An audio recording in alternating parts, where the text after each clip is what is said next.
There we go. All right. Welcome back to Tuesdays. Gotta love it. Takeover Tuesdays are always fun for me. I do enjoy these live streams. I wish I could do more of them. But unfortunately, that's just not possible. Oh, knock that off the desk.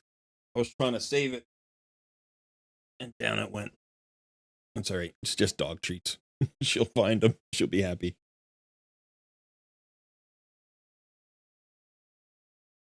All right. I'm on my own account here. Given my main account a little bit of a takeover. We have a CVC, a PR CVC going on. I don't know how we're doing. I'm going to have to check that out. I haven't really started today. Got a late start today. So let's see how we're doing. Oh, we're looking okay. Start with. Let's check out. They have a lot of zeros at the bottom. They do. So do we. We need to fill up this roster, don't we? We got a couple of people going off. I'm down here at 3,700, but I got to get started. So let me set up my screen. I can see chat, say hello to folks. I know it shifts in. That's OBS like struggling to deal with my weakness. Oh, great. I'm big. Nope. Don't do that. There. I'm struggling today. Knock the dog treats off the desk.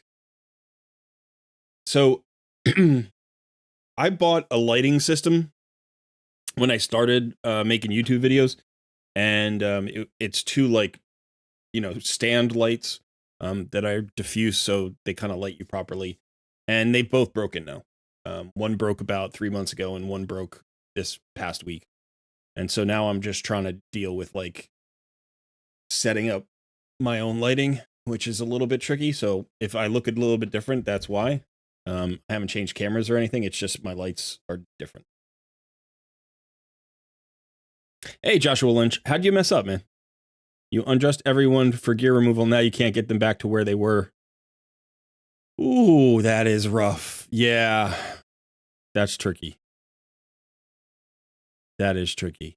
I mean, learn from it, right? The next time you have a gear removal, if you want to make sure that certain champions have certain builds, screenshot those champions, or create a, if you like spreadsheets, create a spreadsheet, or I mean, you can save now. I haven't used this system very much, but you can save loadouts. You can save gear loadouts now. I don't know exactly how to do this. I don't know how it is that you're supposed to be able to save gear loadouts for particular champions. Does anybody know how to do that? Where we access it from? You hit preset.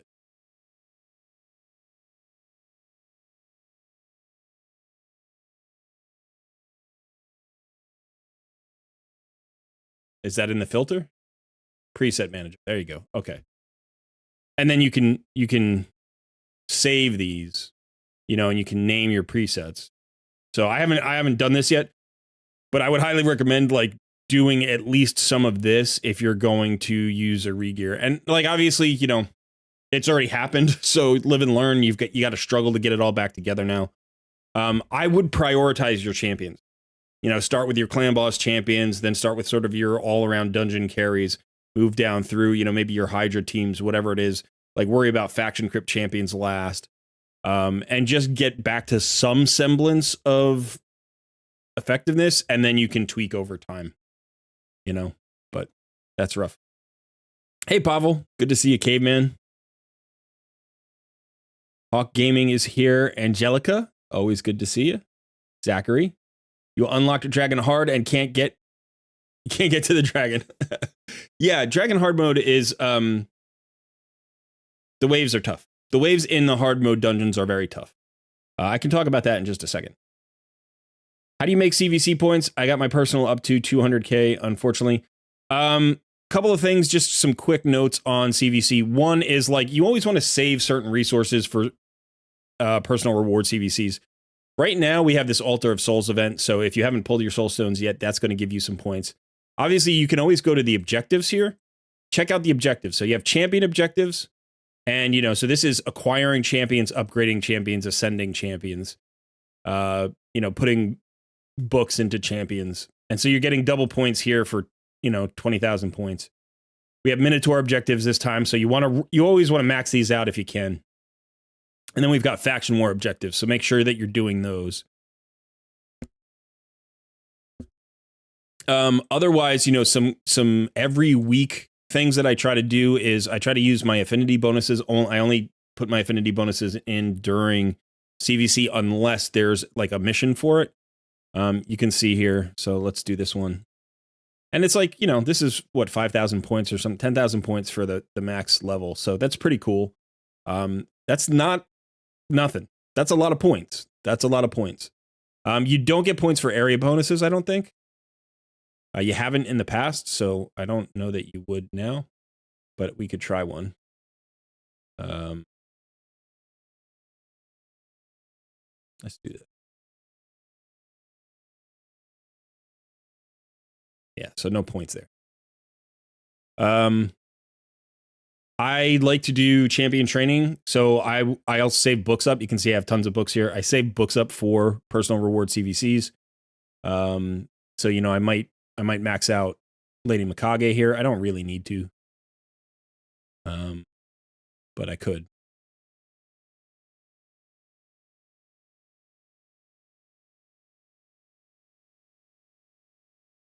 Yeah, so that's a good one. Ascending champions, if you have champions who aren't fully ascended, you want to wait until a CVC. So like I might do Ancora here.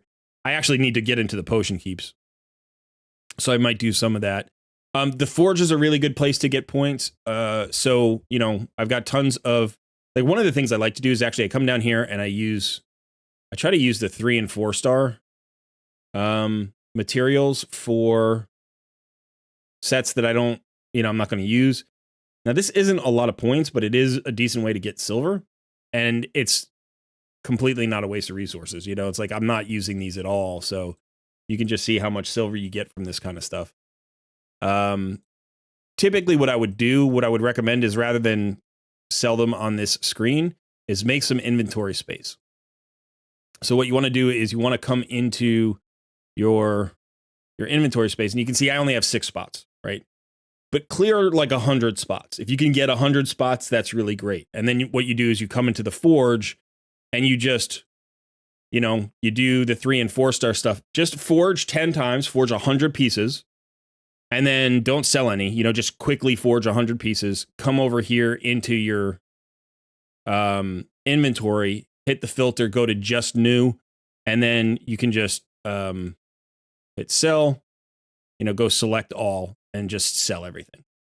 Let me just do that real quick. Do I like that? Okay, that's good. That's good. Good. Good. Good. Ooh, that's a nice piece.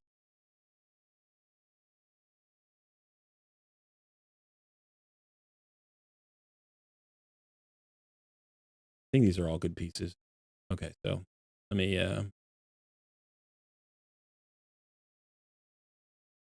sell that one. That's a nice shield.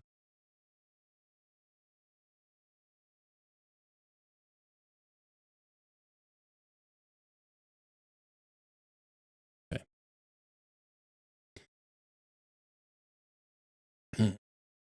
Oh, we got a lot of people here.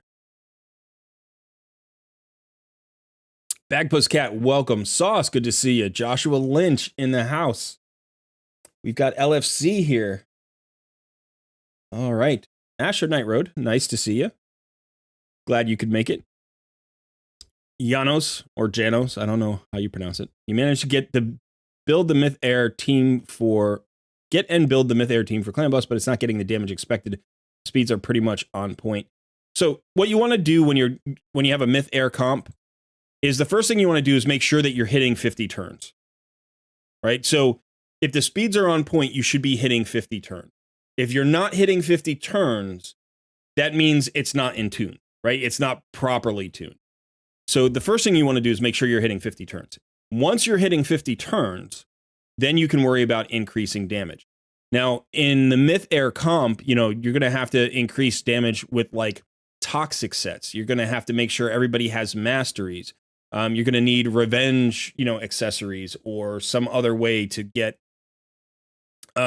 additional attacks in. So the Myth Air damage is not high. Let me pull this up for just a second. See if I can get to it. A little bit of lag here. That doesn't bode well for the stream.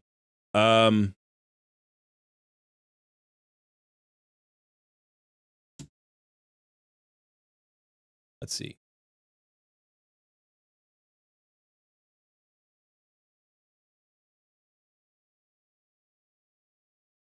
All right, there are a whole bunch of different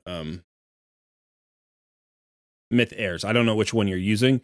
Myth Air Alternate, Ultimate Myth Air with 3-1 DPS, Myth Air, all these different ones. So let's see if we can find the classic Myth Air. All right, so here's the Myth Air.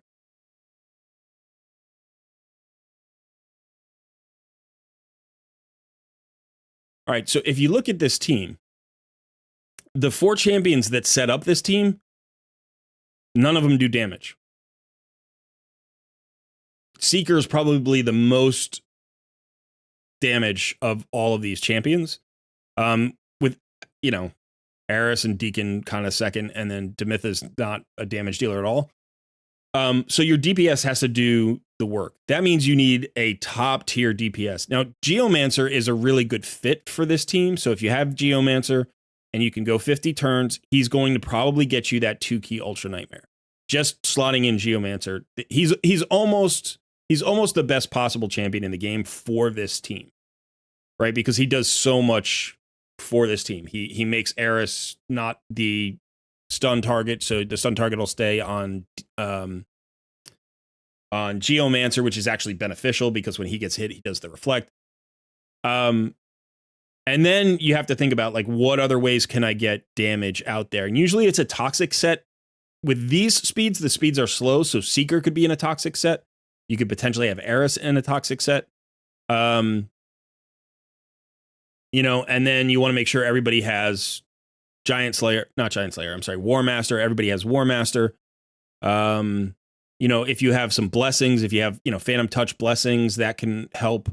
So you really need, as much crit rate and crit damage. You need 100% crit rate and as much crit damage as you can. So like Seeker in a toxic set should have 100% crit rate and like 250% crit damage or whatever you can get onto. That's the way you make this work.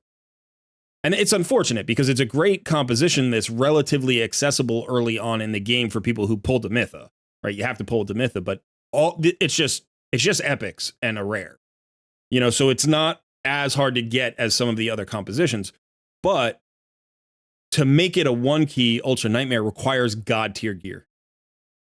And it says here that it's a 1-key Ultra Nightmare, but I just don't find that that's true. Most of the people who I talk to, like, it takes forever for them to make it a 1. It starts off as a 3-key, you work it to a 2-key, and if you really, really push it and you have really good gear, you can get, a 1-key. Also consider, like, if you're going to use this composition, consider going in here to your area bonuses. And for Demon Lord battles, you want to push your crit damage. Crit damage. You want to push your crit damage, and you want to push your ignore defense. Ignore defense is not as important. The clan boss doesn't have a ton of defense, but it can be helpful. And again, make sure you've got the right blessings and all the masteries and stuff. And then if you're going 50 turns, you should be able to, even in the mid game, comfortably get to a 2-key Ultra Nightmare. And that's really where you want to be. If you have a 2-key Ultra Nightmare, and a 1-key Nightmare.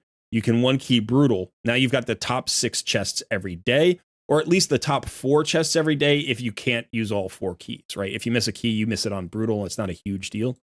That's what I did today. Like last night, I did not get my Brutal key in. And that just happens sometimes based on the schedule, you know. So anyway, that's what I would say. Isaac asks, please, what do you think of Jamarsa and Chronom? I like the duo. I haven't built it myself. I think theoretically it looks cool, but I would say one of the cool things about it is you can get access to it relatively early in your account's progress, and you could probably leverage it to some pretty cool thing. You know, it's going to allow you to do some stuff. I think the duo is usable kind of universally. You can use them almost anywhere. LFC says, what did you say?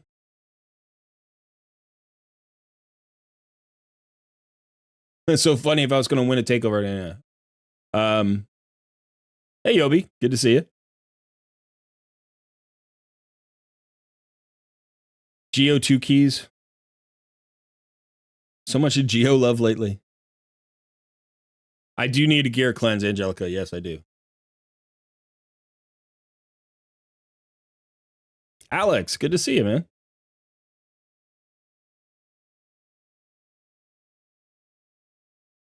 You had to switch to double Demitha because of Wixwell teams, so I can be all affinity. Wixwell is so easy, comparatively.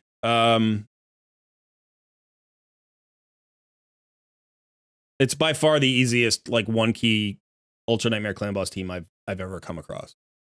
So, where's mine? This is mine.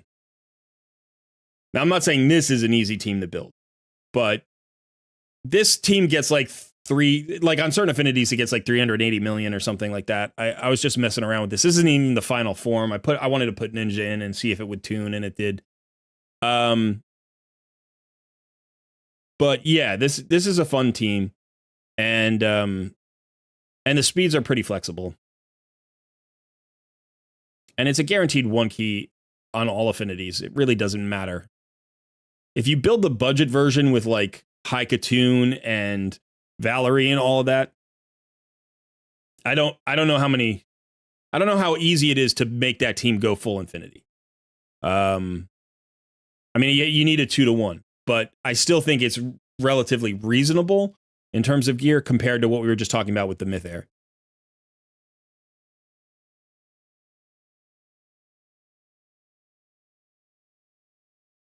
Rama says, making heroes 6-star is crazy for me. Can you tell me how to do it a faster way?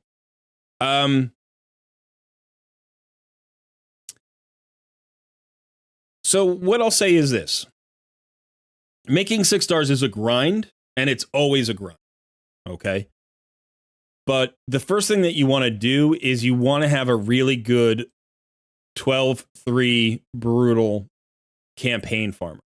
So what I have here is I have Bellower. So I'll show you. Bellower clears this in about 6 to 7 seconds. So you one-shot each wave. And if you're not dragging somebody weird behind you that's too fast, then, you know, you can see here it's 6 seconds. This is on PC. It's 7 seconds on my phone. So that's the first most important thing. You need a fast campaign farmer. Now, it may take you 4, 5, 6 months to get a champion that you want to turn into a campaign farmer. So sometimes if you're just using your starter champion, you know, your starter champion can be tricky. So let's see. I'm trying to think of who I would actually, because I've rebuilt all my starter champions now. Well, we'll try Elhain, because she was my original starter on this account. So let's see how she does. Yeah, so she's not one-shotting right now, because I think she might be in a stun set. Yeah, she's in a stun set. So I put her in a stun set for Secret Rooms and Doom Tower, and as a result, she doesn't hit as hard as she used to. So, you know, if you're having a 30, 35 second clear here, that wasn't too bad. That was 17 seconds. Let's look at Athel is usually my starter champion. I don't think she's in a stun set, so she might one-shot waves, yeah. So even if you're still running your starter champion, if you can get your runs down to around 15 seconds, 15, 18 seconds, that's a lot faster. That's going to help. So I do think that's the first most important goal here. So 16 seconds with Athel, that's where you want your starter champion to be, right around 16 seconds. Should be under 20 seconds. Now you're not going to get much faster than that. If you have Wukong, by the way, if you logged in, during that time and you have Wukong can be a great campaign farmer. And so he can actually clear it pretty fast. I think kind of maxed out, you get him down to about 9 seconds. 8 or 9 seconds. Oh no, it's even faster. 7 seconds here again on PC. I think on the phone it's around 8 or 9 seconds. So you have options. You definitely have options here. Again, I like my Bellower. He's my favorite. Now, on top of that, you need to get access to as much energy as you can possibly get to, because you need to be grinding campaign every opportunity you get in the early and mid game. So this means things like making sure that you're grabbing all of your XP boosts, your free XP boosts. You can see I'm up to 10 weeks and 2 days here. I've never spent a dime on this account, so this is completely from free-to-play sources, but you should have your XP boost up 100% of the time. You want to get as much energy as possible. Clan versus clan is really important because you're getting a ton of energy, and you get chickens here. Chickens are really important. 3-star chickens, 4-star chickens, 5-star chickens are hugely valuable. The PR can give you, this is 1800, 2400, 3200 energy here if I can max this out. Now this is tier 5. But even if you're in like tier 2, you can see how much energy you get here from PRCVCs.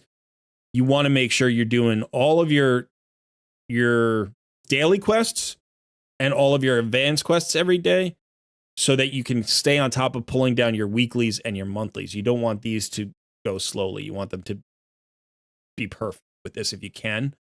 If you have to skip something, you skip advanced. Don't skip your dailies. Make sure you do your dailies every day. If you can't complete your advanced every day, that's okay, but you do get an energy pot at the end of the day for completing this. You want to make sure you're in all of the places like Doom Tower, because you get all these rewards from the floors, and sometimes you get a bunch of energy. You can get, it's like 1,000 energy from normal Doom Tower, something like that. I know that's spread over the course of a month, but that's still 1,000 energy. And you get chickens as well. So you just want to be leveraging all of the different sources of energy, and then you're going to put some of that into campaign. And obviously your 3-star chickens and 4-star chickens and 5-star chickens go into speeding up that process. As far as brews are concerned, so like if you want to upgrade levels, here, and you've got all these brews. Like, brews are good, but I save those for champion training events, especially for fusions early on. So don't spend these outside of those events. Make sure that you're holding on to them. And when you get a nice stockpile like I've got here, you can go after like a champion training tournament every once in a while that's got a nice reward, whether that's a legendary tome or maybe even a free champion like we just had. So that's something that I highly recommend. There's no shortcut to 6 stars. Definitely focus on champion training tournaments or events. So anytime there's champion training, right, you've got this track of rewards on the outside. Usually the top reward is a legendary tome at around 11,000 points. And those legendary tomes are incredibly important. But you could even, like, if you're early in the game, you just skip fusions. Like, you don't need to get fusions all the time unless it's a really good fusion. Just focus on these champion training tournaments and see how many legendary tomes you can get. And that will force you to build 6 stars as well. Hey, Darn, good to see you. Dinky, hello.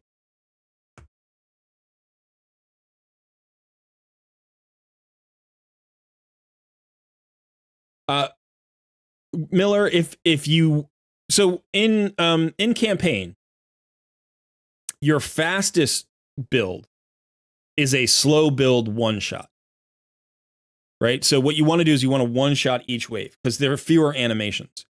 However, if you're still running your starter champion in a lot of places, right? In a lot of places, like you're using Kale as like your dragon damage dealer and your arena damage dealer and all that stuff. So if you're in the early mid game and you haven't like replaced your starter champion or specialized your starter champion yet, it may be better to run a 2-to-1 speed. Right now, the fastest champion here, let's see, 101. Yeah.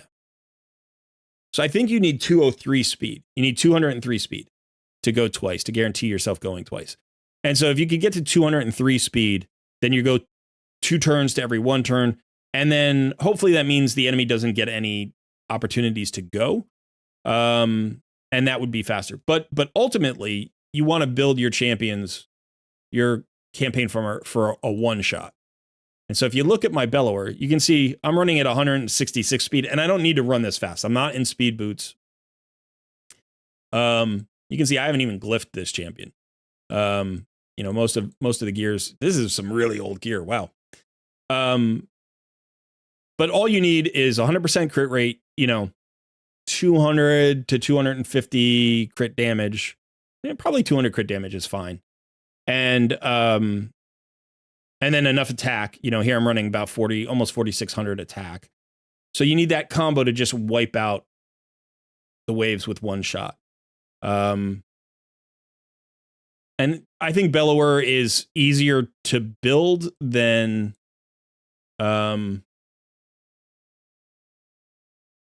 Fellhound. I think Fellhound is tougher to build, although he's like a second faster. So he's the fastest of the rares. And yeah, so if you wanted like a 5-second farmer, you need to build Fellhound, but that requires better gear. I think you need really good gear here. Mine obviously isn't built. Yeah.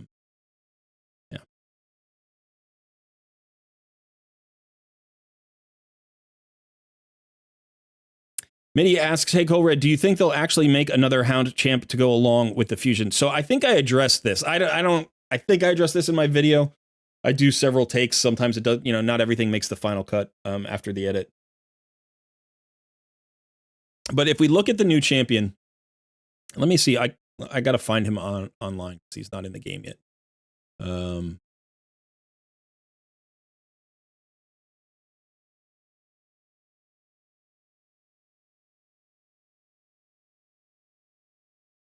Let me see. What's his name? Packmaster Shayak.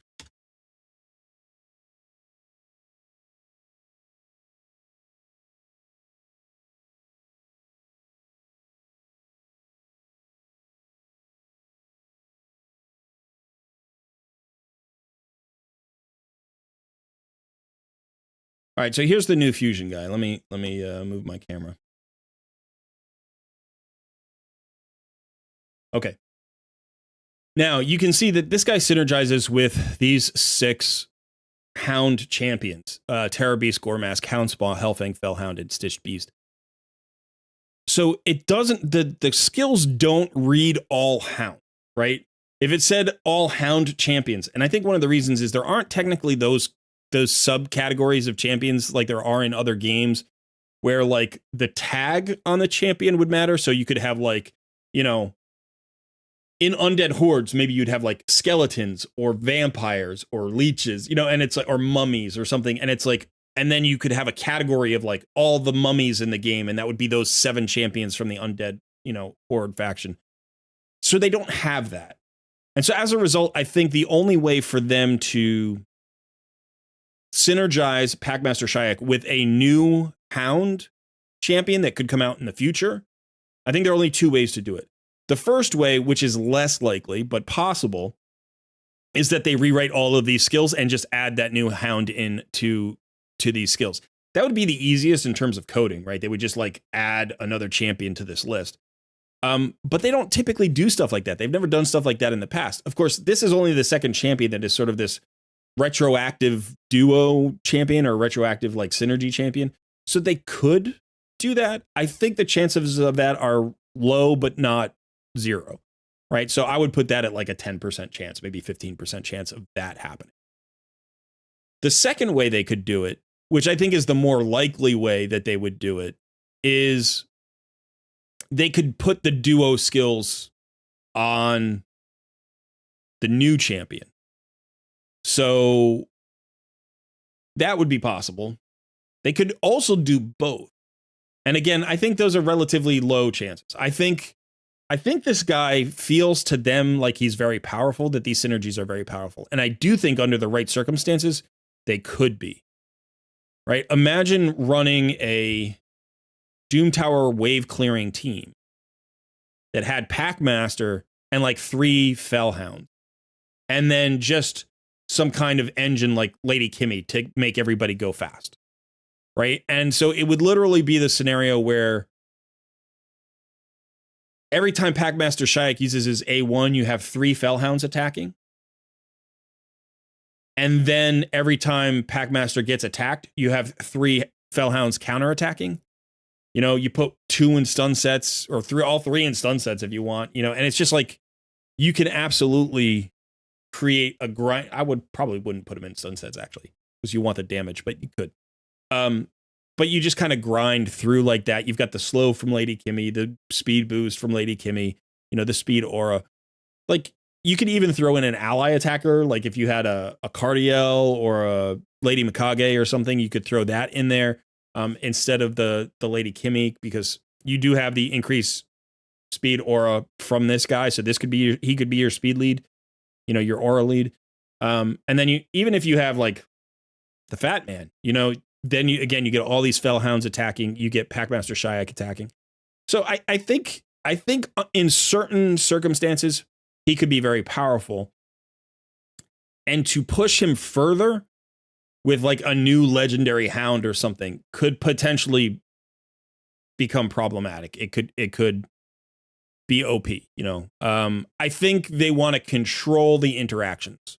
I don't think they're going to let the interactions like scale out of control. So I think it's unlikely that we see a new synergy for this champion. But if we do, I think it's more likely to be like maybe an epic. I don't think it's going to be a legendary. Or it's going to be a legendary who has its own synergies and isn't like another hound. You know, I don't know. So that's just my feeling, but I don't know. You know, it would be cool to get another champion.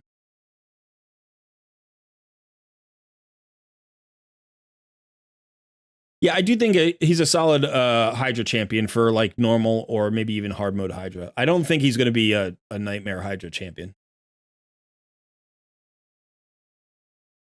Mythical Hound incoming. That would be interesting.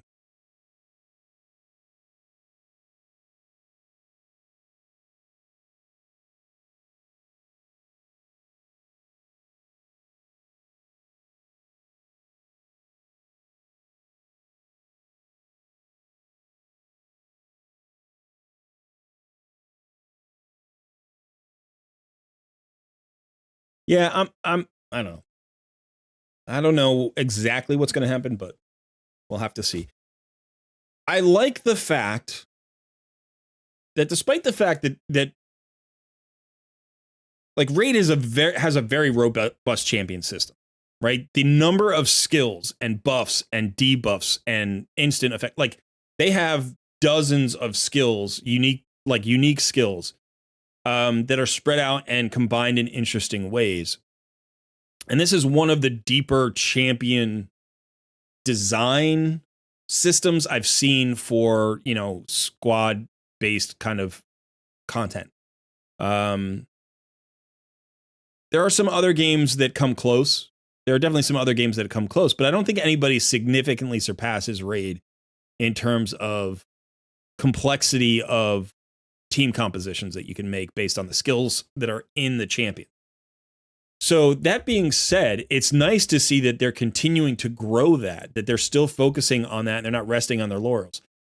These last 2 champions, despite the fact that I don't think either are overwhelming, indicate a new wrinkle in champion design, right? And I think that we can look forward to more synergies in the future. I think champions are going to come out that are linked to champions that currently exist.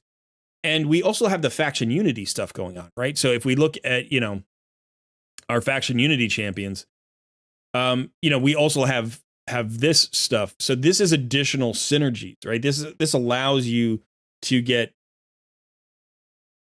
more creative with your team compositions, which I think is really the strength of Raid.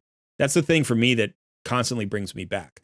So, I like to see more faction unity champions. I don't want to be overwhelmed by them. I do think there should be a limit to that. And I like this new champion design with like Packmaster and the Incarnate, where you've got these maybe group synergies. Like even Packmaster is cool because it's like more than one champion, right? It's not just one champion that he synergizes with, which is kind of interesting. And they're also in like multiple factions and stuff. And I like this better than I like mythical champions. I think mythical champions are a form of power creep and like money grabbing that I don't really love. Whereas faction unity champions, I think are really cool. They're like powerful because of their faction unity, which allows you some flexibility about who to pair them with. They're good champions in their own right, but they're not as powerful as mythical champions. They're just like regular legendaries. Some of them are good in their kits. Some of them are good in their faction bonuses. Some of them are good in both. So you have a mix just like with other legendary champions. But I hope that they pursue more of this. Unfortunately, mythicals the cat's out of the bag. You're not going to put that, I'm going to mix metaphors. You can't put that genie back in the bottle. So they're out, but I hope they kind of don't go too crazy with mythicals, because then we're going to have like void mythicals, and then we need, faction unity mythicals, and then we need, mythical duos and stuff. It's like, oh, geez. And it just creates a new tier of top champs, so. Hey, MZ, good to see you. Would I rather have Packmaster or Vizug? That's a good question. Let's see. I like Vizug. All AoEs, which is always nice, right? Poisons and HP burns on the same champion. Increase accuracy on all allies, which is useful in a lot of places. Increases duration of all enemy debuffs by 1. Also decreases duration of all ally debuffs by 1. I like this increasing the duration of enemy buffs or debuffs. The increased speed on all allies is nice. Increase the duration of all enemy debuffs by 2 turns instead of 1 turn.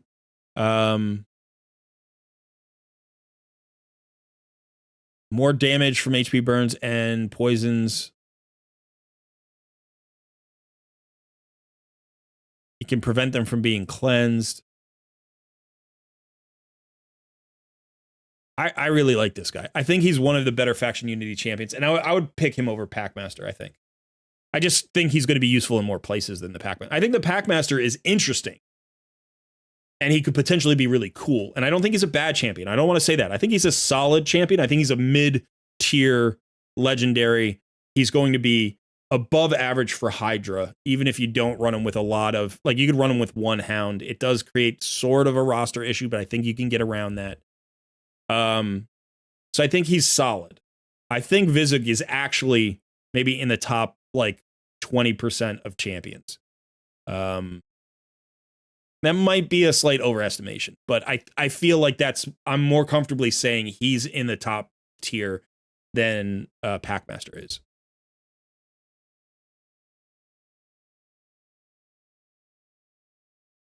Hello, red cold habanero peppers. Is that because I'm hot now? I'm hot on the shard pulls, finally. You think I can make the Ultra Nightmare Clan boss with 2 Skull Crushers? You could. I don't know why you would. I don't think that's a goal. 1 Skull Crusher is all you need.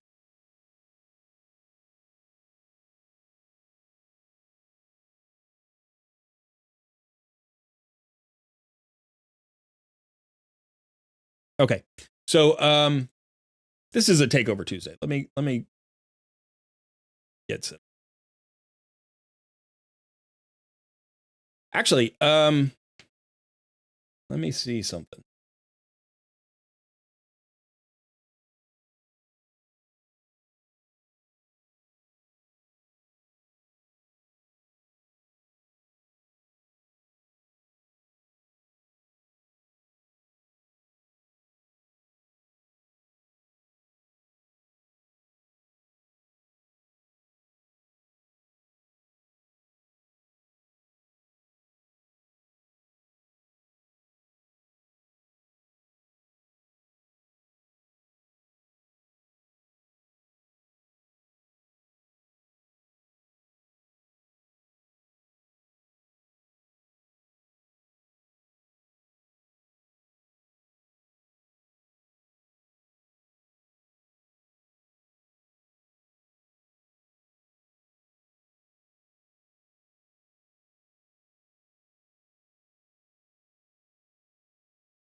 All right, I'm gonna I think I'm gonna pull my Soulstones.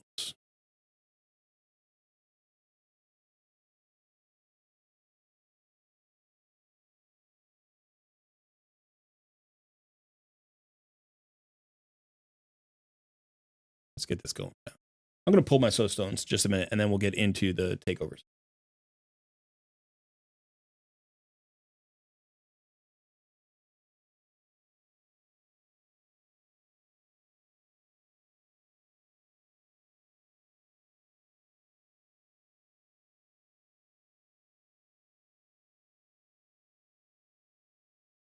Anyone else loving the Adolin? I haven't really used her yet. I think the best case scenario for her is against Sand Devil's Necropolis, but I'm not 100% sure.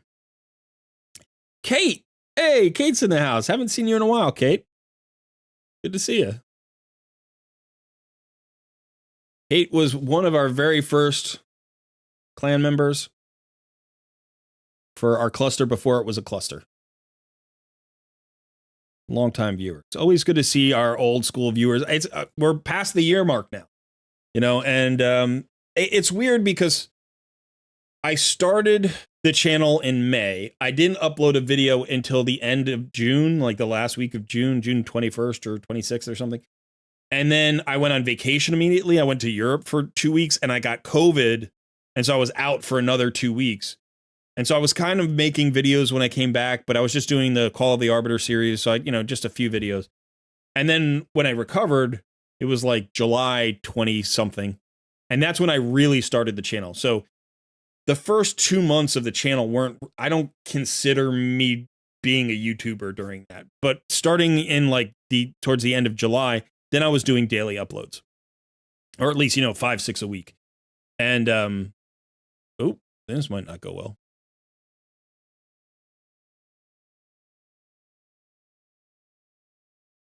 And so, it's really like we're past the year point, but we're kind of not at the year point yet. I still think in a few more weeks, I'll consider it a year of viewing. But we have some members who've been with us, members of the Discord community who've been with us since the beginning. It's always great to see people who've been around for a long time. We have a lot of them here in the chat. People like the Takeover Tuesdays. Dinky, longtime viewer as well.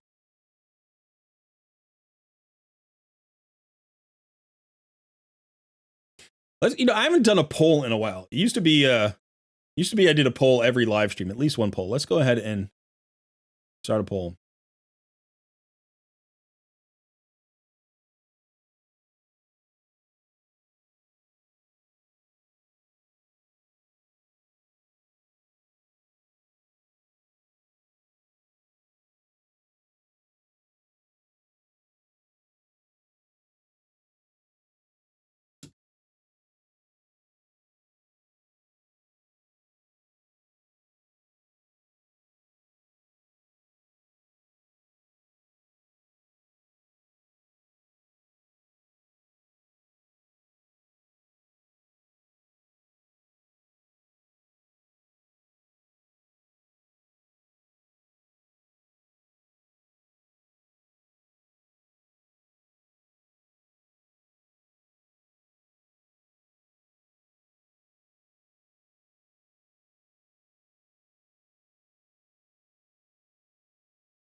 Sorry, I'm struggling with this poll. I forgot there are only 4 options. For some reason I thought there were 5. I'm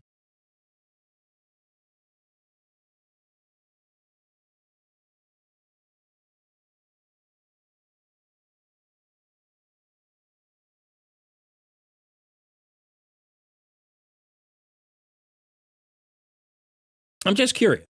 I'm just curious where people are in terms of their viewing habits. How long have you been watching the channel? Kate, yeah. Sorry about the polls. These are more fun. Polls about polls. Poll about poll participation.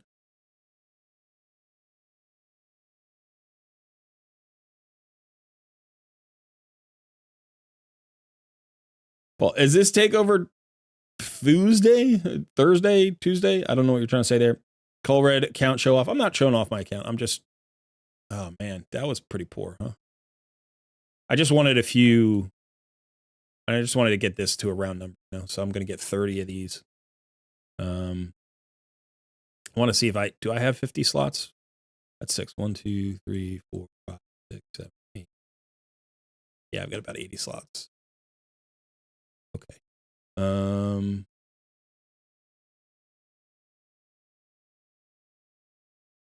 Now you got to make sure you do your wish list. Newt is definitely at the top of the wish list, but I'm trying to think, do I care about Ninja that much? Let me go check. Let me just go check my status here. I think Mithrala needs more than 2 stars. She's incredibly important. I'd like Artak to have more as well.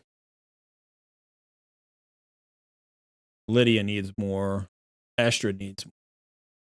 I mean, a lot of people need more. Wixwell has none. All right. So I think what we want to do here is for my wish list, we're going to keep Newt. We're going to add Mithrala, and then I think Python. Okay, now for epics, I actually think I'm doing pretty good on Inquisitor Shamil. Let me go check. I'm running 2 Shamils right now. I might even have a 3rd soul for. Do I have a soul for a 3rd? I don't.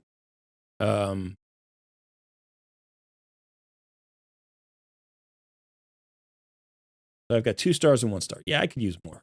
That would be fine. But I'm trying to think of which epics are really critical, and I need my 4th star on Genbo. That is hugely important. And then after that, epics don't really matter that much. So I think I'll stick with Shamil. And then let's see, is there anybody else? I mean, Deacon, right?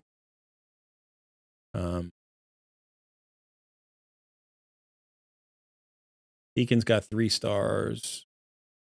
Seeker's only got 2 stars. Godseeker would be nice with more stars, but it's not critical. I do run 2 Seekers. So why don't we do... We'll get rid of...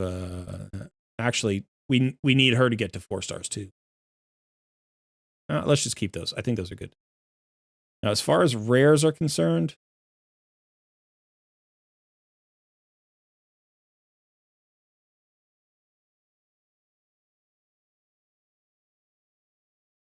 Unfortunately, my one cold heart has 3 stars, one cold heart has 4 stars, so maybe I don't need the cold hearts anymore.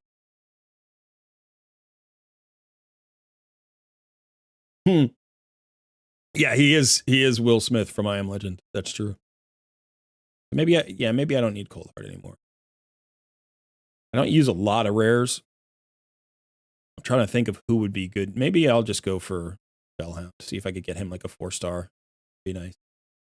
Okay. So this is nice. We got nice round numbers here.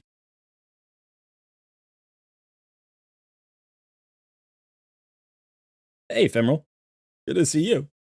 Another longtime viewer here. Let me check the poll.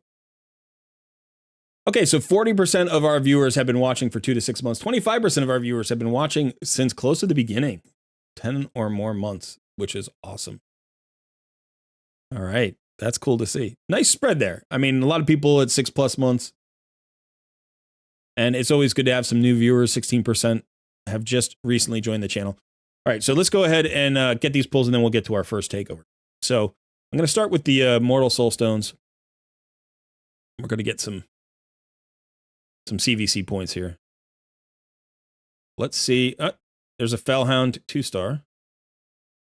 Seer 3-star, which is, I think, is where she is. I need a 4-star on her. I'm pretty sure.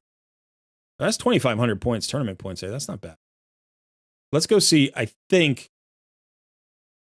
Yeah, Seer's already at. I think she's currently at 3-star. So I need 4 stars. Now, 4 stars is where you get the crit damage bonus, and so that's really what you want on damage dealers. You know, you want that 4-star, 4-star bonus. Let's see a gold. I'd like to see a gold 5 or 6-star. That'd be so nice. Preferably a champion that I actually own. There's one. Come on, be good. Crypt King Grawl. I don't own him. So, not exciting there. Also just a 1-star. Ooh. Aphidus, 2-star Aphidus. You never know. I mean, I hold on to those mythicals in the hopes that I'll pull them. I think I might already have like a 2-star Aphidus though. Again, Genbo needs to be 4-star or higher, but some points there. Nice.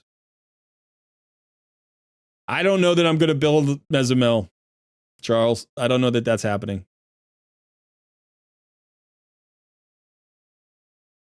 Four-star on the Hexweaver. Okay, another legendary. Cardiel, 2-star.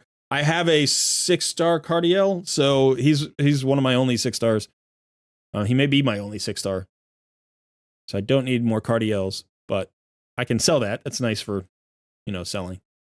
All right, let's keep going. 3-star Selenia. I think that might be an upgrade. There's another legendary. Harvest Jack. I don't think I own Harvest Jack, and it's only 1-star. Okay. So those are all of the... Yeah, no real upgrades. No real upgrades anywhere. I guess 3-star War Maiden. See, my War Maiden's not built, but I'll get around to her at some point.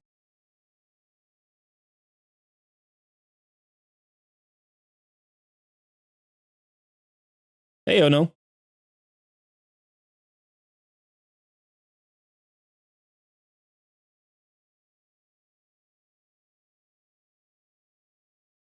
Okay. So now let's pull the 10 times. So this is a 2 times chance of a 6-star Perfect Soul. So you get double chances here. 12% chance of a 6-star. So we should get, the expected return is to get at least 1 6-star here. Let's hope it's a legendary. All right, come on. I want to see gold. I want to see gold, or I want to see like Genbo. There's a mythic. There's Mezimel. There's a 3-star Mezimel. Here we go. Here we go. Let it be something good. Blind Seer. I don't own. It's a good one though. I mean, 5 stars. Come on, hit on one more. Hit on one more. Hit on one more. Ah. Yeah. Yeah. We got a 6-star Hellgazer. I mean, 3-star Cold Heart. I don't need the 3-star Cold Heart.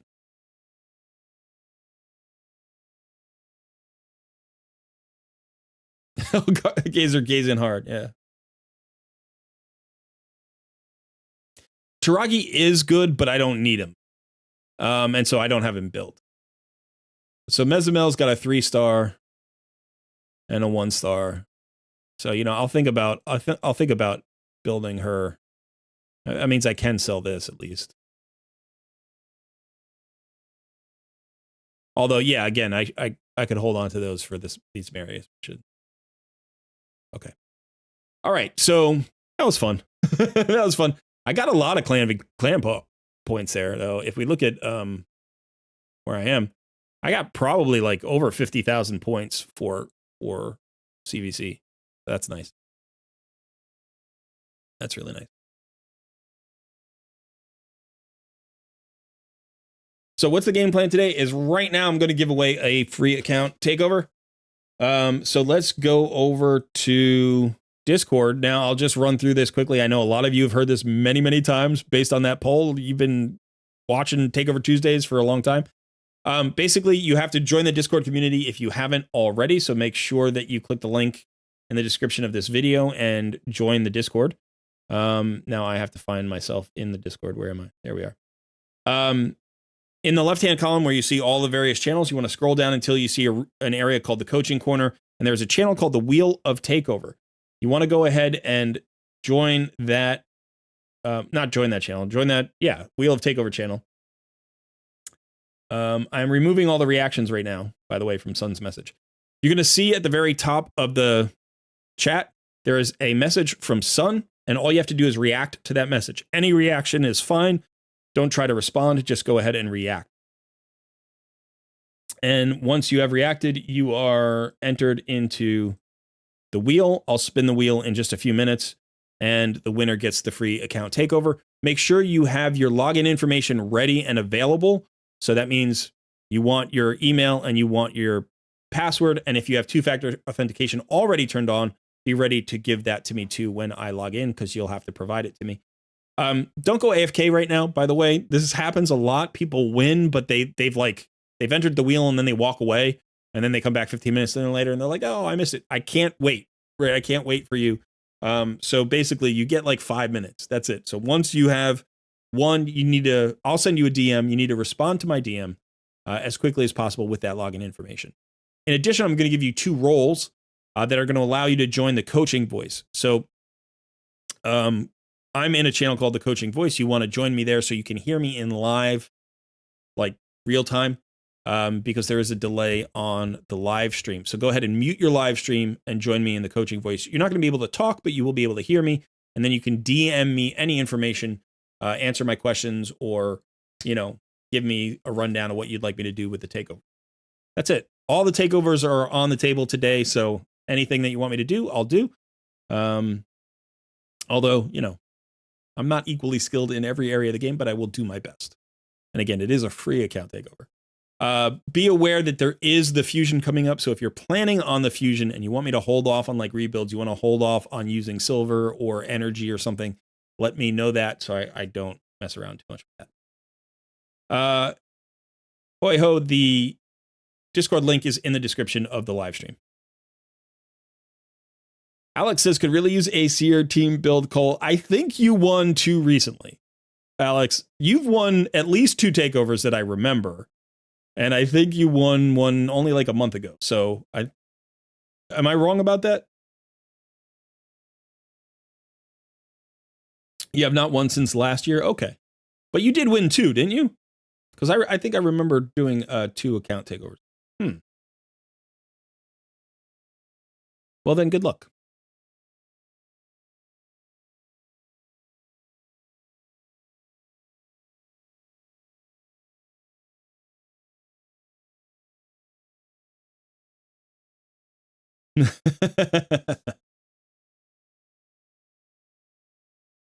Rock is here. Yeah, it's good to see the chat lively. I know during Takeover Tuesdays, like when we used to do Noob versus Pro live streams on Sundays and Sunday Fun Day live streams, I would get more chat in during those live streams, because when I'm doing takeovers, I really just focus on the account and I can't always keep up with chat. So it's good to see that chat is active and people are talking to each other. I've gotten better, I think, right? I have gotten better at interacting with chat than I used to. But I could still improve. I could definitely improve.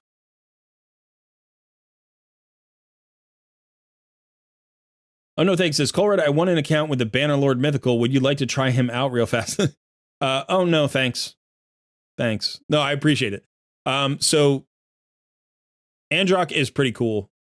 I don't have him. But I've had takeovers where he was on the account. He is a pretty good, I would say, you know, as far as the mythicals are concerned, he's probably in the top half, but not in like the top 10 or 20%. I I don't know how many mythicals there are now. It's like 20 or something, right? Are we closing in on 20? I don't know. Maybe less than that. But I think there's one in every faction now, and most factions have, or some factions have two, right? So yeah, we're probably around 20 mythicals. Let's see.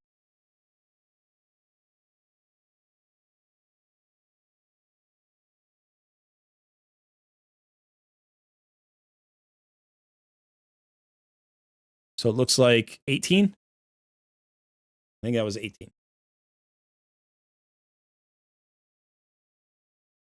All right. Let me if you want to react to the message and get your chance to win a free takeover, you need to do it in the next 10 or 20 seconds because I'm about to close it. 5, 4, 3, 2. There's a lot of reactions today. Okay, here we go. Let's see who wins their takeover today.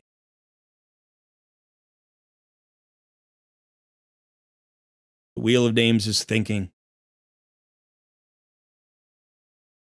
I wonder what it's thinking about. Wheel of Names is thinking about calling its mother because it hasn't talked to it in a while. She's the square of names. Sorry. That was so stupid. that was a really bad joke. The square of names.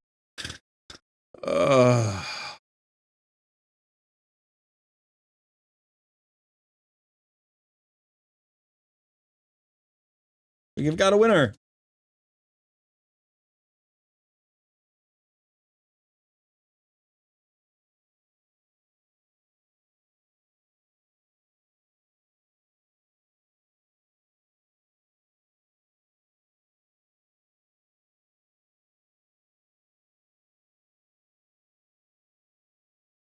The winner is Super Mew Kitty. But Kitty, you've gotta like become friends with me or whatever. Like it says I can't send you a DM for some reason. I tried.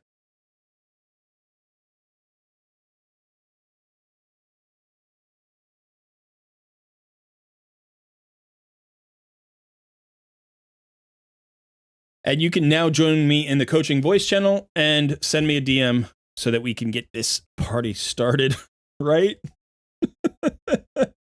Oh, we can get this party started quickly, right?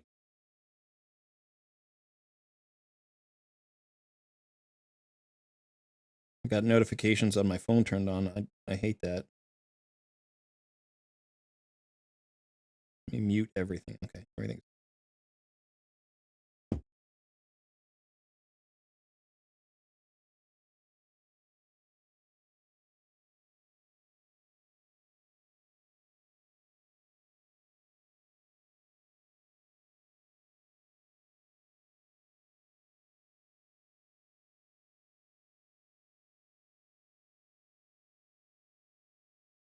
Okay, great. Send me your login information, please, and we will get started.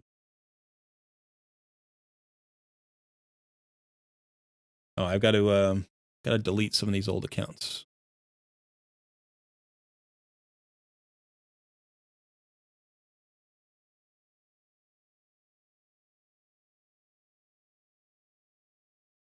It's weird. I just did a takeover live stream on Saturday because I missed last Tuesday because I was on holiday.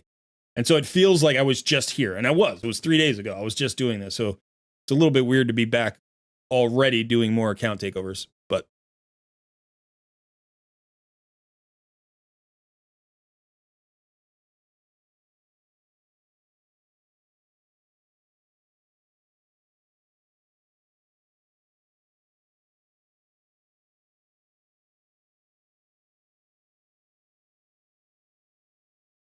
all right, we got the login information.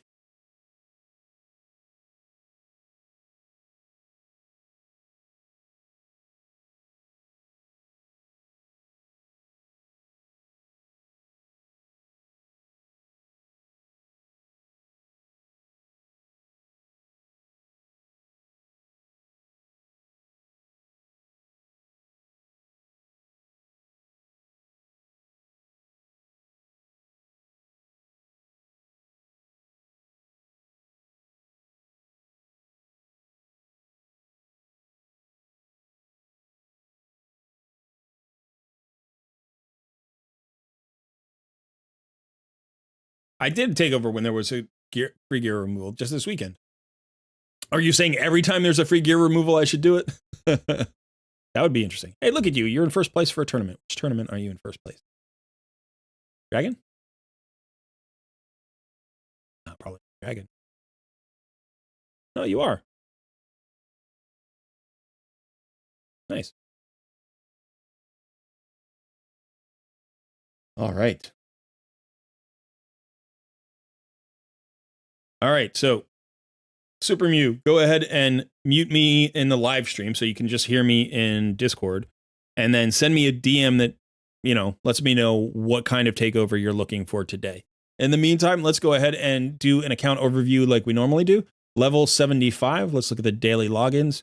We are into Gerda here. So this is a while. This is like a year and a half or something at least, maybe a little bit longer. So we're into the Gerda Bog Brew. So at level 75 and that number of days. Now this is never a critique or a criticism or anything like that, but I always like to know how active the player is, because that will impact sort of where the progress is coming from, what the resources are. I also like to assess if they're free to play or spender. So at level 75, this feels like either you were sort of inactive for a while and just logging in and getting every daily login rewards, which some people do, or you're on the casual end, not super casual, but on the more casual end, not a hardcore player who's like logging in every day and getting every single thing like obsessively like I do. Again, no judgment implied there, just want a sense of what that looks like. And you can see from places like Arena, that's another area where activity really comes into play, because in order to progress in Arena, you need to be relatively active. Let's see how your Arbiter missions are going. You're into the last quarter on Arbiter missions. That's nice. You need to upgrade an affinity bonus to level 7. So you only need a few more medals.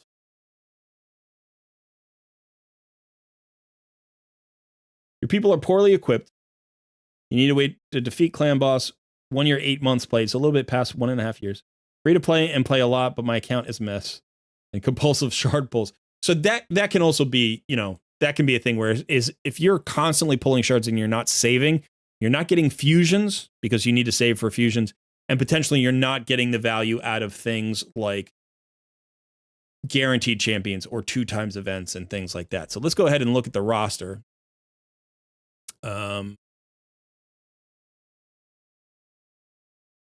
Okay. So just looking at 6 stars, again, I think it's 9, one of my screens like this. Yeah, so it's 18, 19, 20, 21, 22, 23, 24, 25, 25 6-star champions. You've got a lot of good champions here. Good champions that are built for the most part. Not too many wasted champions. I mean, all legit. So you've done a good job in selecting who you've wanted to build. Some champions you may feel like not awesome about at some point, like Sandlash Survivor, or maybe Skytouch Shaman. Not that they're bad champions, but that like they have sort of a season, and then same thing with like Frozen Banshee. Did she do a lot of good value for you early on in Clan Boss or not? That kind of thing. But then you kind of move on. You do have a lot of good champions available to build in the future. You've got Ykarl the Scourge here, Ruella. You've got Maneater, Genbo, Stagnite, Kaya. Yeah, there are still good champions in your roster to be built. Husk.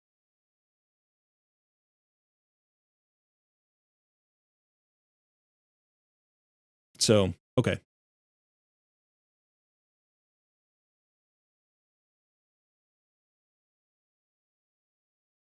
All right, so you're talking about Clan Boss. I'm also going to take a look at your Arena account, because based on where you are, you should be in Gold 5 Arena. Like, when I say should, by the way, again, not a critique. What I'm saying is you have the capacity to get to Gold 5 Arena. You're based on the length of time you've been in and the roster that you have, I'd like to see you in Gold 5 Arena.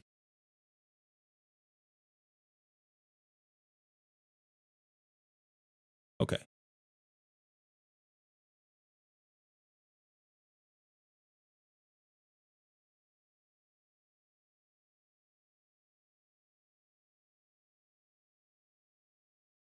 All right. I want to check your champions again for a second.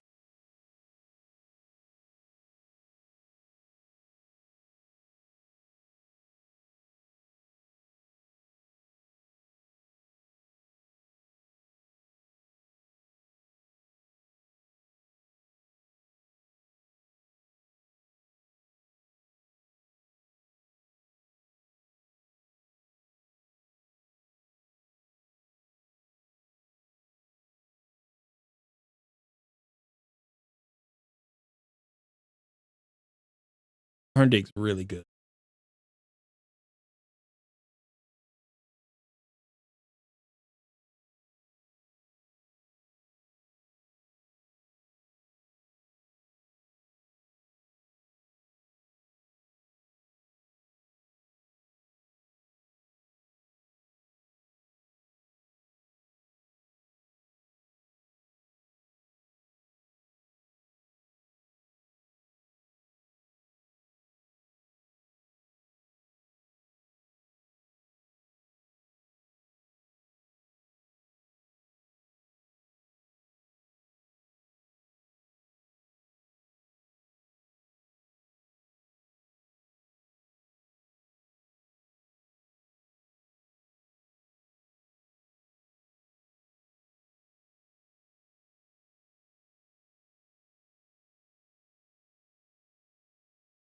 All right. So let's take a look at the clan boss.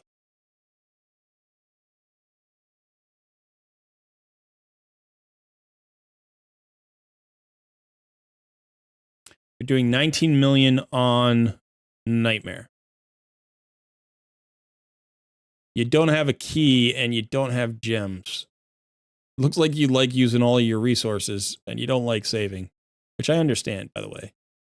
But that leaves us in a sort of a tricky situation for clan boss. Let me open up the Hell Hades optimizer.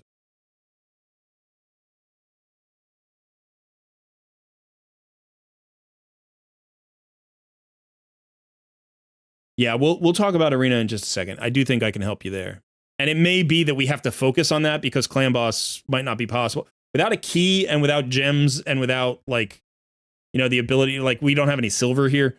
Like, this is going to be a tough takeover. This is going to be a very hard takeover because it's the kind of thing where it's like, we can't really change stuff. We can only tweak, you know, a very minimal stuff. Like, you don't even have forge materials. Like, we don't have a way to get silver unless I do a gear cleanse, which I don't know. It doesn't look like you only have 314 pieces of gear. So, well, this is going to be more of a coaching session than a takeover session. I'm not going to be able to do a whole lot. You know, and this is just for all of you out there who are watching. If you want a more complete takeover, it requires resources. Usually the most important one is silver. But again, like, if you wanted a clan boss takeover, having a clan boss key is really useful. Not that we use it up, but it just allows us to build a clan boss team more easily. We can still build one. But okay, so I'm just going to check and see what the optimizer says in terms of team.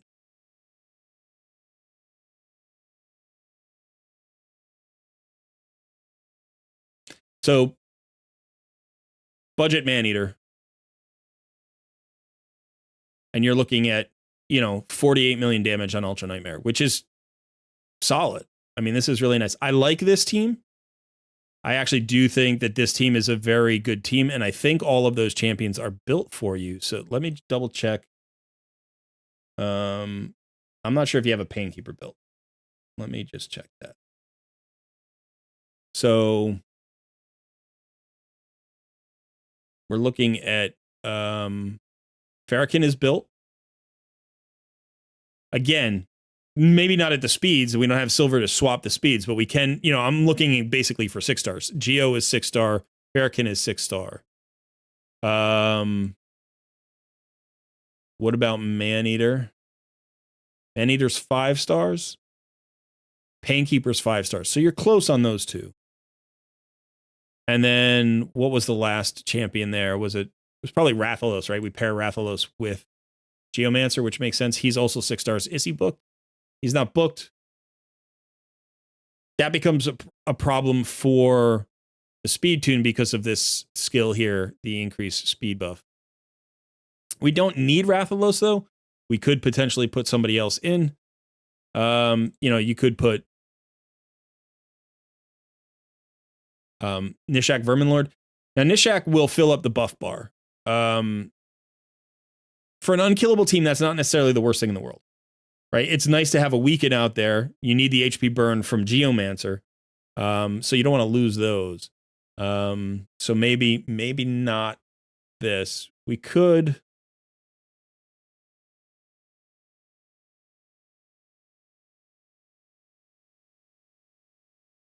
We could bring in another damage dealer, though. Somebody who's built and booked. Venom Mage is not a bad option. We could do Frozen Banshee. Teodor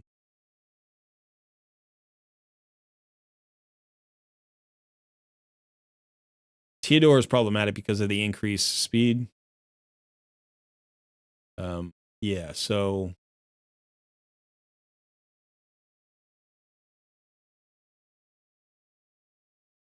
I mean, you could use Cold Heart. You could use Fushan. But usually that's for a faster speed tune. I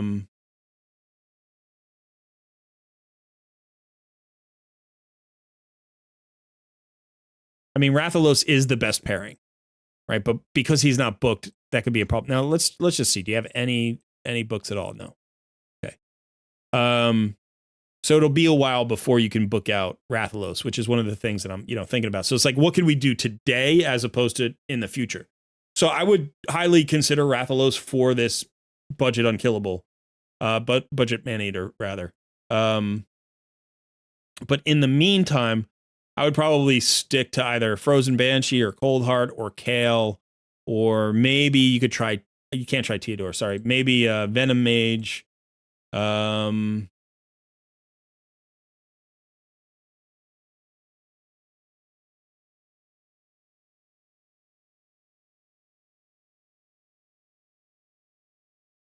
So that's what I would consider. So let's go ahead and look at...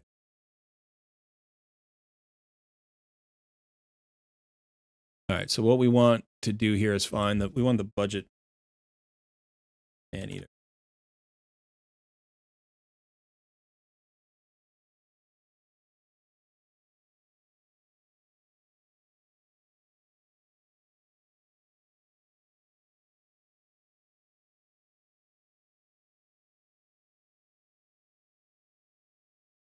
Okay, so the ultimate budget unkillable, I think, is what we want.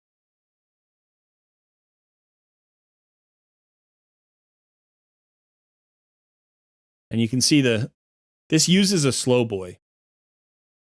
And the slow boy needs to be the stun target. And that can be tricky.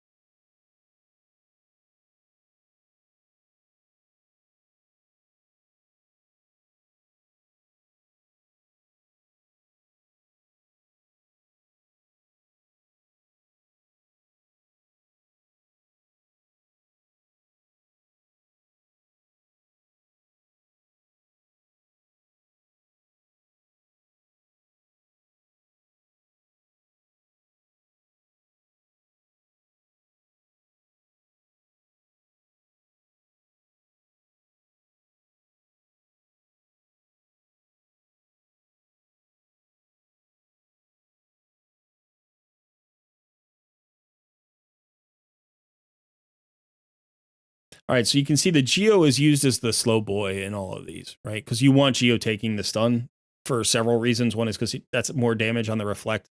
But it also can't be Painkeeper or Maneater.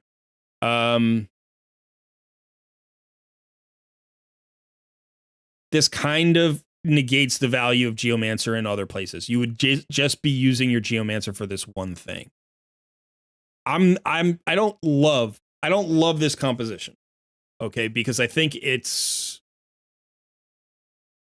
okay. You can see you're getting 64 million damage here as an average key. So it's like, I think getting to that 2-key Ultra Nightmare is really valuable, but I don't know. How do you feel about using your Geomancer in this way? Is that going to mess with you? Like, you know, oh, you had a takeover. You had a takeover recently. Okay. No, we'll do the takeover. Don't worry. It might be a short takeover. But so I do think, you know, this team composition is a good team composition. It's going to get you a 2-key Nightmare. I'm sorry, going to get you a 2-key Ultra Nightmare and a 1-key Nightmare and a 1-key Brutal. And that's what you want. That's incredibly valuable. It's going to get you more shards. It's going to get you more books. You know, it's going to get you maybe a couple of pieces of usable gear per month. So this is valuable. But in order to get here, we need to do 4 pretty big things in terms of investment. The first is we have to take Man-Eater to 6 stars. We have to take Painkeeper to 6 stars. We have to actually book out Rathalos. And then we have to get Geomancer down to 125 speed and build him as a slow boy. Those are 4 not insignificant tasks here, right? So if we go away from that, like here's one. You know, you can see again, if you're getting 40 million a key, you've got the 2-key Ultra Nightmare. And you've probably got the 1-key Nightmare here. So this, you know, would use Nishak instead of Rathalos. And Nishak's already built. You know, so this is a little bit easier. That takes one of those 4 things away that you need to do. You still need to build Man-Eater, Painkeeper, and use Geomancer as your slow boy. Excuse me. You know, the Ronda here doesn't matter. You could.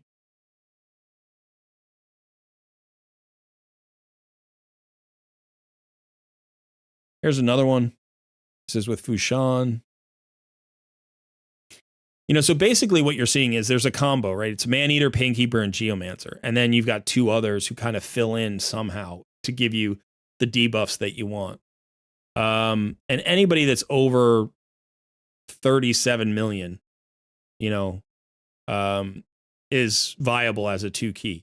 I would say, you know, you really want something over 40 million so you got some flexibility for all of the affinities.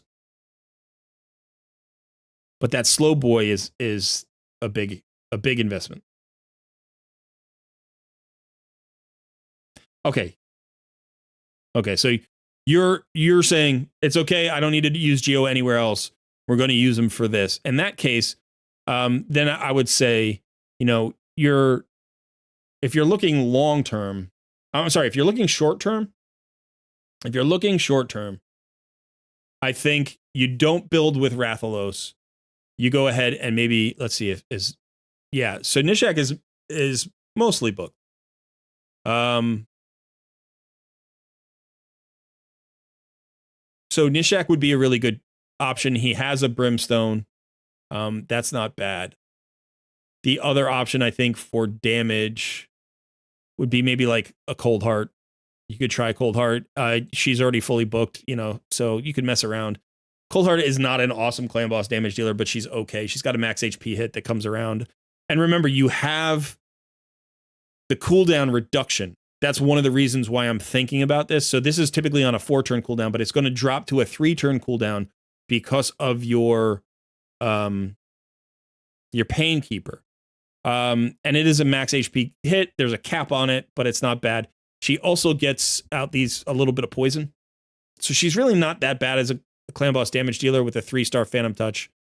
You know, if you build her with, you know, 250% crit damage, and she's a champion that in this build you can use in a lot of places. So again, if we look at, if we look at this team composition, and let's say she's in the Rathalos spot, you can see the Rathalos speed here is 218. You know, so running Cold Heart at 218 speed is going to allow you to use her in places like Spider, and Fire Knight and Dragon. and you'll get value out of her there. You'll get value out of her in like Doom Tower, boss fights and secret rooms. It's really good to have your Cold Heart built anyway. And so getting her to 218 speed and having her built as this damage dealer gives you a lot of flexibility. One of the things as a free-to-play player, I'm always looking to get value, right? So if we can get your Cold Heart built in a pretty good build and use her for now as a clan boss damage dealer with the idea that you're going to eventually swap in Rathalos once he's booked, that's pretty good, right?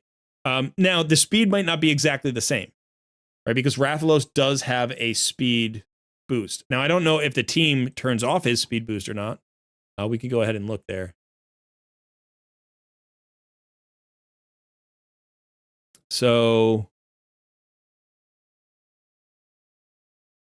yeah, it looks like he just uses his skills. So the speed tune might be a little bit different without that speed buff on Rathalos. It may require that you build Cold Heart a little bit faster. I don't know.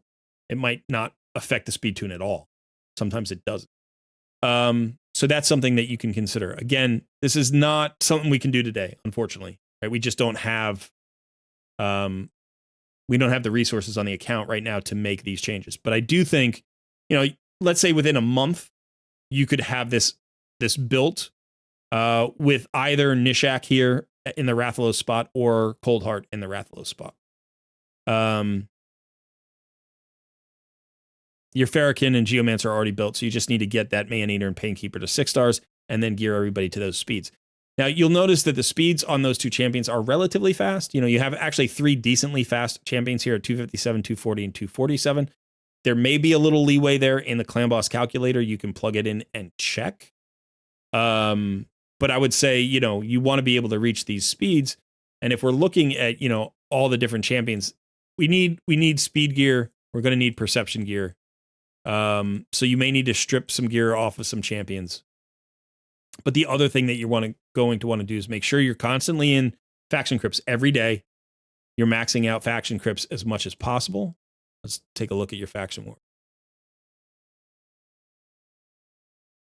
Yeah, so these are relatively low stars. You have a few that are decently high, like above 40. Let's say you have Undead Horde, Dark Elf, Barbarian, Bannerlord, Dwarf. So, but you want to try to see, you need to push to 13. Stage 13 is where you get the legendary materials. Sorry. Yeah, I was just looking at this.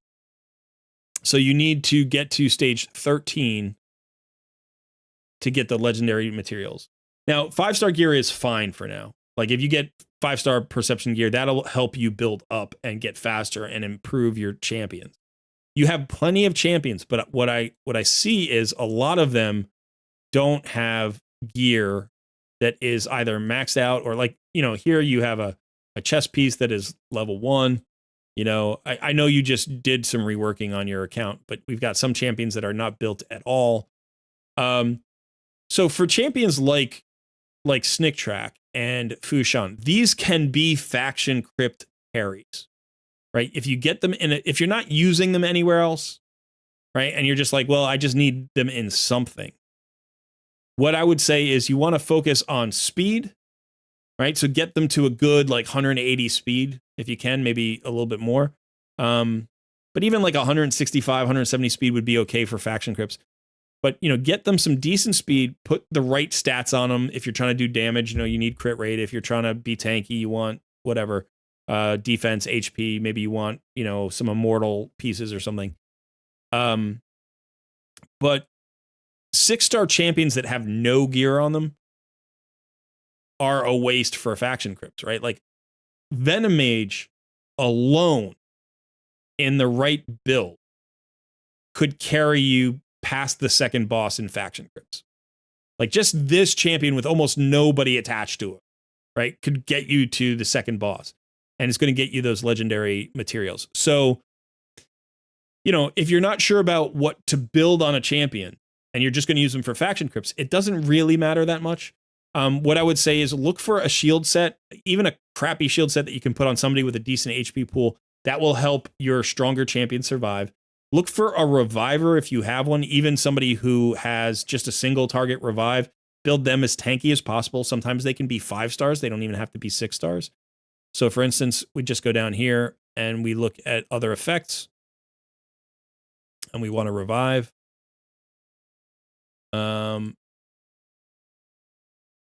Okay. So like Kaya is already 5 stars.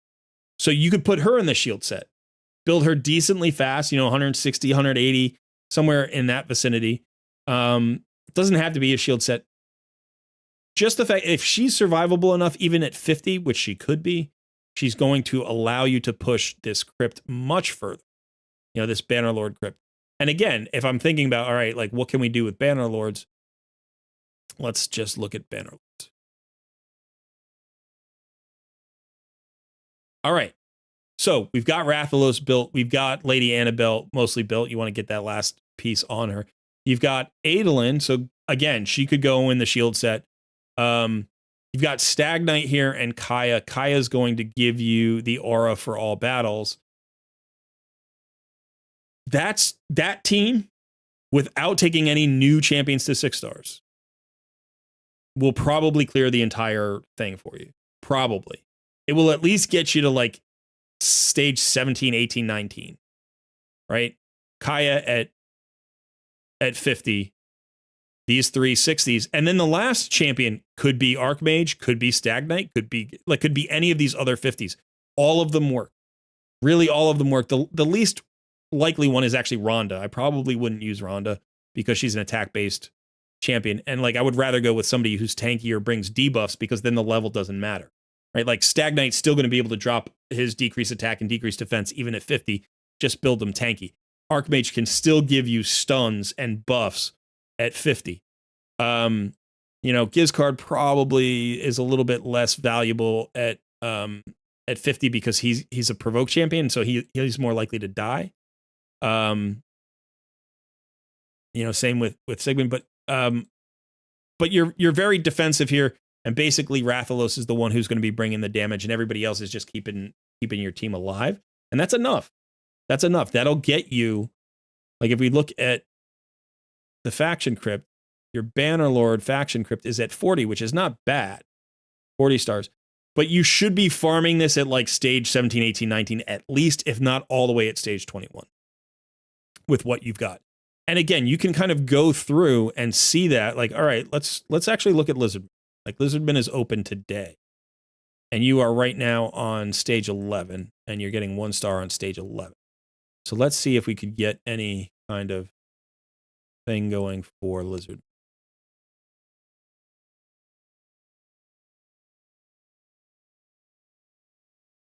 Okay. Absolutely. You've got an unbuilt Fushan, an unbuilt Aox, and an unbuilt Venom Mage. These 3 champions should be able to push you past the second boss. No problem. They're all 6 stars. So even with nobody else on the team, like if you ran nobody in the other 3 spots, or other 2 spots, these champions should get you past the second boss. Right? So what I would probably do is look to put Fushan. Well, let's start with Aox because Aox is your sustain, right? So Aox gives you heals, decrease attack on all enemies, which is important.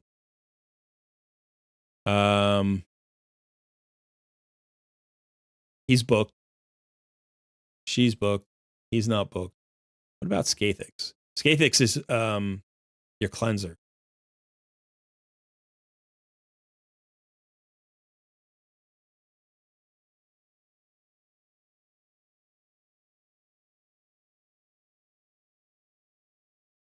All right, so these 5 champions, not built. I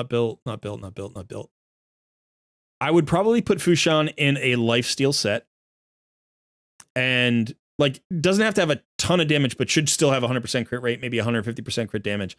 The other set could be speed, or you could do perception if you're trying to land the stuns, right? If you want a decent amount of accuracy, like 200 accuracy. That would be really nice, right? You get Aox pretty tanky. Aox could run the shield set, actually. That would probably be pretty good. Put Aox in a shield set. And then again, you have poison debuffs and the decrease attack, so you need enough accuracy again, like 200 plus accuracy. Venom Mage should be in regen and immortal, again with enough accuracy to land all of your debuffs. So for Venom Mage, you're looking more like 275 accuracy. You want Skathix, tanky, doesn't need much. I mean, accuracy again, perception gear probably here would be good. But the cleanse is really more important. So if you don't have the accuracy, that's okay. And then I would say, Terex, and you can put Terex in. Terex is a provoker, so you want some kind of damage mitigation. Strengthen and counterattack is really nice for this team.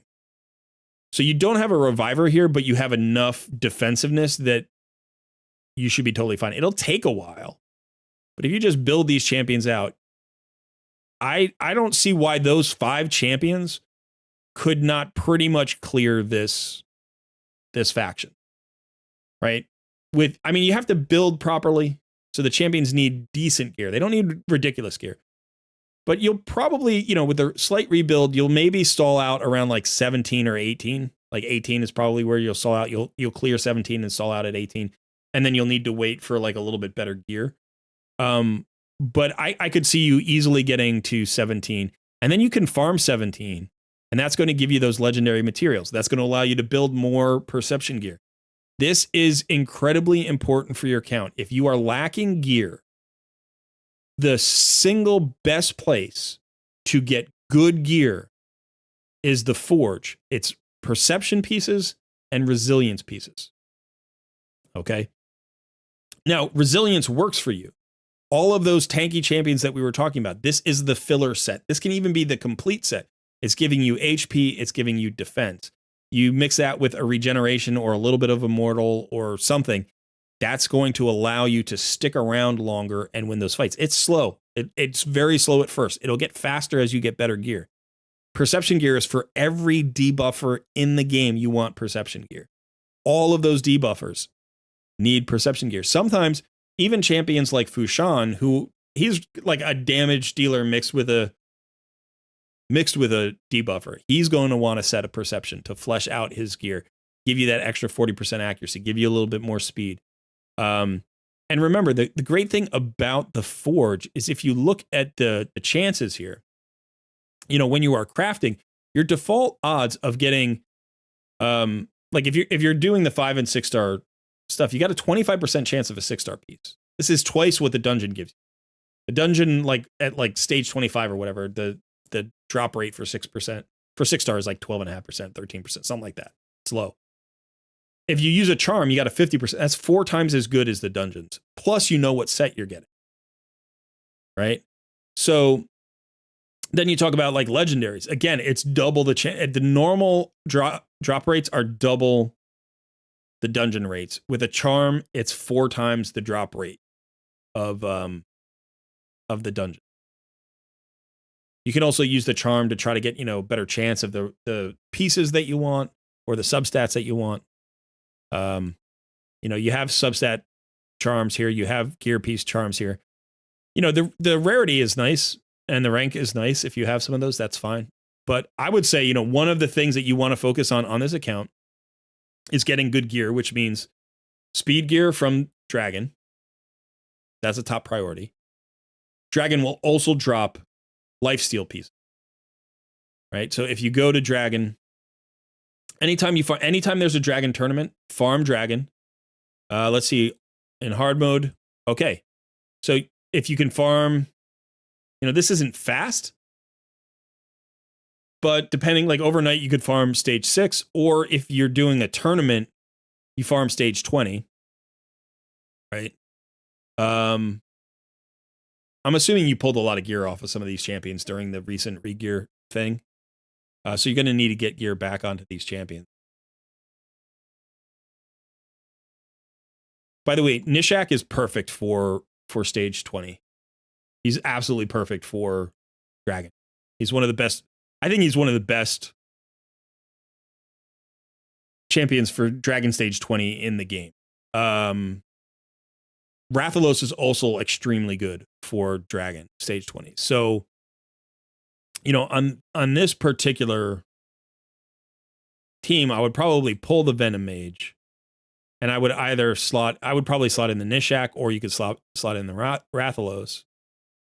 They both give you ally attack in dungeons or all battles 30%. So you're always going to get the 30% aura. They're positive affinity. They'll help you with the waves. They'll help you with the dragon himself. Let's see if this team is built. Let's see. So he's built. He's got just enough accuracy, probably. Built.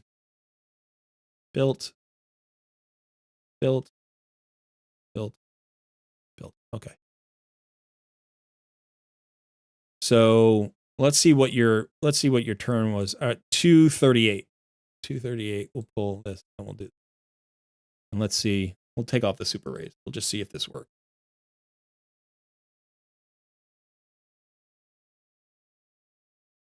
The increased attack is actually really nice. That actually makes the bombs hit harder. Now I didn't put this into the AI, but now Rathalos might be slightly faster on the waves. I think he would be faster on the waves than Nishak is. But Nishak is probably faster on the boss. So, you know, and again, Nishak is built more than Rathalos is in terms of his books and stuff. Although neither one of them are fully booked, so they don't have all their cooldowns.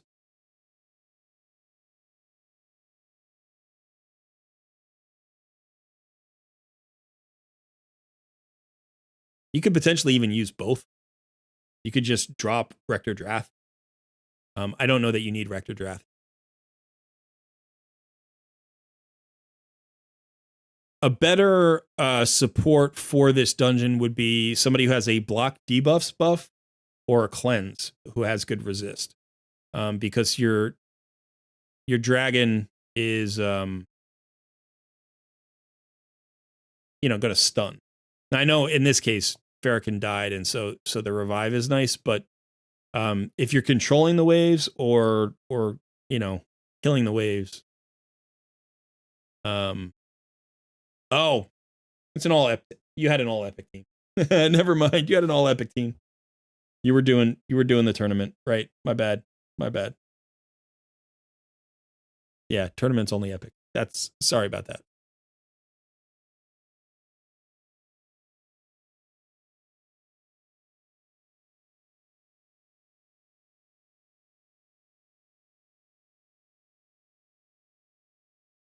All right, so you can get the epic team back in. That's good. Then I'll actually build you a dragon team here, which will help you farm like regular tournaments.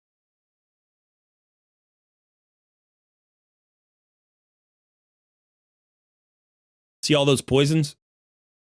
You know, the bombs and the poisons really help chew through dragon.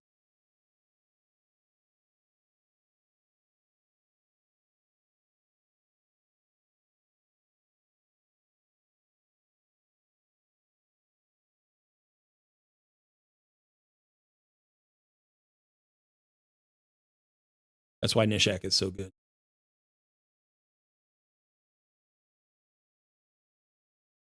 Yeah, so this team wasn't your fastest team. It's like we're already slower than what you were running before.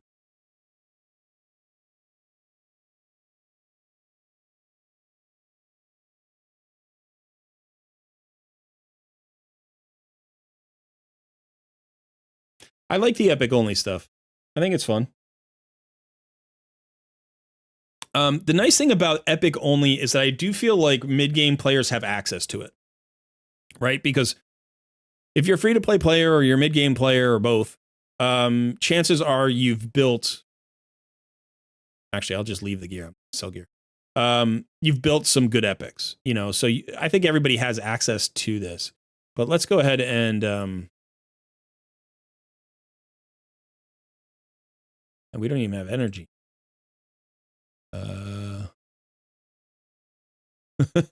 Wow. Okay.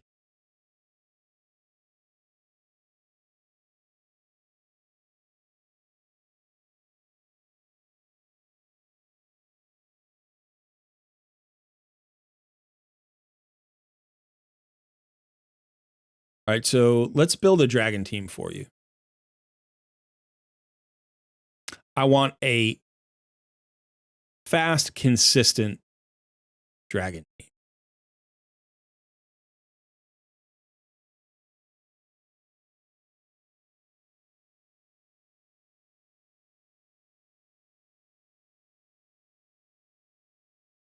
Wait a second.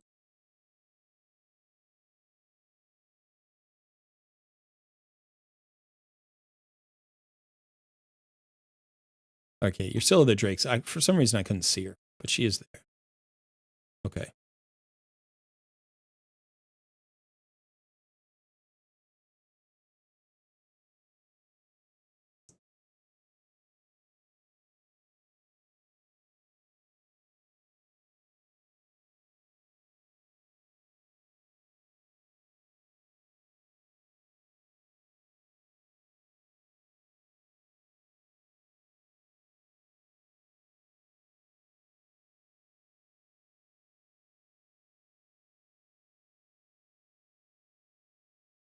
Okay, so I like this team a lot. Now, I know that not everybody's built here. Fushan is not built.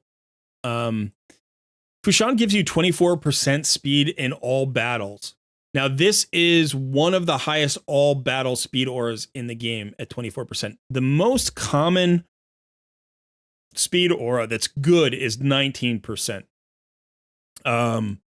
So I don't know if you have any other champions. Well, let's see. Let's just go to. So if you look at like even great even amazing champions like Cardiel, right? Cardiel has a 19% speed aura.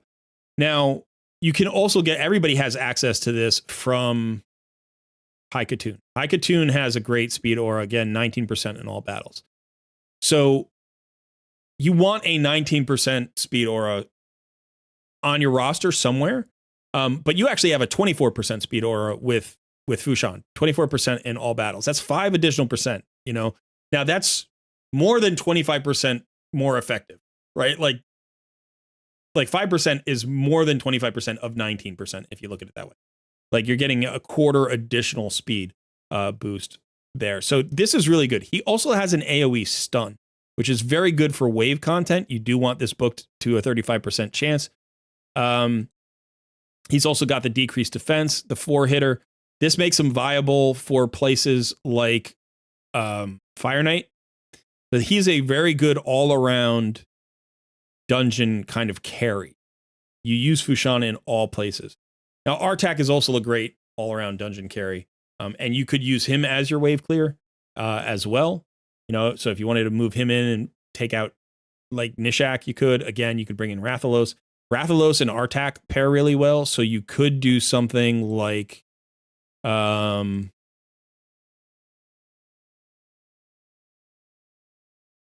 you could do something like Fushan, Artak, Rathalos.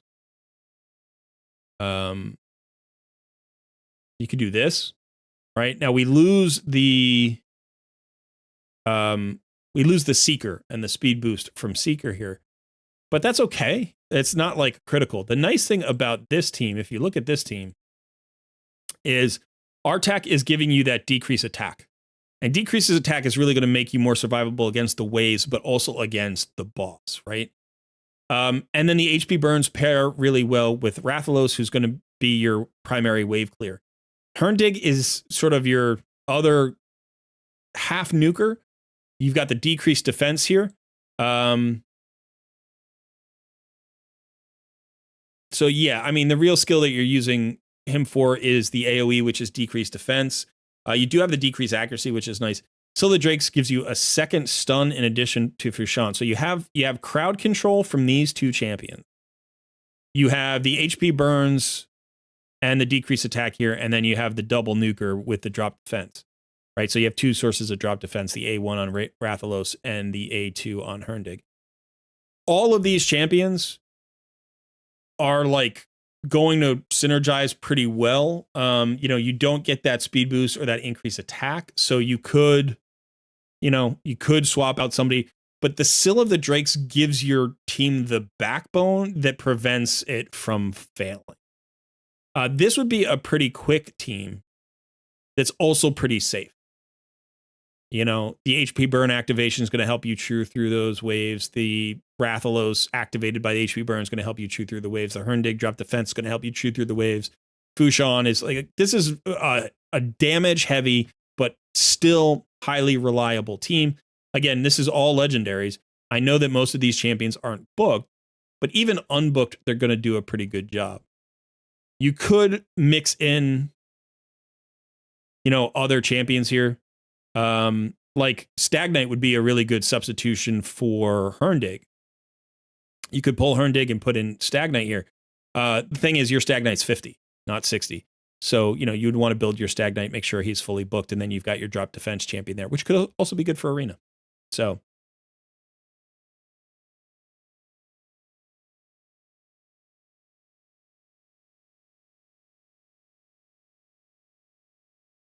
yeah, Darwin, that's true. You want to put the AI in here to make sure Artak opens with his HP burns. But my point is, you have really good champions. I think what I would say is moving forward, like if we look at books, we need books here. We need books here. There's still some books there. Don't book her. You need books there, books there, books there. And, you know, potentially books there. Let's see. What about her? You need books. You need books for him. You know, potentially books. So what I would say is don't, unless you have a legendary champion, unless you pull a new legendary champion that so clearly solves many, many things for you, like Mithrala. Like if you got your Mithrala, I would stop building legendary champion.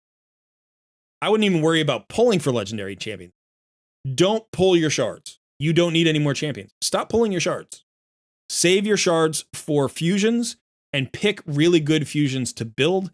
And the rest of the time, go after legendary tomes that you can. Now, getting that clan boss situation sorted is going to help you get more legendary tomes. But also look for events and tournaments like champion training, or, you know, anything that might give you legendary tomes. So when I look through here, you know, I'm looking for opportunities at legendary tomes. Now, for tournaments, sometimes like winning a tournament will give you a legendary tome. Relentless Gear, by the way, is good to go after. So if you're winning tournaments for Relentless Gear, that's fine too. And just start stockpile your shards. You don't need more champions. What you need to do is you need to book the champions you have. You know, you don't need more legendaries. In the meantime, you're going to be getting a lot more epic tome, right? And so you have epic champions that could provide a lot of value for your account once they're booked and built. So again, you know, I'm looking to make sure, you know, which ones are booked. Anybody who's booked like this, like Aox, should be somewhere. Like you should be somewhere in your roster on a team somewhere. If at least faction Crypts, maybe somewhere else, right? So you've got a lot of epics booked. Let's get these epics built and optimized. Now, you know, moving forward, who are good epics to focus on? I like Ruella. I like Gembo, Annex. These are all good choices. I think Stagnite is incredibly valuable for you potentially. He's got that A1 decrease speed, which you don't really have from anybody else on your roster other than Syl of the Drakes, and Syl's isn't as reliable. This also gives you another decreased defense option, which you don't really have other than Herndig, and Herndig's not booked. Sanguinia would give you a cleanser and a block debuffs champion. You don't really have that on your roster. So she would be good to focus on as one of the next like 2 or 3 epics that you build. So I mean, Ruella has a slow, weaken, and decreased defense, so that makes her really good. And then you also have a slow from Stagnite with a decreased defense, and you need sort of both of those. This is a single target decreased defense and weaken. You know, whereas this is an AoE decreased defense. So I would probably say, you know, if you're going for that clan boss, you need to prioritize Maneater. And you need to prioritize your Painkeeper. And then after that, I would consider Stagnite, probably the next priority. and then maybe Sanguinea, and then Ruella. I think those are the epic priorities.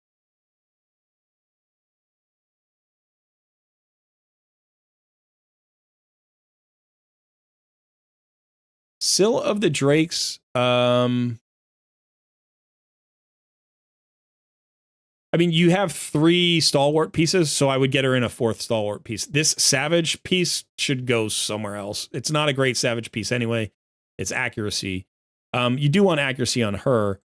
You also want to get rid of this crit damage. You don't need her for any damage. Her role is to be your reviver and your AoE stun champion.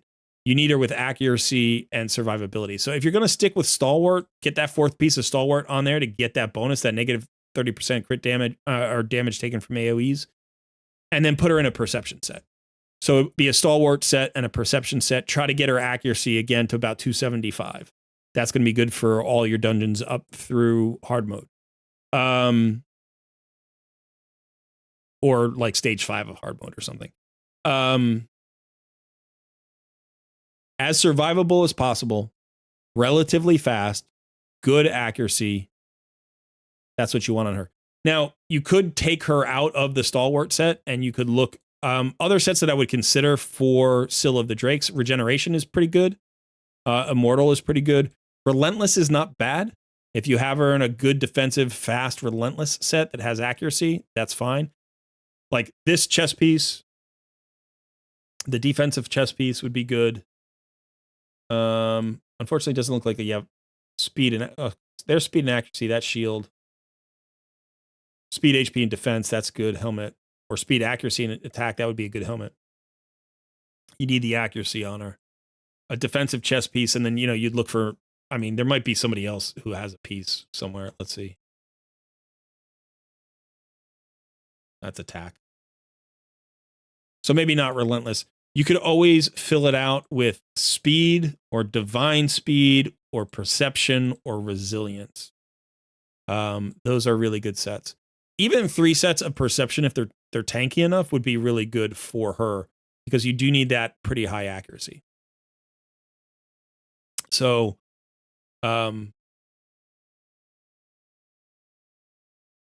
let's see.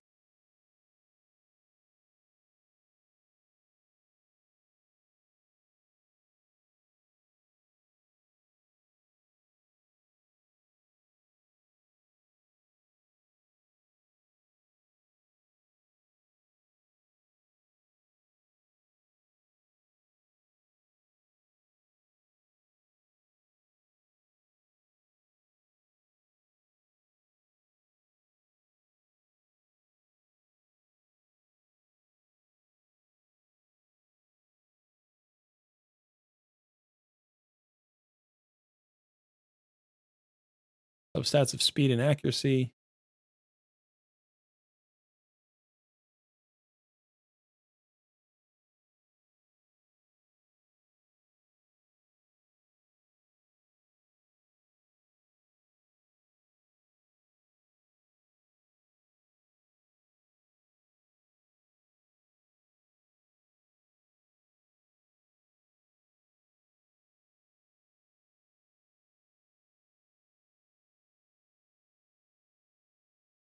Actually, let's look at that stalwart.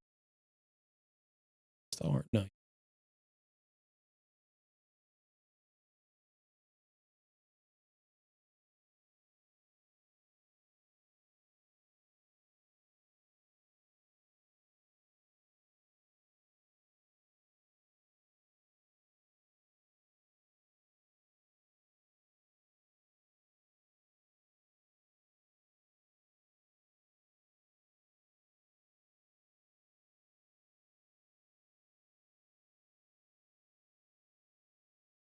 Is that your only defiant piece?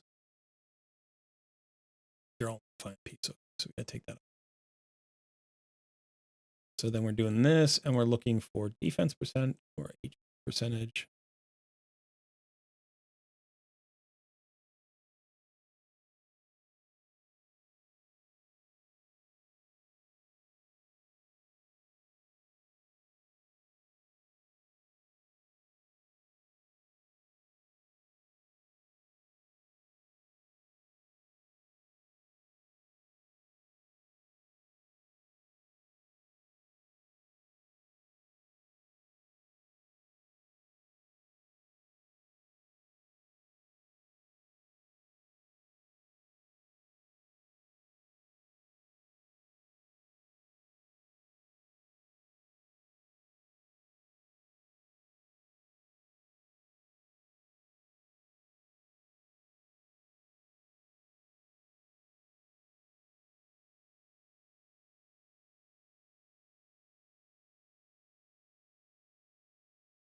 All right, so I might go something more like this. Now, I know that, like, if you look at the stats, let me see if you can see the stat.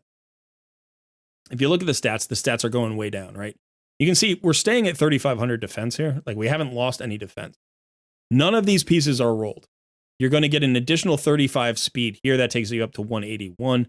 If you get any speed rolls on any of these three pieces, that'll give you more speed.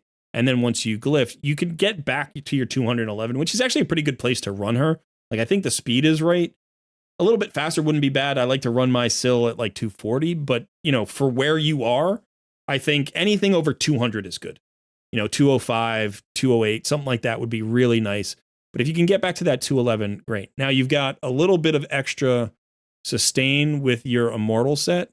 You're going to end up, once you level this HP and this defense piece, you're going to end up with over 4K defense and probably somewhere in the vicinity of like 45,000 HP. You know, plus everything. So imagine you're getting 10,000 more HP, 500 more defense, the same speed. Hopefully, you know, the accuracy is something I'm a little bit worried about because we don't have any accuracy substats really. We have one here, two. So let's look at the pieces that you're running here. So crit damage should go. You want a substat of accuracy. So, you know, maybe steal a piece here or look for a piece with accuracy. And then what about...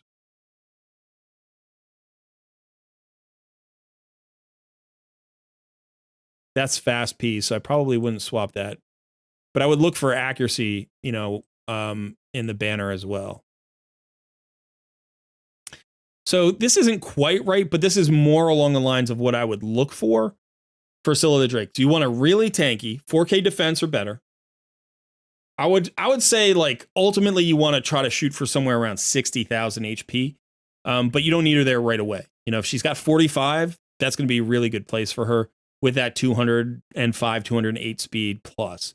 If you could get her to 220, awesome, but if not, it's fine.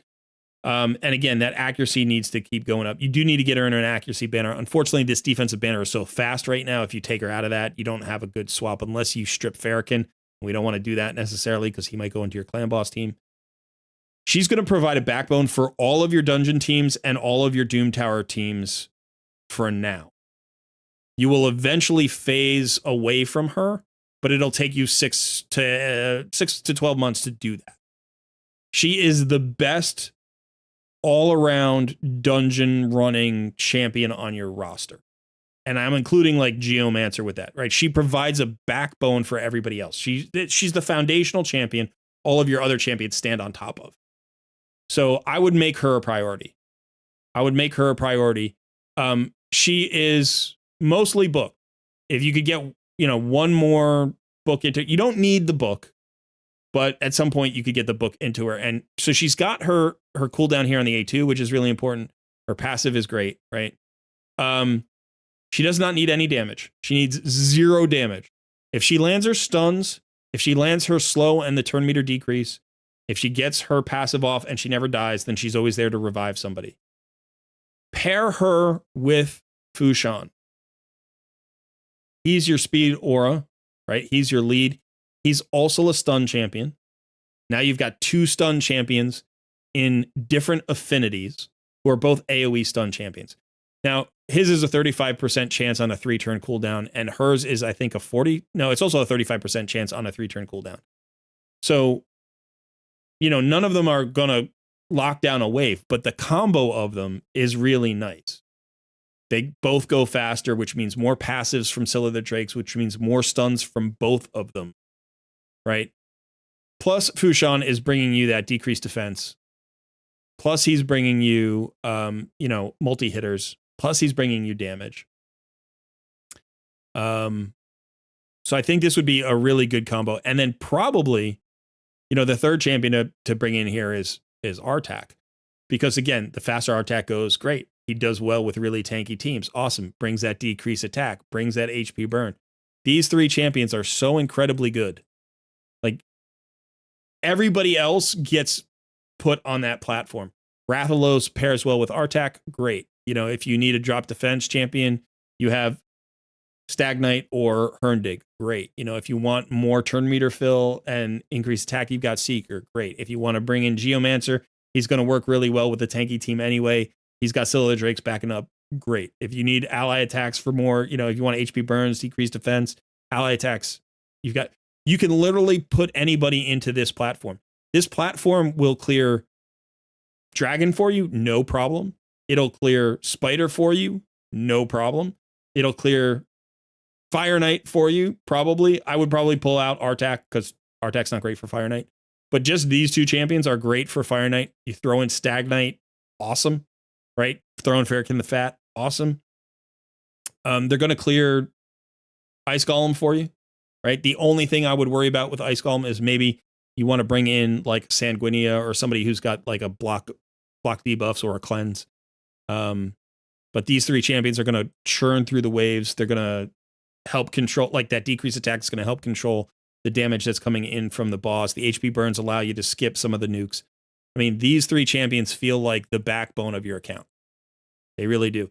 By the way, you've also got a built Under Priest Brogni. He's really good to work with tanky survivable teams, right? He gives you that block debuffs. So forget Sanguinia. I forgot about Under Priest Brogni. Under Priest Brogni gives you the block debuffs. He doesn't give you a cleanse, right? Sanguinia gives you both, but he gives you the block debuffs. He gives you an HP burn, and he gives you a shield, and that shield is going to synergize really well with your tanky team, make you even more survivable.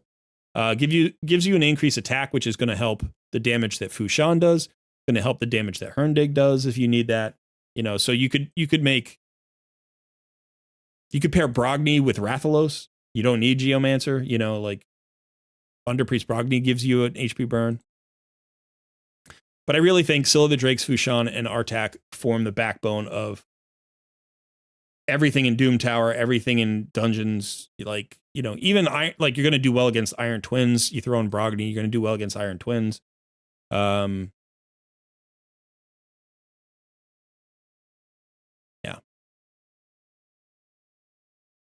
You've got the champions.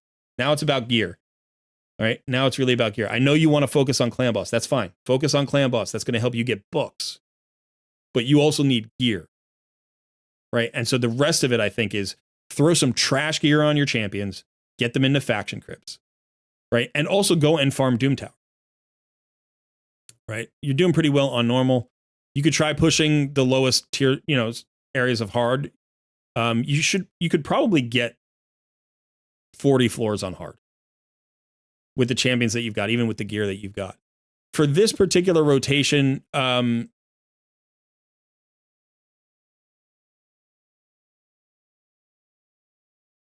nothing really great to focus on. So there is Fatal. All right, this is the Magma Dragon. We don't care about Frostbite.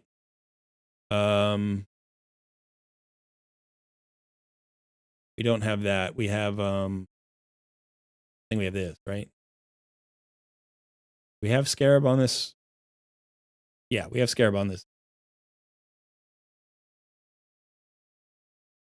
So you could go for Untouchable. It's not a great set, but it's okay. Affinity Breaker's not bad. Affinity Breaker is a damage set that could go on a champion that you want to use as a damager in a lot of places. So it could go on Rathalos. If you don't have a better damage set. Or it could go on Fushan. If you want to help his stuns, you could go on Fushan. So you could farm Nether Spider and put gear on Fushan or Nishak or Rathalos if you wanted to. Maybe even Herndig. Like, none of them are bad in Affinity Breaker.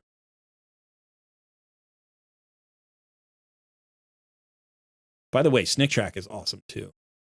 And he would work really well with your team. That AoE decreased speed, shield buff. I think, so this is one of the things, I should say this to everybody. One of my philosophies of like team building in the mid game is not, I don't worry about speed. I worry about efficiency of team creation. Right? I worry about the efficiency of champions being versatile and giving me a lot of value. So I like tanky champions because they do better. They do better in more places.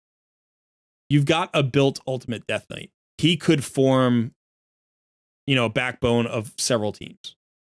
So really, I'm looking for like a single damage dealer or maybe 2 damage dealers that are tanky. So it's like, if you have Fu Shan and you have Artak, those are your 2 damage dealers. You can mix in Brogni, he can hit decently hard. You can mix in, Nishak, you can mix in Farrakhan, you can mix in Geo. But primarily, I'm like, you've got Fu Shan and Artak. You don't need more damage. So let's just get survivability and versatility. So Brogni, Snicktrack, these are champions that can go everywhere. Right? Vizix, awesome. Right? Gives you that turn meter control when you need it.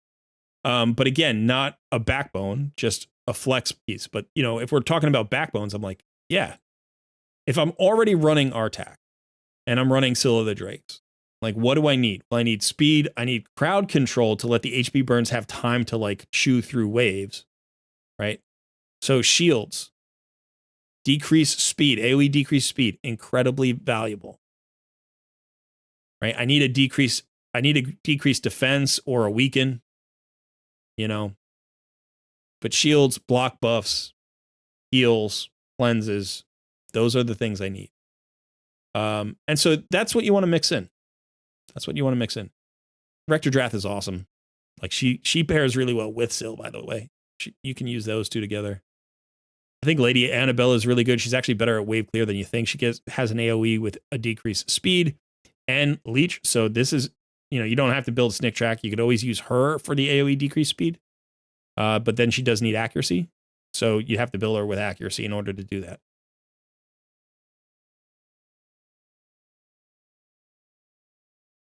Theodore gives you an increased speed and AoE poisons, AoE decreased speed on the A1, weaken, So, I mean, you can get creative, you can think about it, but, a lot of what I'm trying to do is not spend too much, right? Because it feels like you don't have resources. So I'm like, who's already built? Who's close to ready? Who just needs gear? Because gear is the easiest thing to get. Like, legendary tomes are much harder to get than gear. Who's got masteries? Right? Artak should be in the offense tree. Offense and support.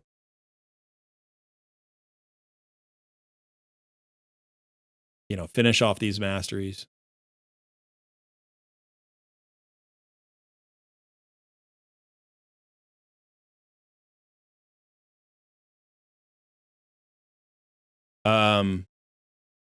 Just by the way, War Master on Brogni, not Giant Slayer.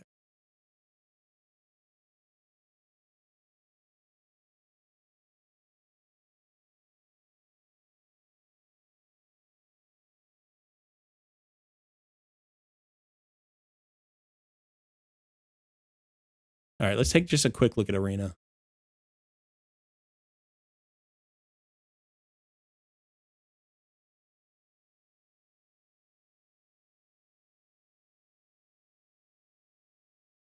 Now, for a go first team, you're in a little bit of a bind here, but I do think since you're building Fu Shan anyway, you can make him your speed aura and then have your Seeker.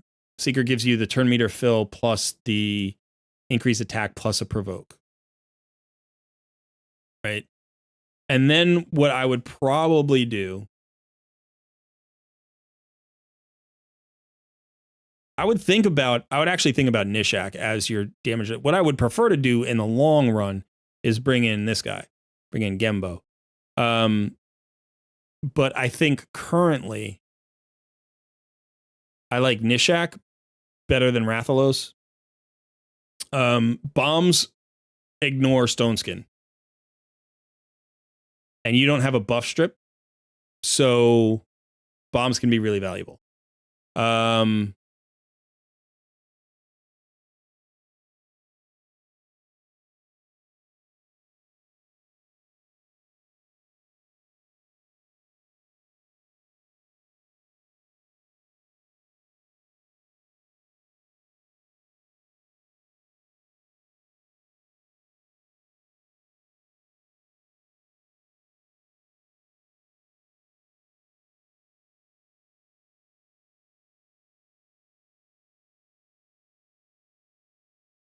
Okay, you fed your high Katoon. Um,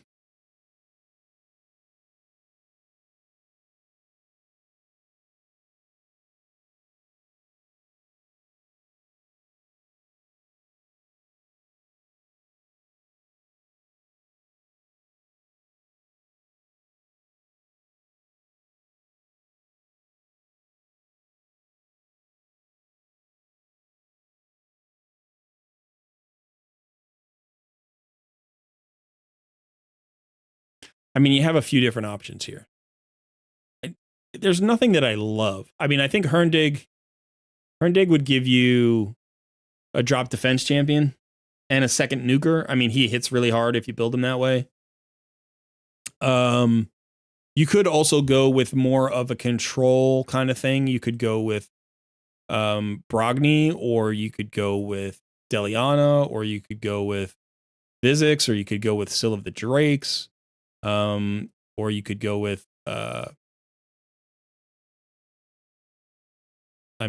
Rector Drath. You could do another damage dealer. I would prefer to have a second damage dealer that's in a different affinity. So this would be like your option. You're looking at what you've already currently got. This is not that different. I would just say, once you get Fushan built, that's your speed aura. You're like, is it better than having an attack aura? Probably, because going first is the best way to win in most cases. Now, you do have an option to go defensive. Now, you have a pretty well built UDK. So in this case, what I would say is you want to go with something kind of sneakier that's really hard to kill. You do need a reviver and a healer. I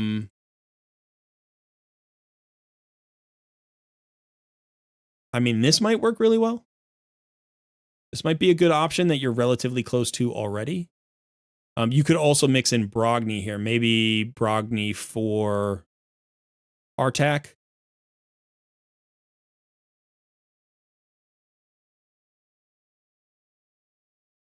This would be pretty hard to take down. I don't know if your Deliana is built. Is Deliana built? Yeah, and she's kind of built. And UDK is slow, which works fine. And Artak. Okay. So if you did something like this, going into this team would be a little bit tricky because they do have a reviver, but you have the AoE leech from Deliana. You're going to have the sustain from UDK, Deliana, and Sill of the Drakes. Actually, and Brogni. You got 4 champions here who just make you much more survivable. You've got decent damage here from Deliana and Brogni, but this is really just about grinding down a team. So what you need to do is, kill revivers. And that could be a little bit tricky. If a team has multiple revivers, I would stay away from them. But with a team like this, you could potentially get to the gold 5. I would probably focus on some rebuilds here a little bit. We're already going to be rebuilding Sill of the Drakes, and so if you wanted to focus Brogni a little bit more on damage, or you wanted to make sure that everybody had more accuracy to land debuffs in arena, this is a pretty good combo. You could put Deliana in a stun set, by the way, that would provide extra utility, or you could put her like in a savage set. Make her your primary damage dealer. She hits decently hard and still can be survivable even with a damage build because she's an HP based champ. This isn't fast, but it'll give you an option if you can't win a speed race, right? Now you can also take this in as a go second team as long as you're not up against too much CC, because the problem with this team is it doesn't have a cleanse. It only has a block debuffs. Unless Brogni is going first and getting that block debuffs up, you're going to have a problem with CC teams. Ultimate Death Knight gives you a little bit of insurance against that, but not a ton. And so does Scylla the Drakes, because her passive goes off even if she's stunned. But see, we're going to work our way through Rector Drath here, and we're never really at risk. And now the team should just fall pretty quickly. So again, this is a 2.5 minute battle or 3-minute battle. So it's not fast, but it gives you another team that could be a little bit reliable into different teams than your go first team would be good again, right? This team is too tanky for your go first team, probably. Although your go first team is still pretty tanky because you're going to have Seeker and maybe Scylla the Drakes on it. So I think you want to create 3 or 4 different arena teams that allow you to pick a greater variety of opponents. And you do have the champions to get to where you need to be. So like this could be a tricky team. I don't know. You'll have to experiment and actually fight these battles to see. Like this might be too much sustain for you to actually break through with your team. Whereas maybe a team like this is a go first team. They're gonna beat you to the punch, but they don't have a lot of crowd control. Oh, and they're actually built slow. So now what we really need here is, because we don't have a block debuff buff, we need to get, actually maybe we can get through yet. You're going to need to kill the Reviver eventually, and that means that the Mytha is a problem with the block debuff buff. That provoke is nice. So we'll see. Having a buff strip champion would be really valuable for you. I know Geomancer strips buffs from a single target, I think, or steals buffs, but so you could use him in a pinch if you needed to. We might not have this team in the right spot to be able to beat this Pytheon. If he's just too tanky, then he'll just keep reviving the team. I might be able to manual a way through this. Here comes the revive, right? Yeah, okay. But what we want to do is kill Demytha first. We want to make sure Demytha... Damn it! We want to make sure Demytha always dies. Because that way... that way we don't have to deal with 2 defensive champions.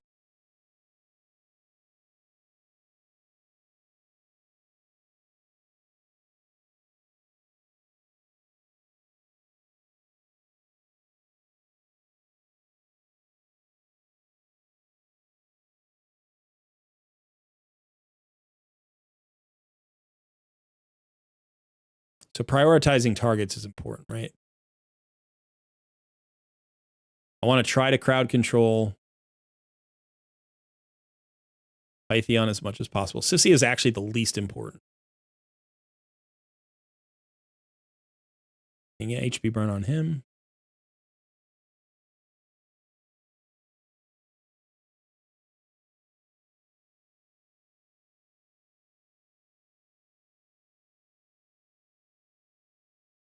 Now we use the stun if we can. Unfortunately, she's weak affinity into Pytheon.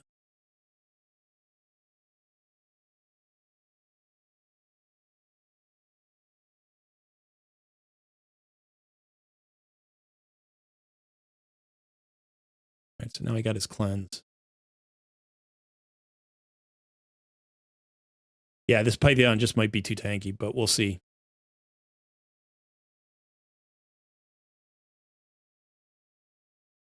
If we can prevent Demytha from factoring in, we may get enough time on Pytheon with the provokes and stuff.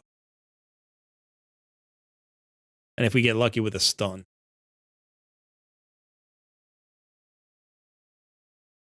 All right, so here we want to go ahead and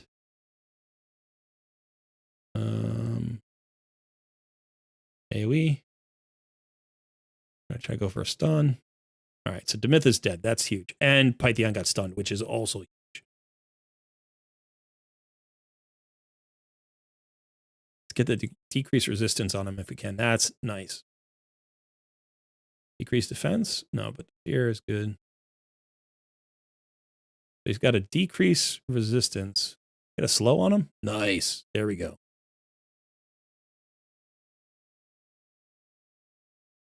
Provoke if we can. Yes. All right, we got the win. This is going to work. A decreased resistance from Deliana is actually pretty clutch.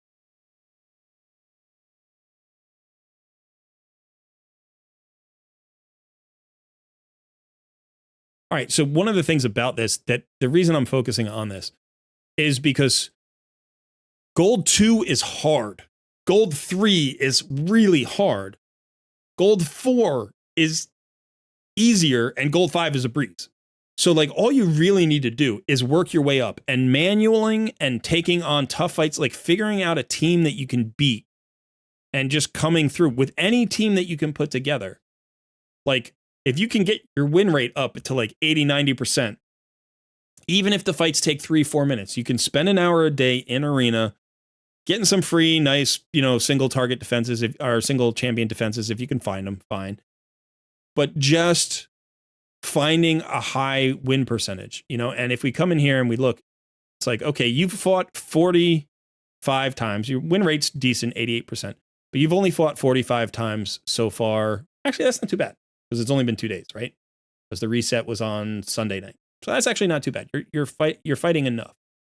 But, keep that win rate high and keep pushing arena and bust through to gold 3, bust through to gold 4.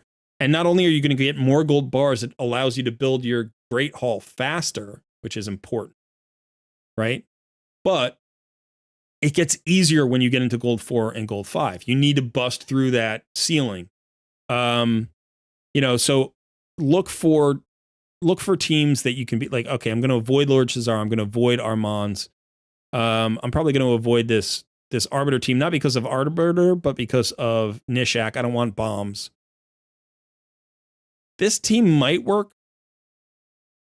This is a bit of a risk here, but let's go ahead and try it just to see. I don't really like taking UDK into Wukong, actually. So never mind. I'm going to avoid that. Yeah, so this might be all of the teams here.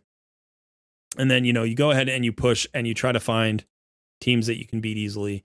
And, just keep that progress going. It's really important to get to gold 4. 4 gold tokens per win is so much better. That it's double what you're getting now, right? And also life is just easier at gold 4 and gold 5. Your battles go faster. So I do think you have the roster to make it. Avoid bomb champions, avoid Wukong, and I think you're probably pretty good. This one, I think you could beat this. We'll see. They're going to go first, and they've got a pretty good team, but oh, yeah, that was enough damage. Okay. I mean, Baron is scary, but I honestly thought you might be able to get through that. Let's see about this Blender comp. Blender comps might be rough because of they bypass UDK. Yeah. So I think with the rebuilds, that might help, having more tankiness on Syl, right? Because right now Syl of the Drakes is in that crit rate gauntlet or whatever.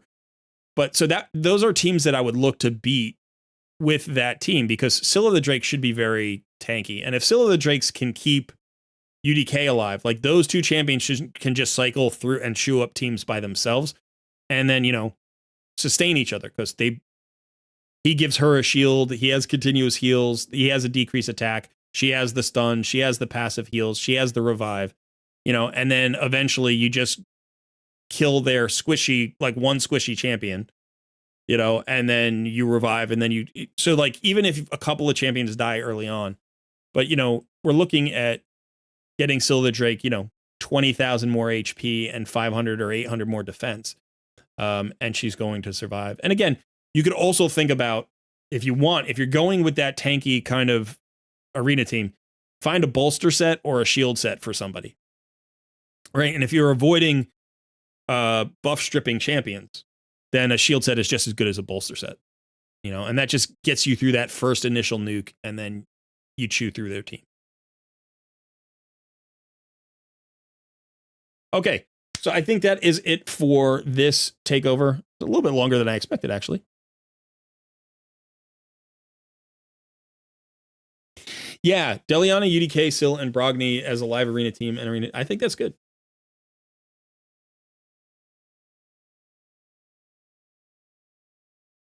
What I would say for masteries, just quickly, and this is again I've done videos on this, but this is a good bit of advice for everybody. You want masteries to enhance the primary role of the champion, and then decide if, like, what the secondary mastery should be. So for instance, Rathalos is an attack-based champion. Obviously he's a damage dealer, so you have him in offense. And then you could decide whether defense helps his build or team composition more, or support does. Right now, in support, what would he get? Well, he doesn't really need accuracy. He doesn't really need healing. He could get some value out of Lore of Steel, potentially. Extending buffs wouldn't be bad, or debuffs wouldn't be bad, right? Like, that could work, or extending buffs wouldn't be bad.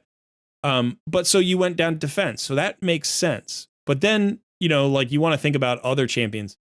So for instance, sometimes you'll have a support who's like a clan boss support champion. So you're like, oh, well, I need, you know, I'm going to need, let's say here on Rector Drath. If Rector Drath was a champion you were running in clan boss, you would say, I would still want to take War Master. Obviously, she's a healer, so support makes sense. But defense is a tree that I find a lot of people probably overuse. And maybe it's because I already build my teams relatively defensively and pretty synergistically, so I need to find damage sources. You know, I need the damage from the offense tree, the offense mastery. Although you could go the other way, you know. It's really up to you. But I think masteries in general, it's okay to copy other people's masteries at first, but then you get that one free reroll on masteries. So, you know, after you've been using a champion for 3, 4, 6 months, say, how do I use this champion? And would reworking the masteries actually improve their output?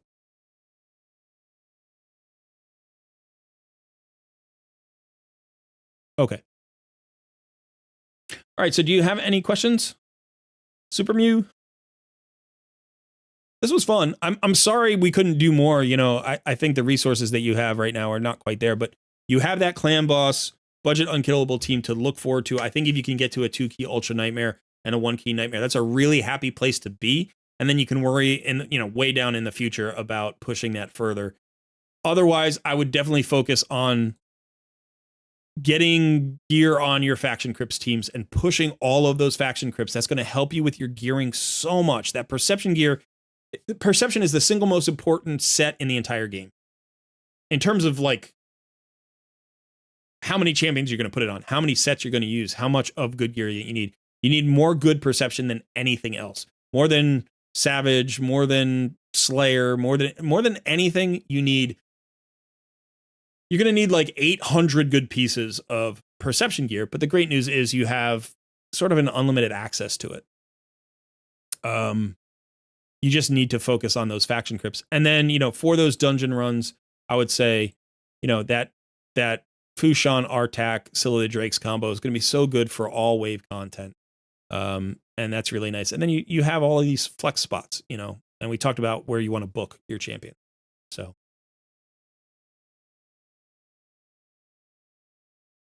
Yeah, and definitely, absolutely, at this point, start hoarding your shards.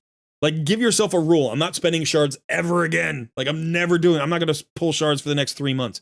You don't need another champion. All another champion will do is distract you from the good champions you already have.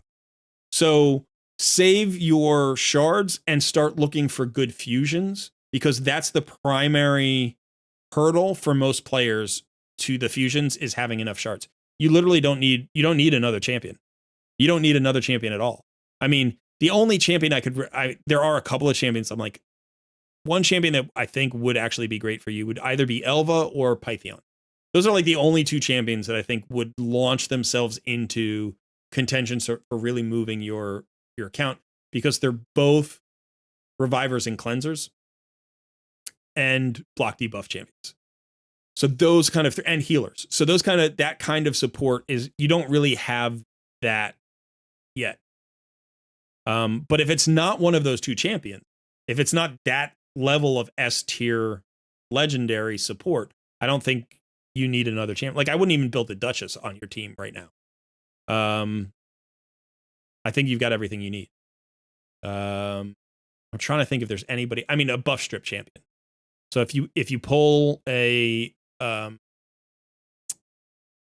Wukong, yes, but if you pull a Madame Saris, she would be awesome for you.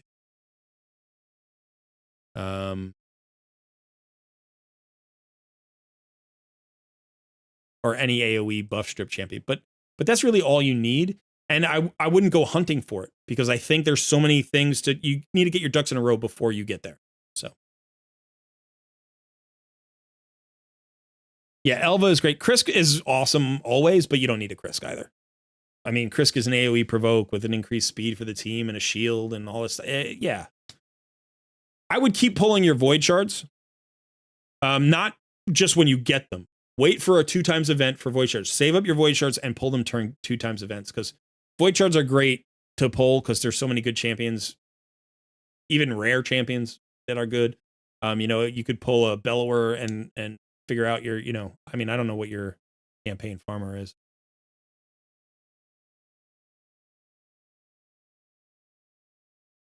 Artak, yeah. So you could use a better campaign farmer. I mean, Herndig's okay as a campaign farmer. He's okay. It's actually pretty good.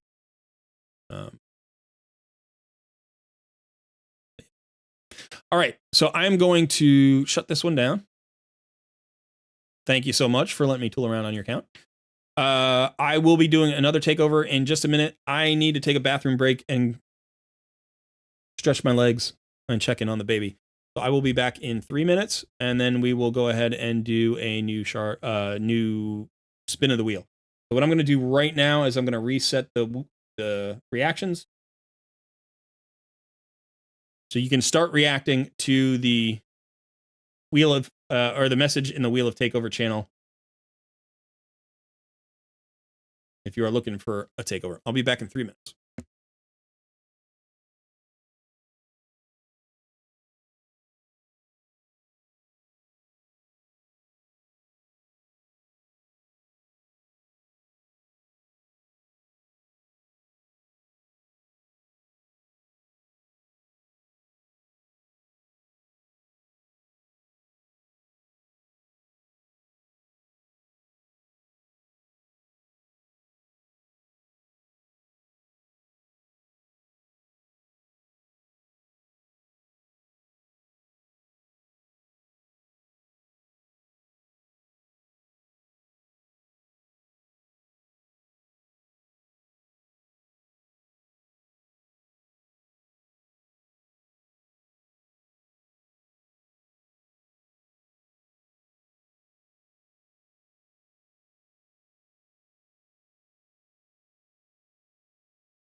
I'm back.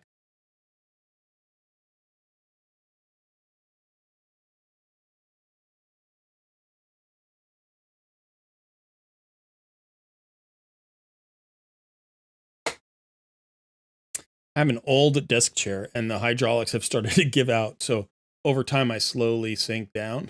So you'll notice like I'm starting much higher. Like this is my maximum height, but then in like half an hour, I'll be down. It happens every day. I actually, I have a stool, that I bought to improve my posture because, you know, the desk chairs, like I end up slouching. But with a stool, I sit up more upright. But I swapped it out, a while ago when I moved my office back to my old desk chair. And I kind of regret it. I think I need to switch back to my stool.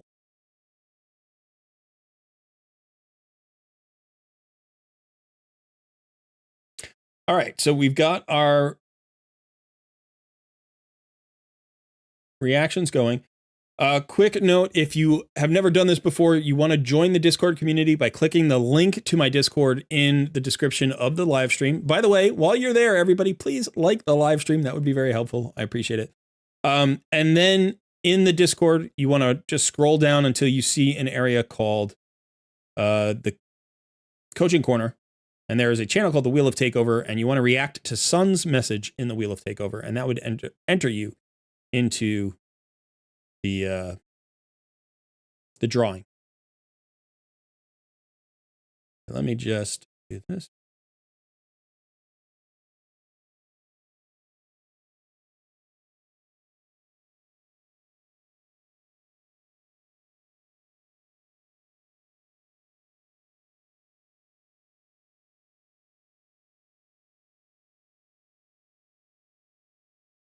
Okay. And again, everybody can win once in 90 days. By the way, where's Sun? I don't know. I don't know. He's always hanging out somewhere. Like, I feel like even when he's not here, he's just always looking over my shoulder. Like, he's never gone entirely. He says he's the boy who lives in the cupboard under the stairs, but in reality, we know he's the troll who lives under the bridge. And I feel like he's always waiting for an opportunity to jump out and scare the hell. Whoa.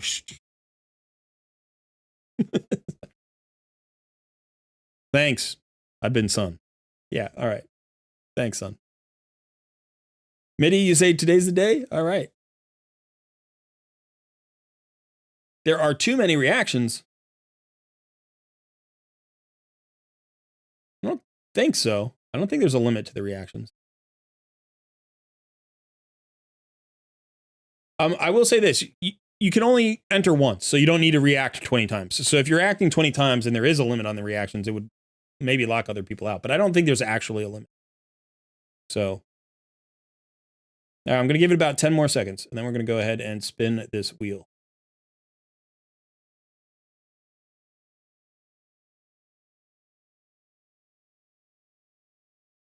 Got a lot of people here who want it. Raj, Aaron, Mitty.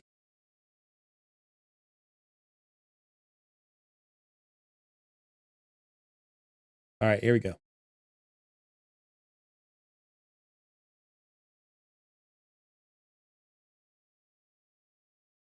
The wheel of names is thinking. The square of names is just watching, is looking on. All right, so let's check out our poll. So almost a quarter of you have been watching basically since the beginning. I'm curious about people who've been watching a long time. I'm wondering what, you know, because you remember those early videos. Those early videos were really long. They were super nerdy, right?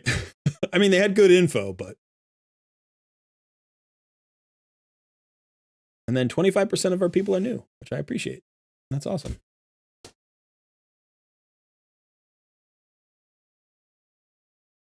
Zedekiss. Zedekiss wins.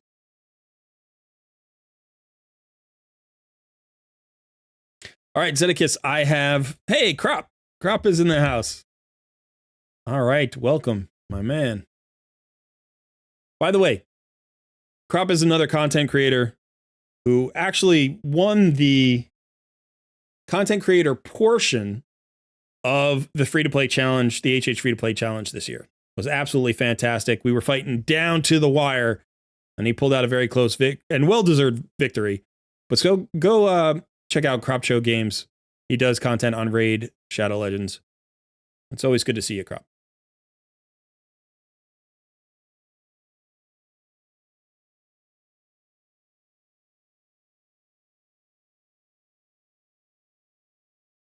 Okay, Zedekis, I sent you a DM. So please get back to me. Again, just as a reminder to everybody, if you enter, if you react, don't go AFK. I hope that we don't have an AFK here. Still no music. Yeah, sorry, Pavel.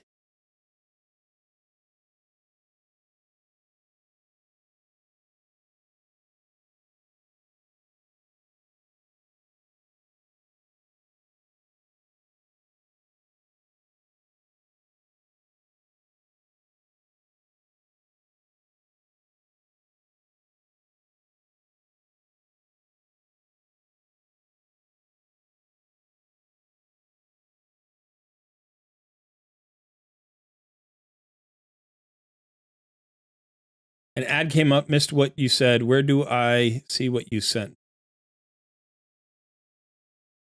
If you're the winner, I sent you a DM in Discord. So in your Discord at the very top, there's like a little Discord icon. If you click on that, you'll see all of your direct messages, and I should be near the top, and you just click on me. Or if you want, you can just go ahead and click on my name, like in the server. Or if you can just see me, just click on me and then send me a DM, and it'll pull up our DM history. So you can go ahead and do that. So what I've done with the music, we did music for a while, and the problem with music is most of the music is not royalty free. So you end up doing a revenue sharing thing with other content creators. And I don't make any money anyway. So it's like splitting that in half would be awful. So really what I need to do is sign up for some kind of royalty free music subscription thing. And again, I don't make any money, so.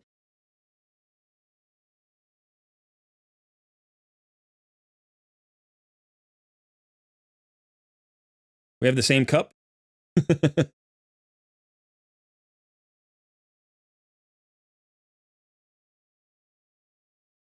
Am I going to build Hydra team with Packmaster and 5 Hellhounds? I'm thinking Packmaster and 4 Fellhounds, right? Because you probably need either a cooldown reduction champ or a buff extension champ. Actually, taunt doesn't get extended, right? Taunt can't be extended. So yeah, I think you need a cooldown reduction champ. Maybe not. I don't know. But I'm thinking about it. I'm like, that is the team, right? You just have that taunt up 100% of the time, make sure he never dies, and then you have a bunch of hounds to do the damage. A bunch of Fellhounds. So yeah, I'm thinking about it, Crop.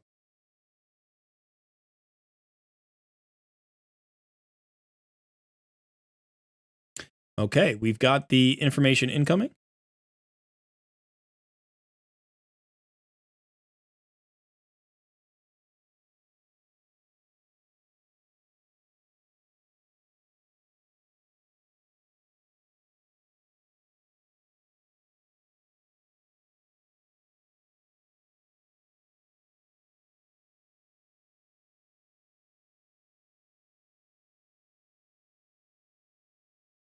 You need a gear cleanse. All right. Haven't done a gear cleanse in a while.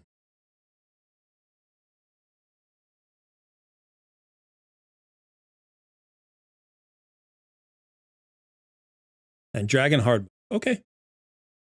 Sounds good. Okay, so the end game 676, level 76. We're looking at 150 days. So you're cruising right along, relatively newer in terms of days into the game, but still pretty progressed at level 76. So you're doing quite a good job. Let's go ahead and look at the roster. You've got Wixwell. Wixwell is awesome. Let's go ahead and let's look at the number of 60s here. 1, 2, looks like 26 6-star champions. I don't know if I wouldn't call them questionable hits, but there are a few champions that I think you're not going to get as much value out of, moving forward. But clearly you do a lot of like champion training events, because if you're progressing that fast and you've got this many 6-stars, and focusing on rares is a good strategy. So I don't want to knock you for this. And this is something actually, if you're in the mid game and you're wondering like, where do you get value out of, like if you're chasing all of those legendary tomes in champion training, but you're 6-starring legendary champions, you will 6-star more champions than you get legendary tomes for, right? You'll just run out of books really fast. So one of the ways that you can kind of alleviate that problem is you can focus on things like uncommon champions, rare champions, and the occasional epic, depending on how many epic tomes you're getting, in order to 6-star more champions and get value out of them for things like faction crypts or specialty niche places without necessarily like outrunning your books. So, for instance, we have Kurzad Deep Heart here. We've got Muckstalker, Hellborn Sprite, Reliquary Tender. These all have uses, but they're not high priority champion, right? So that's fine. If that's what you're doing, you're using these rares as an opportunity to get legendary tomes, then great. Then you're doing a good thing. But, again, these are champions that are going to be primarily relegated to faction crypts and special, like secret rooms in Doom Tower after the first, 6 months or so of the account. Let's go ahead and take a look at the Arbiter missions. You've got Arbiter. You just, not that long ago, so you started on the Romantu missions. You're doing a few of the Marius missions. But that's awesome that you've got Arbiter. I mean, you got Arbiter in under 150 days. I mean, that's fast. That's fast. I don't know when, probably got her in the last 10 days or so. The dwarf got you to stage 15 of Iron Twin. Let's see. Kurzad did? Let me look at Kurzad. Decreased speed. Yeah, there you go. Yeah. So it's important to have a decreased speed champion. And you've got it on the A1.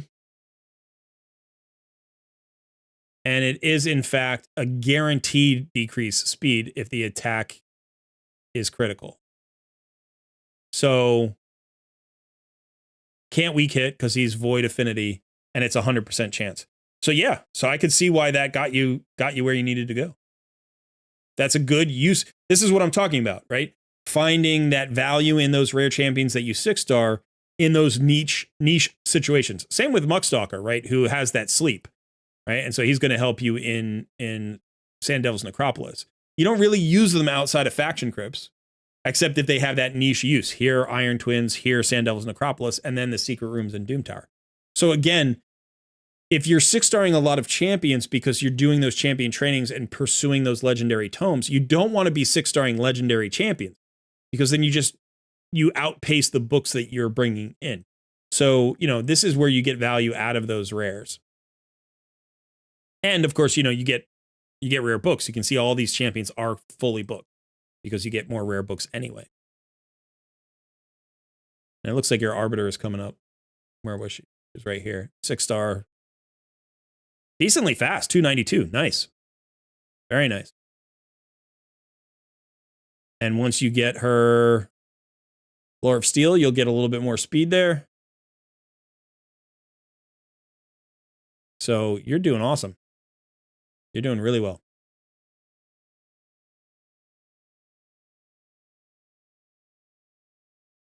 Scaramus, Whisper, Skrank. Yeah, that's awesome. You got Arbiter a month. Okay.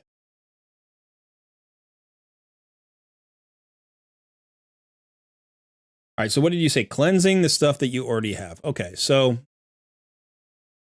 you've got 1,000 pieces of gear out of 1,500, which is not bad. Now, before I do a gear cleanse, one of the things I like to do is I like to see, who's built. I want to see what your progress is. Um, you know, where are your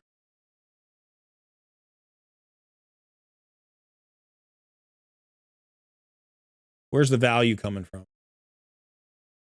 I assume it looks like you have a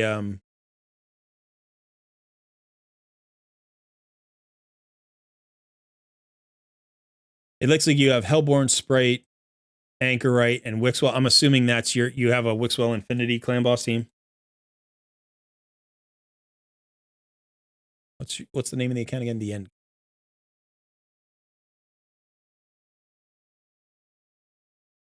113 million, one key Ultra Nightmare. Yep.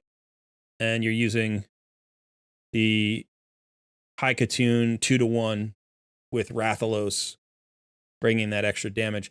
You don't have an HP burn, of course, but it doesn't matter. Rathalos still hits really hard.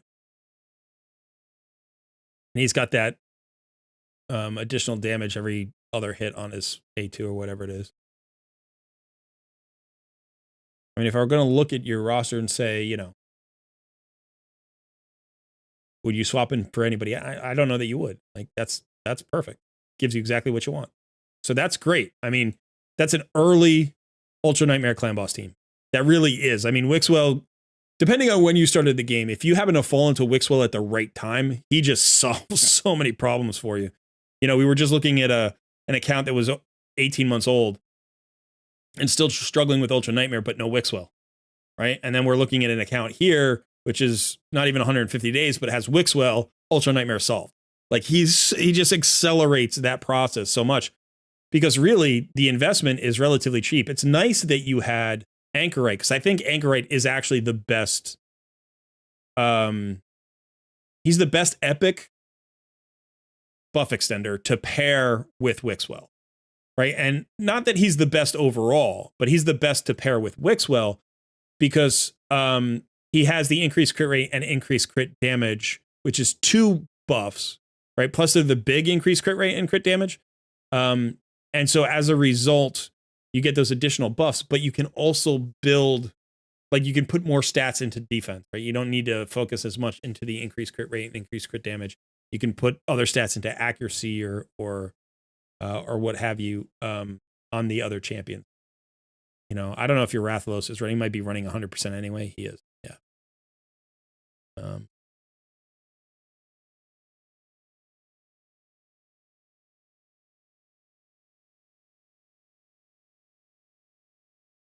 obviously, Rathalos is speed tuned at 167, so you can't really change him up. Okay. Semar is solo Bommel, doesn't need books.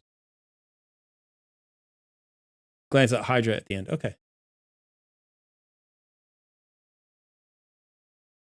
I want to look at your dungeons. Again, we're going to do a gear cleanse, but it really helps. Gear cleanses are hard for me to do as takeovers without taking several hours. And one of the reasons is because there's so much that goes into figuring out how to cleanse gear for your roster. And I have no knowledge of your history, you know, like your account history. So it's much easier for me to do a gear cleanse for myself than it is for you because I know what everybody's wearing. Like I can just think about the gear that I have on my other champions. Okay.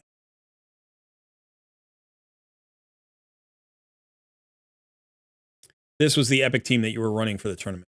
I'm assuming you were running stage 20.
All right, let me look here.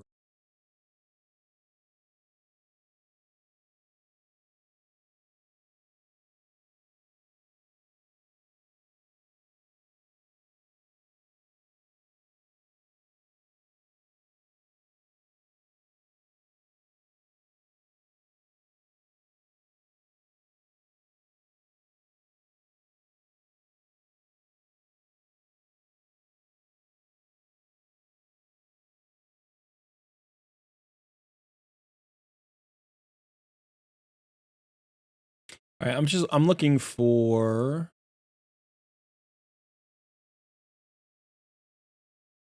block debuffs. Nope. Looking for cleanse.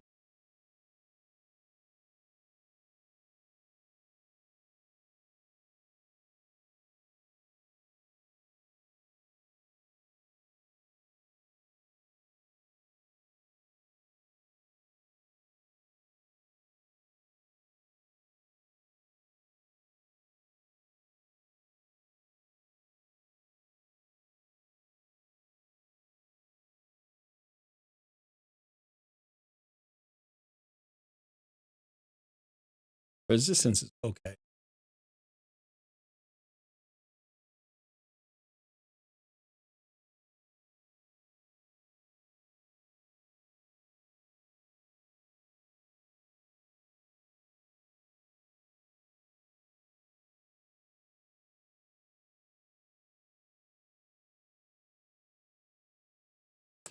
She is running slow. Is there a reason why Doom Priest is running so slow? Like, is that deliberate? Is she speed tuned for something?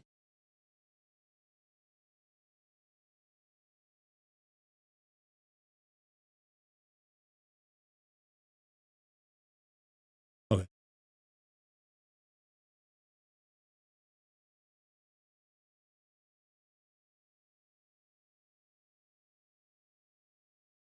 You have a regear item, so we could do free regears? Okay.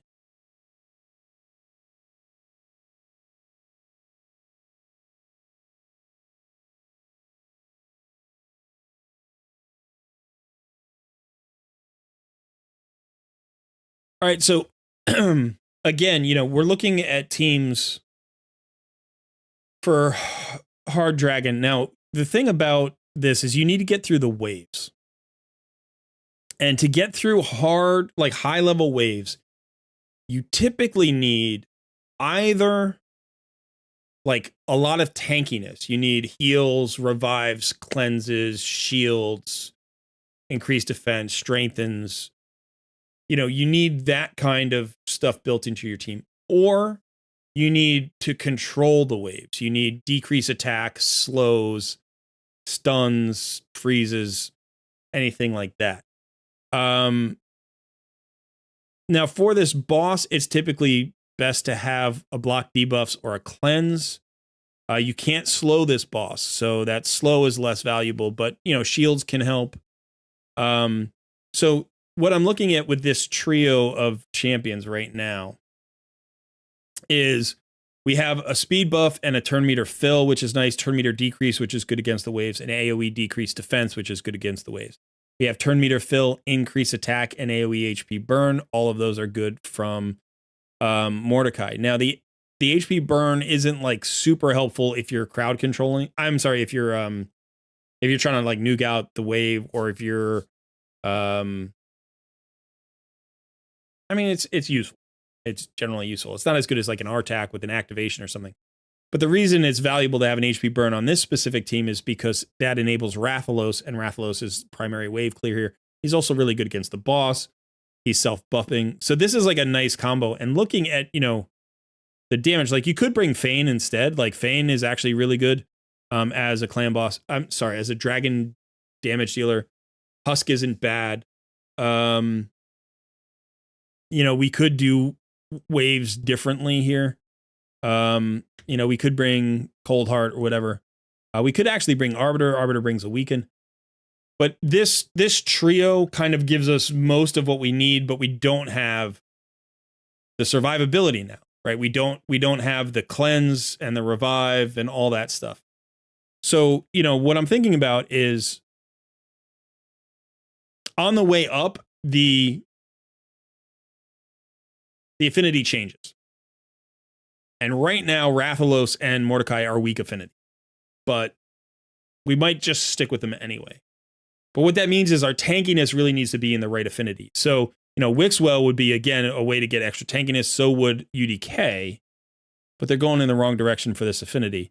I'm also thinking about Rector Drath and Doom Priest. Doom Priest to give you some heals. Rector Drath to give you some revive. But again, wrong affinity for this particular stage.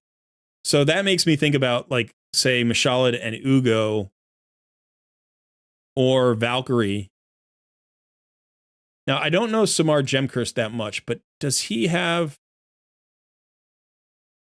Yeah, okay, so let's look at Valkyrie. Valkyrie's not booked.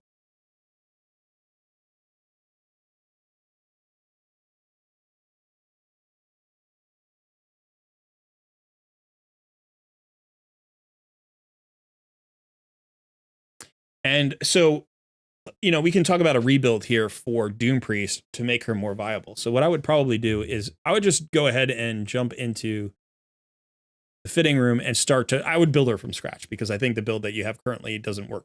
Now, Relentless is not a bad set for her, but speed is important. So if you're going to put her in Relentless, you need like 220, 240 speed.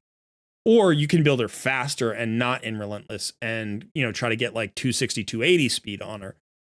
Now, sometimes you end up speed tuning her. She's actually a commonly speed tuned champion. And so she might run somewhere in like anywhere from, say, 190 to 250 range, like anywhere there. And that would probably, like, Relentless wouldn't matter there. You wouldn't need Relentless, but you could run it. So like if you're running her in a Demytha comp, let's say, or like a Helicath Unkillable or something, and she's your cleanser, then you just need the right speed, and it doesn't matter what stat she has. But if you run her as a dungeon cleanser, then typically, you need more cleansing. You need her to come around more often. And that's where, like, the Relentless can be really nice. But again, speed is important. Yeah. So you're going to want to run her pretty fast. So let's just start with speed boots. And what I would prefer is, let's see if we can find some 6-star speed boots in a good set for her. Now, she doesn't need resistance. Resistance isn't bad on her, but resistance isn't necessary. I know notice that you're running a lot of resistance, but the reason resistance doesn't matter is because her passive can't be stopped by a stun or a freeze. Like, it still fires. Her heal still fires. The cleanse still fires. So the only thing that resistance really helps you with is a block passives debuff. That's the primary thing that it helps you against. And we don't care about her damage, so we don't care if she actually goes. All we care about is her passive firing. So you can actually keep her with 0 resistance, and that's just fine. Now, there are some sets that you can consider running her in. You could run her in a shield set if you want to add additional stability to your team. That can be very good. She's got a decent HP pool. 19,000 you can see is pretty good for an epic support. So that's a decent HP pool. So you could run her in a shield set or a bolster set. I do like bolster sets for her, because it gives her additional regeneration, makes her even harder to kill. Reflex is a waste. You don't do that. Immortal is pretty good. Resilience is fine.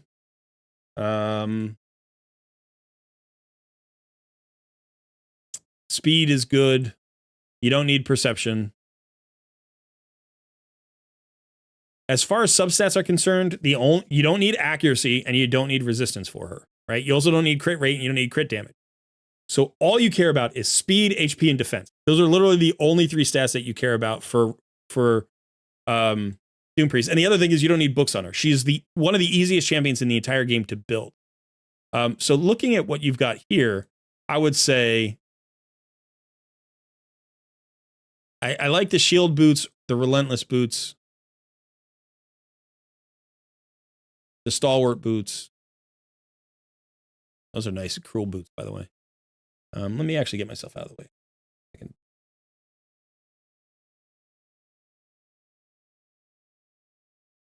I used to have it.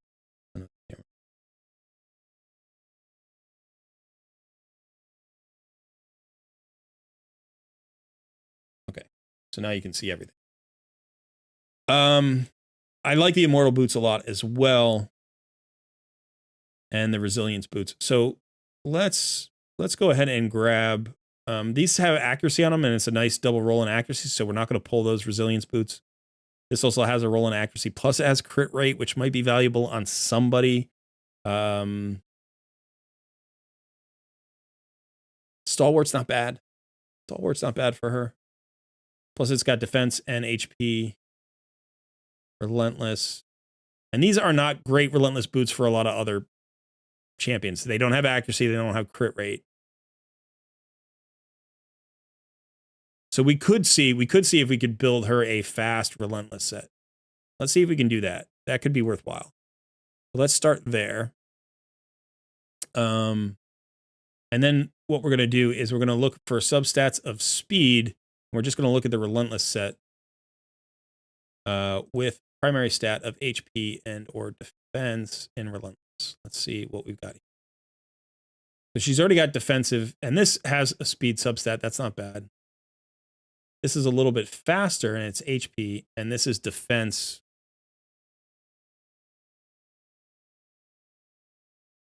Chest piece.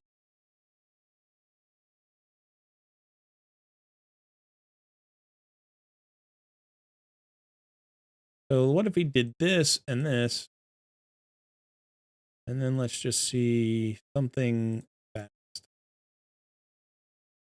Here. That's not bad. It's a little bit of waste on the accuracy. We did this. And then we want speed.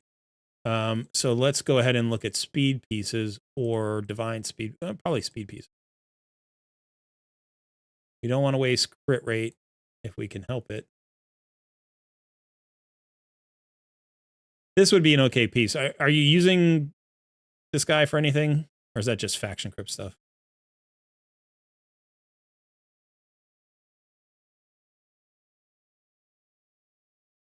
That's a nice triple roll on your Arbiter, by the way. Really. Yeah, so I'd probably take this piece and I guess we could roll this up. Hopefully we land at least one into speed, maybe two into speed.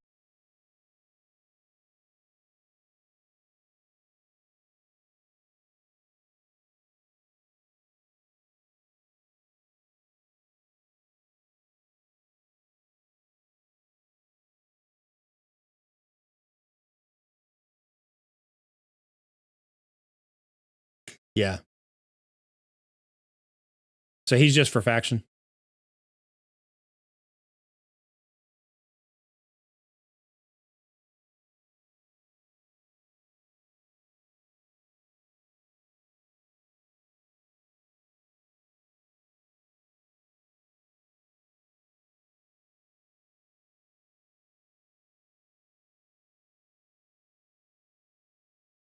All right, so right now we're already up to 190 speed. Let's go ahead and take a look at this. Knight's Revenant. Accuracy, we don't want to waste accuracy. This is okay. Gives us 4 additional speed. Now, Revenge, I would normally not put Revenge on her. It doesn't really matter that much. I mean, you could get a little bit of extra damage out of it for something like a clan boss, but you want more HP.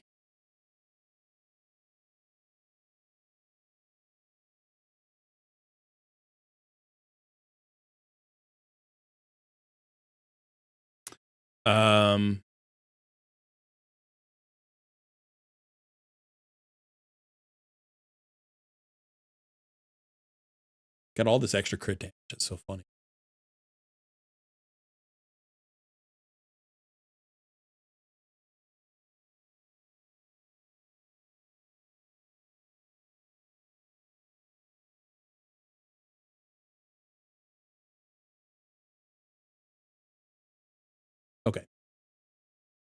So you get 16 additional speed from here. That takes you up to 210. Once you glyph everybody, you'll probably be at like 225, 230. Now, I'm a little bit worried about your defense number. I don't want to drop it too low. And I'm noticing that we don't have a lot of defensive substats here. So let's go ahead and let's look at what you've got in the ring. So I'd probably look for a ring with defense percentage that has roll.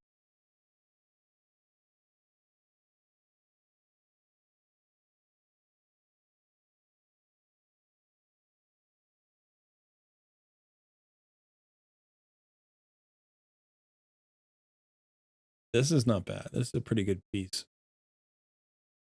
It had HP percentage too.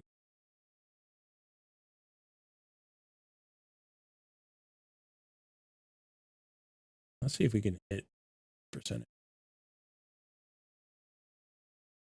Literally hit flat attack twice. Okay, that's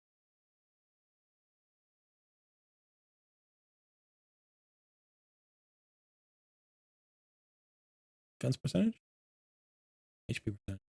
Not bad,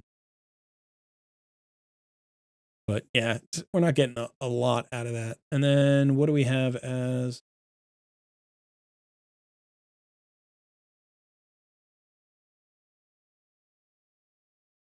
Crit damage. You want to get out of crit damage. Don't have a lot of options. It would have to be this HP. So you could do that in the future. Let's see if we hit speed here. Nice. Maybe we'll get like a defensive percentage substat or something.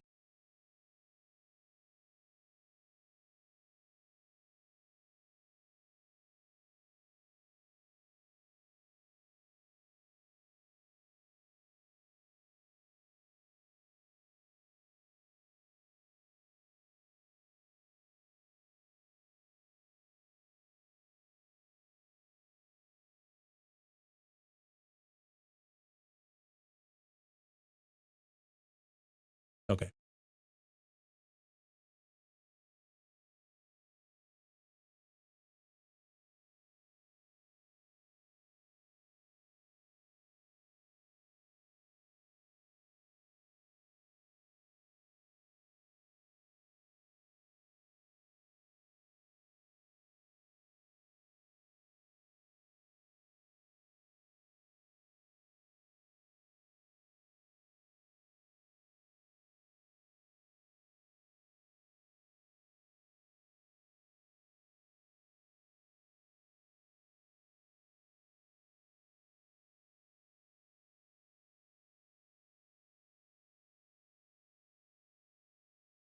That's interesting. I've never done this before, but okay. So we have a champion preset here.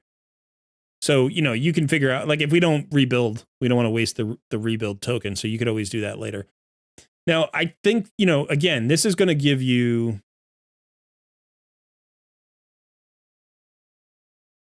This is going to be fast. This is going to be pretty fast for a relentless. This is going to be like 235, 200. You might even get hit 240 because this is going to take, this is going to go to 45 speed. That's an additional 16. That's 216. So I think it'll take you to 230, 235 pretty comfortably. What I would probably do in the long run is look to get into a defensive banner with like a roll or double roll into speed. So that'll get you up to, like, you could end up with this champion at 250 in relentless pretty comfortably. By the way, if you needed to strip this relentless for a support that does better in relentless, I don't know, even Sell the Drakes or something, you could, you know. If your defensive numbers are too low, one of the things that you could do here is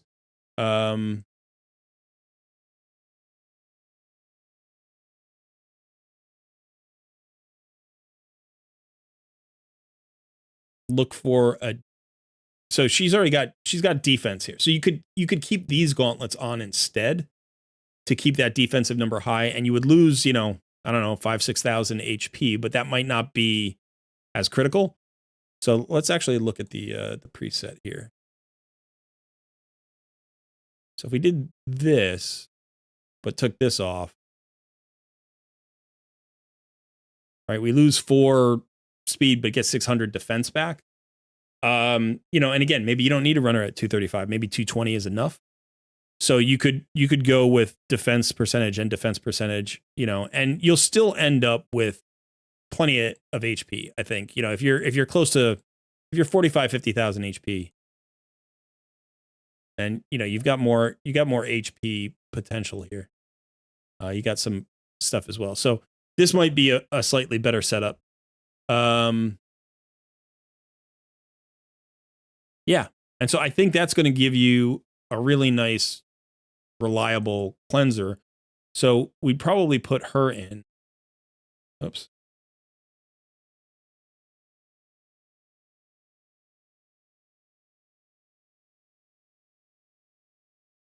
Again, this is a Force Affinity champion.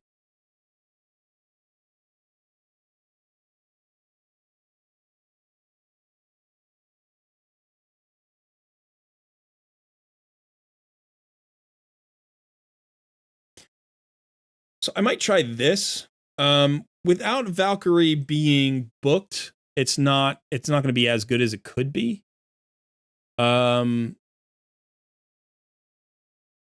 But she's got good speed, good defense, good HP. So she could potentially provide you with enough to get through here. Now we're taking in 3. Let's just see how we. I'm curious. I didn't actually look at Deacon Armstrong. I should have.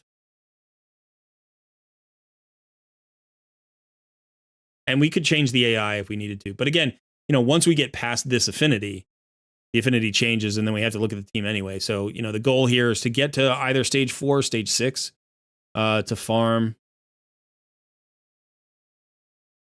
consistently.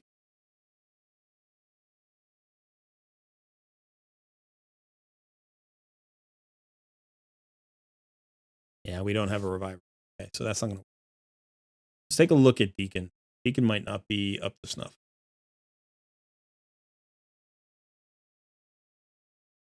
Not bad.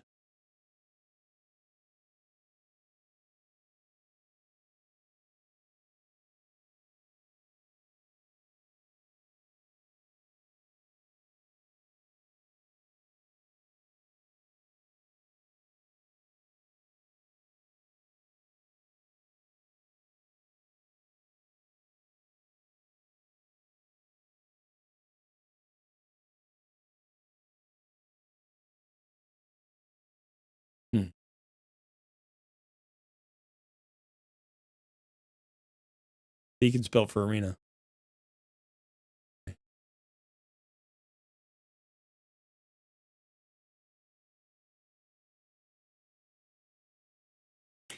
You don't need more champs for Dragon. You just need getting past Spirit Affinity is going to be tricky for you.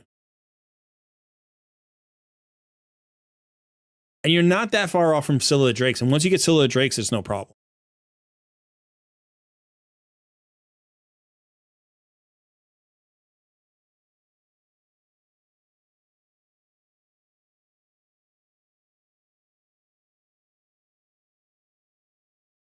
I mean, ultimately, what I would like to see is an accuracy banner and like a defensive or HP based chest plate. But your build is good. Like you're doing the right things on the champions. You're building them in the right way.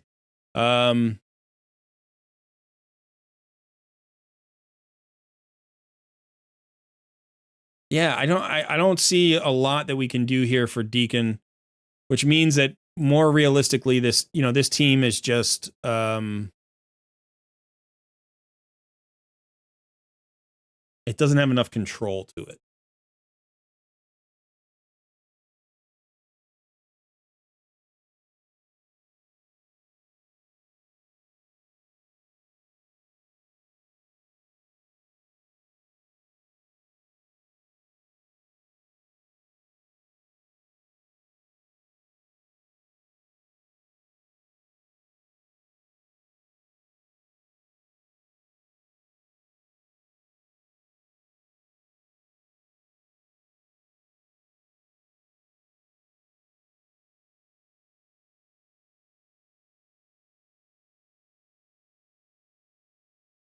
I mean, we could try something different.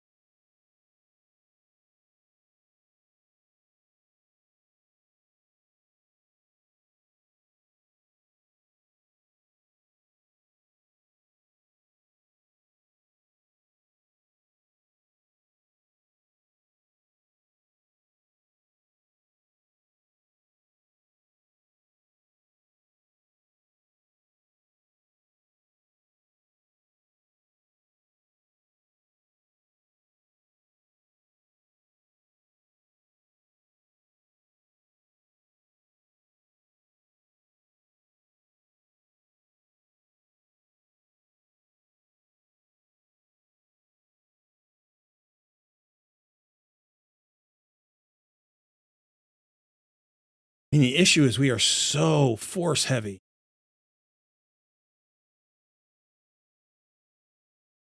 It's like all of your champions are force affinity.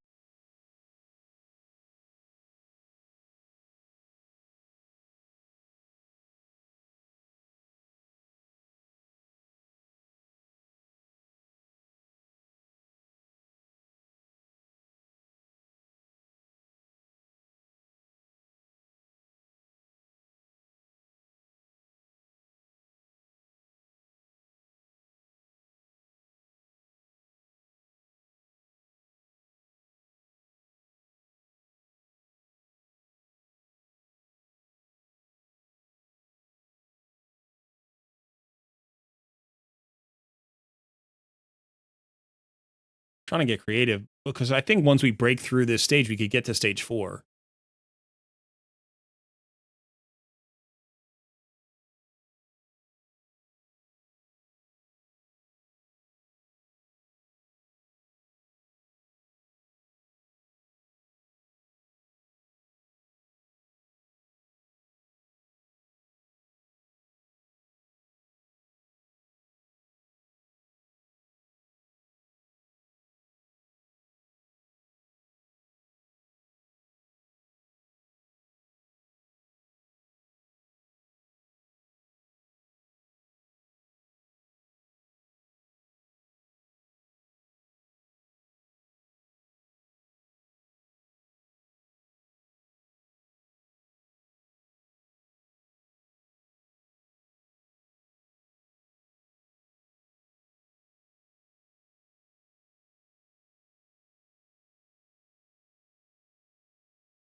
All right, so here's the thing. This is actually true for damage dealers like Coldheart and Fane. Can be true for Farrakhan the Fat. Can be true for some other damage dealers that are relatively squishy with low defense. In their chest plates, you want to typically, because you're going to use crit damage gauntlets, you want to put HP percentage. So like here you have attack percentage here on this perception chest plate. As you can see, her defense is about 1650, 1660. And, you know, you're not getting a lot, like 33,000 HP. So if we wanted to use her as your dragon killer, which she's good at, right, you don't actually need to hit super hard. What you need to do is place the poisons, the decrease attack, the decrease defense, and the weaken.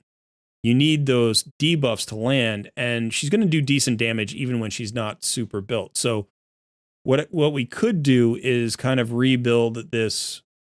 Look for an HP. You don't really want defensive percentage, although you could go, but generally you want an HP percentage. Let's see, do we have crit rate there? No. That's crit rate. Is she speed tuned for something? Is Fane speed tuned for something?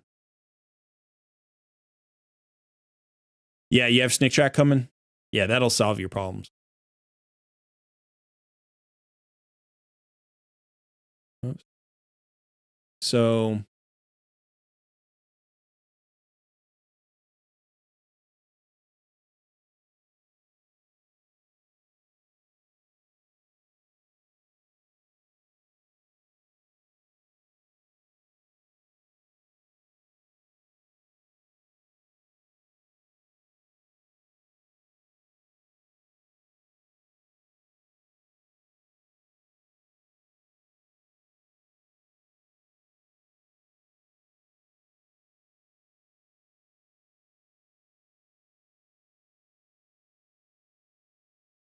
Actually makes me want to look at Cold Heart.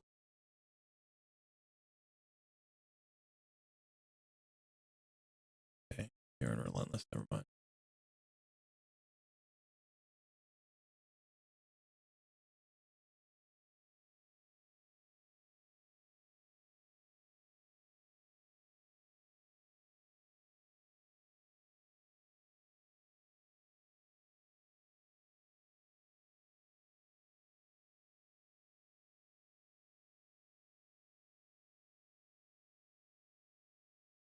Okay.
Keep the streak going.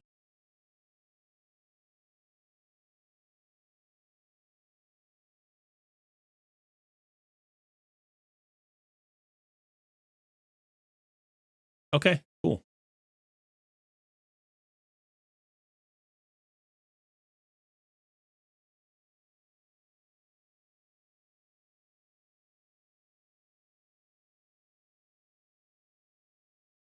I'm just looking to get her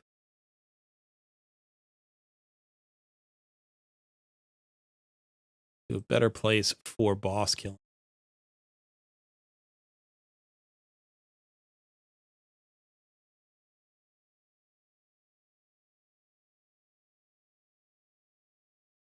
That's actually, I don't get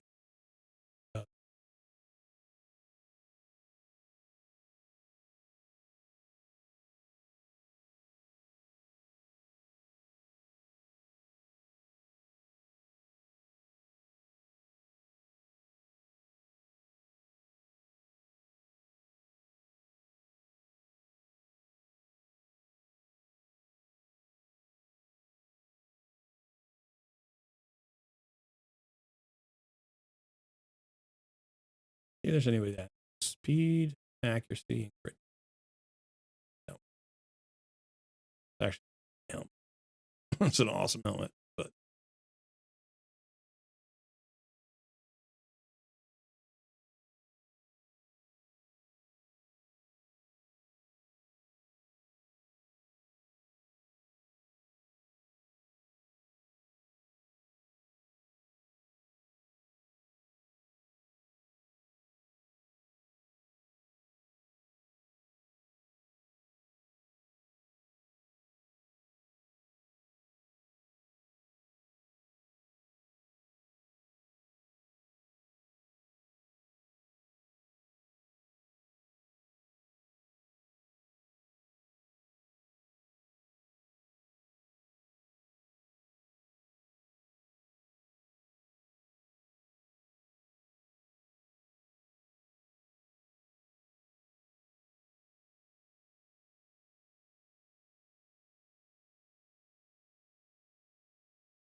no accuracy.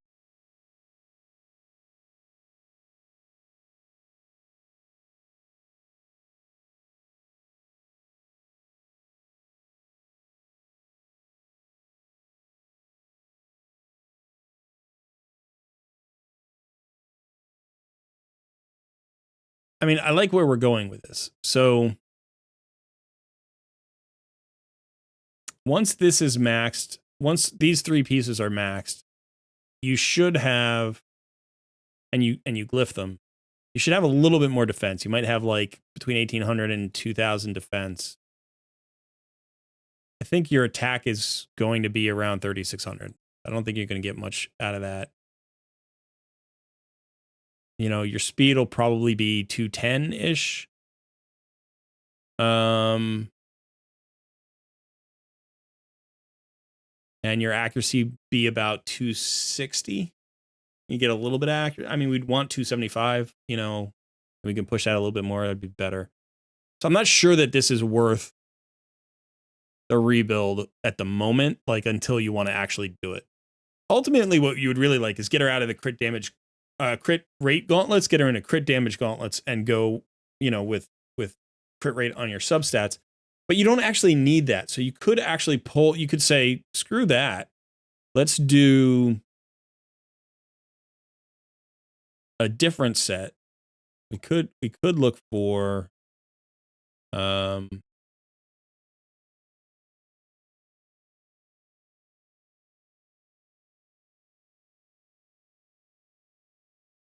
we could look for something else, either speed.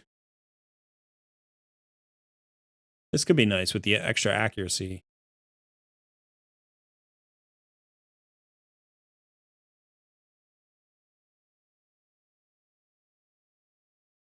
Now, what do you actually lose here on crit rate? You lose 10%, so that'd be something we'd have to consider.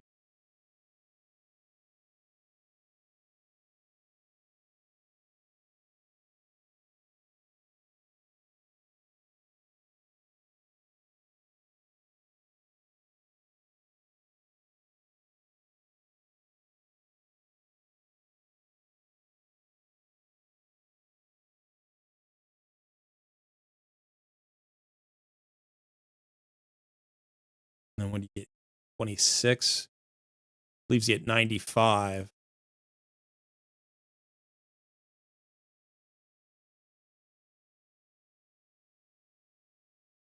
You know, you could potentially get that back. And then you get a much better speed, you know.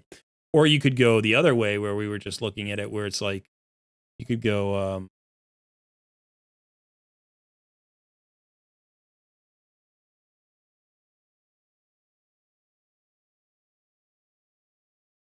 you could do like this, you know, and go more defensive and not go with the extra speed.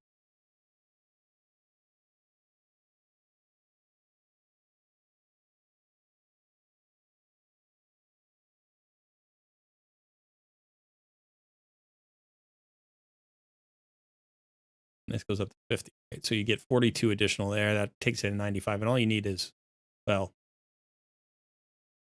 yeah, that would be actually tricky. I don't know. It's not quite there. I think you're right. I think that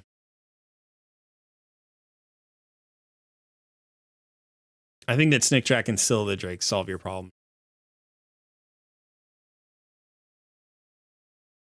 I'm curious if we did.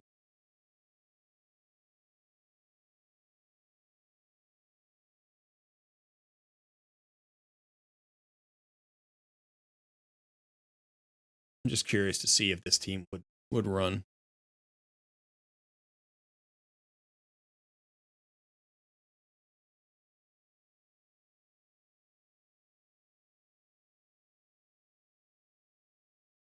You've got the double mini cleanse now, right? One cleanse from Doom Priest, one cleanse from Ugo. You've got the drop defense, decrease attack. You've got fears for some crowd controls. You got the counter attack and the shield. And we're only running 2 weak affinity champions.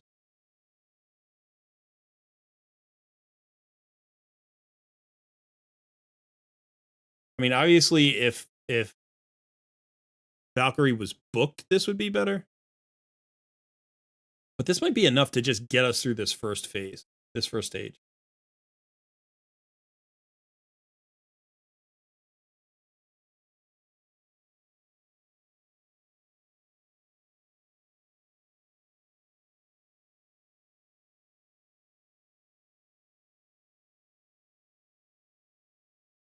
My earbuds are dying. I don't think I need them anyway.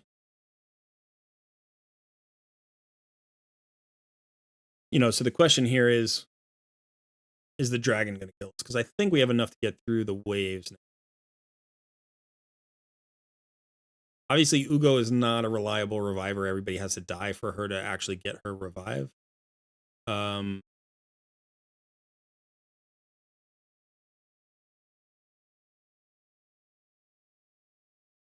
this might be okay. It's going to be slow.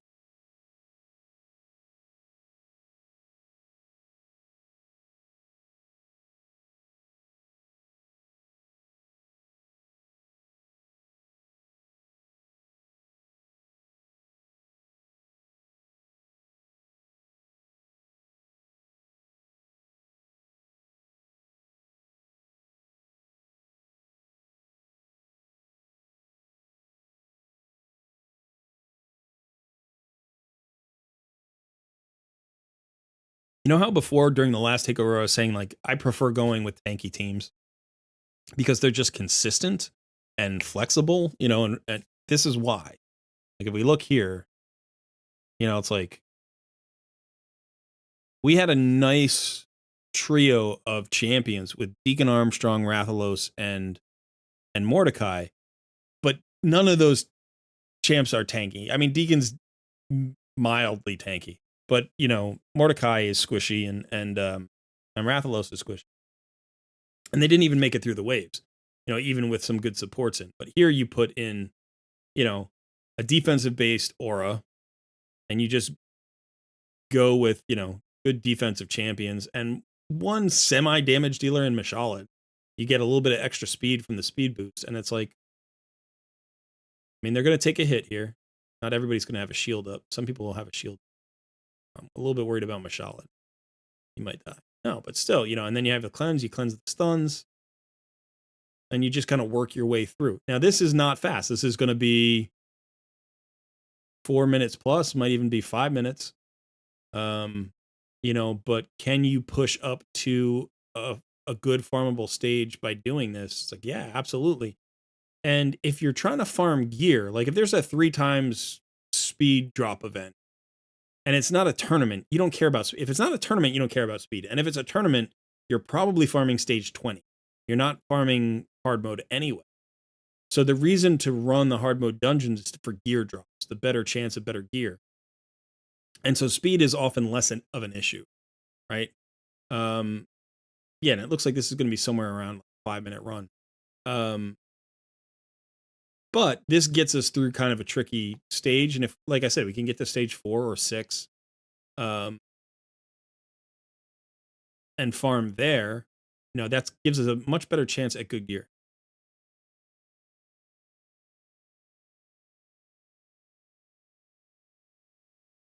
Exactly, Charles. A slow win is better than wasting energy. Yeah. I mean, this team seems to be handling it just fine. We're not having any real difficulty. This is not a team I would look to build first. You saw that I didn't, and it's like, yeah, we could use the rebuild on Doom Priest, but the build that she currently has works. There's a nice 5-star piece of stalwart gear that could go on somebody. Defense percentage, crit rates can be nice for some champions. Like I'm thinking of like Duke the Pierce, right? But okay, so we got past stage 1. Now stage 2, you're going to take the same team. Because it's void. That's why I guess it's stage 6, which is void, right? Stage 6 and 10 are void. 2, 6, and 10.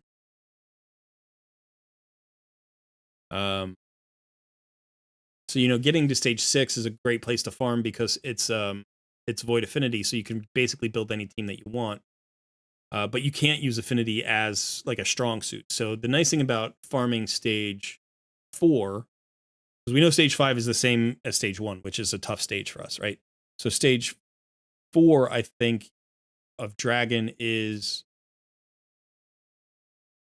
which one is it? Magic? If it's Magic, then it's great for us because we've got all these Force Affinity champions. Then we can use Wixwell.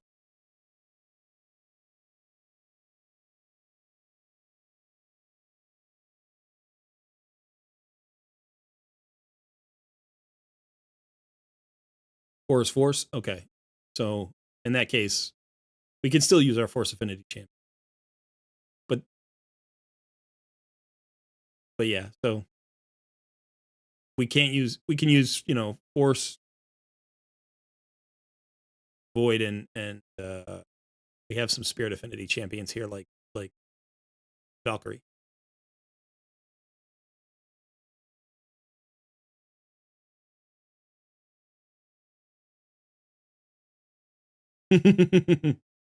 Yeah, sometimes you look at a team and you're like, why did I build that team? And then you run it and it works just fine and you're like, oh, okay. That's definitely an experience I used to have. When I was in the mid game, I put together a lot of teams that just kind of worked. They weren't great in terms of theory crafting or gearing or synergies or whatever. They just got the job done because I'm a free to play player, and that's the ultimate goal, is just get the job done. And as I progressed into the later game, I had so much to like go back and revamp, but I didn't have all the resources to do that too frequently. So every once in a while, I would go back and redo a dungeon team that I hadn't looked at in 6 months. You know, I'd just been running it and hadn't looked at it in 6 months. And I'm like, why am I running this team? And looking at the gear on those champions, be like, wow, you know, I could rebuild this whole team. And sometimes you end up with the same, you just don't rebuild it. You're just like, I'll just improve the gear a little bit, you know, and just leave them because it's working, you know. And then other times you're like, oh no, you know, I need to completely revamp this team. I just did my Fire Knight team, my Fire Knight stage 20 team. I just rebuilt that team for the first time in like 8 or 9 months. And I chopped it down from like a minute 50 run to a minute 10. So yeah, just a much, much faster run. And I got it down from like 48 turns down to like 30 turns, 29 turns. And I did rebuild the champions a little bit, but I'm going to get value out of those champions. I rebuilt my,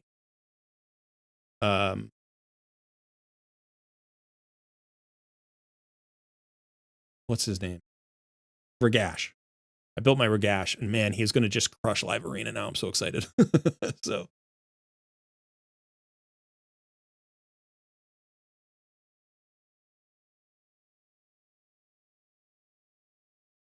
Okay, so a couple of like factors here for, you know, we talk about tankiness and stuff like that. Having the cleanse is really good against the stun there. You can see Mashallah gives us extra speed, which gets us around to more turns faster. We've got the shield and the counterattack. Counterattack provides a little bit of extra damage, but really we just care about the shields. Unfortunately, we lost our damage dealer there. We could definitely improve this by entering AI, you know, like putting the AI in and planning out skill usage for each round. But I don't like to do that when I'm pushing stages. I could manual the opening. That's what I would typically do, is I wouldn't put it into the AI. I would just manual the opening to make sure, or manual like a tough spot to make sure I get through. Because really you just need to beat it once and move on to the next level. But once we get to our farming stage, whether that's stage 4, 5, 6, 7, whatever it happens to be, even 10, then we want to enter the AI to make sure that we increase our chances of successfully completing the whole dungeon. Like, for instance, a key component of beating the dragon is having a decreased attack on him. So, you know, making sure that Ultimate Death Knight has that skill available in his first 2 turns to drop it on the dragon before the dragon uses his nuke is important. You know, again, having the shield up from Valkyrie would be nice. That's a little bit harder to control for. But once you're at your farming stage, you can actually watch it play out and see what the relative speeds are and say, oh, you know, I can open with her A1 and then go into her counterattack, and that will keep the shield up for the first AoE from the dragon, or whatever it is. You know what I mean? You can kind of plan out the cycle of turns.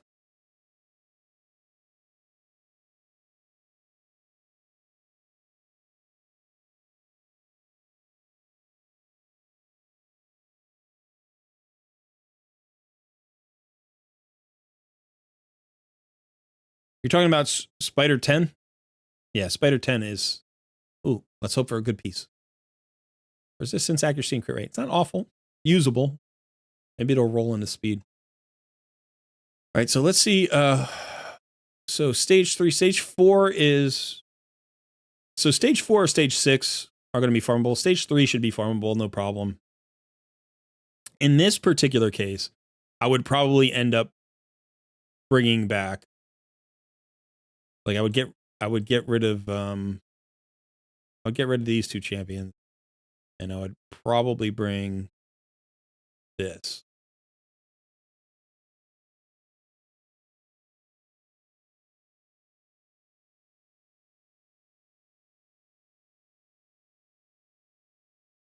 Might even do this. Let's see.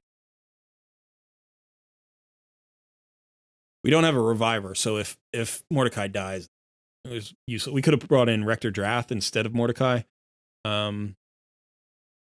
We still have the decrease attack now from Wixwell, right? That decrease attack. We actually have 2 decrease attack. So both Wixwell and UDK give decrease attack. So as long as Mordecai doesn't die here, we've got an increase attack for Rathalos. We've got the HP burn for Rathalos. And Rathalos should do more work than we had on the previous team. So this should actually go faster. And we should clear the waves faster, and we should kill the boss faster. And the nice thing about Rathalos is he might actually prevent the boss from getting his purple bar, like from keeping his purple bar. So we have a chance here to actually do quite well against magic. So it might be that stage 3 is the one we farm, or we could farm stage 7, maybe if we get to stage 7. We've got, you can see we got 5 Force Affinity champions. And depending on how this goes, we may actually be able to pull Doom Priest and replace her with, say, Rector Drath, or even another sort of supporty, but not like it's nice to have that cleanse, right? Because you're still going to get hit by that stun, but it might not matter. So. But I love this. This is like fun for me. I really enjoy theory crafting different dungeon teams and just putting them together and, you know, progressing up dungeons. Because I think a lot of people get stuck a little bit. And I certainly felt this way when I was coming up. I got stuck in that I didn't have the knowledge of all of the different champions and synergies and kits and strategies and stuff. And so as a result, you kind of lean on specific champions. You get your favorites and you're like, okay, I'm going to use this champion everywhere I can, which is often good. You know, like I did that with Cardiel. I put Cardiel everywhere, but Cardiel can go everywhere. And that's not necessarily the same for everybody. Like I know a lot of players who get stuck on the UDK wheel. Like that happens where you're like, you invest heavily in UDK. He's in your arena teams. He's in your dungeon teams. He's everywhere. And it's like, I can't get away from the guy. And sometimes he's not the best. Now, in this particular case, we pulled him in, right? Because he provided us with something that was much needed, that defensive aura and, you know, that tankiness and that a little bit of that control and sustain for the team because we were leaning in that direction. But definitely, you know, this is a much faster run. You can see this is going to be about 3 minutes instead of 5 minutes. So that's nice. That's a crap piece. So yeah, so that was 254, whereas the previous stage was 558, right? And that was the Void Affinity stage. So now here we're going into Force Affinity. So with the Force Affinity team, I actually do kind of like the Spirit Affinity champions a little bit. But honestly, we went so much faster. Let's just see if we can push through even on a neutral affinity.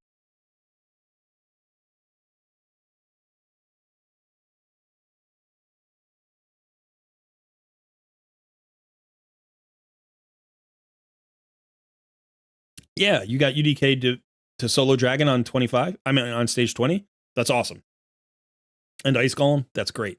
If you have a solo UDK for 2 dungeons, that is so efficient. If you haven't built a solo champion yet, you should highly consider building a solo champion.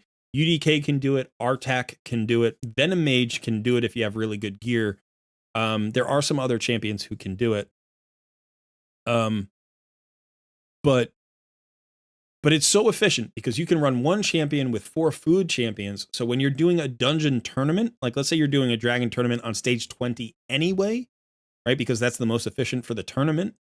You're running 4 food champions and getting champion training points at the same time. It's perfect for a fusion because that first dragon tournament usually lines up with a dungeon diver, right? So you can do, I'm sorry, it usually lines up with a champion training. So you could actually do dragon, champion training, dungeon divers, get silver, like do all those things simultaneously during a fusion. And it's so valuable if you can do that with just one champion. It is worth investing in a great solo champion that can do dragon and ice golem. If you do Artak can also do spider. So if you have a good enough gear and enough area bonuses or whatever to get the stats that you need, Artak can actually solo dragon, spider, and ice golem, which is insane. You could also use a duo, by the way. If you don't have a solo champion quite all the way there, you can pair a solo champion sometimes with Scylla the Drakes, or you could do 2 solo champions, and that can work sometimes. You could use a crowd control champion. That can work sometimes. You could put like UDK and Artak together.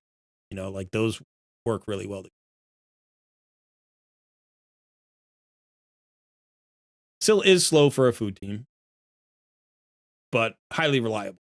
Like I ran Scylla the Drakes with Venom Mage for like 3 months because I didn't quite have the stats for my Venom Mage team. And my Dragon 20 clears were around, I want to say about 2.5 minutes.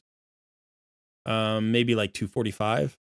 And then I finally got my Venom Mage gear to the point where I needed it to, and I pulled Scylla the Drakes out, and the run actually went from like 2:45 down to like almost 2 minutes. Like, because it was only one champion, only one set of animations, it was actually faster. Okay, so again, 2:45 here. Now we're back to that Spirit Affinity, right? And getting through the Spirit Affinity was tricky. So we could try the same team that we did before.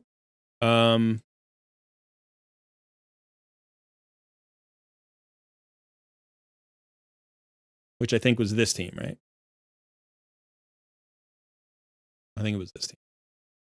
And by the way, even here, you could lean more into the tankiness, right? You could go even further in that direction and pull the Mashalad, and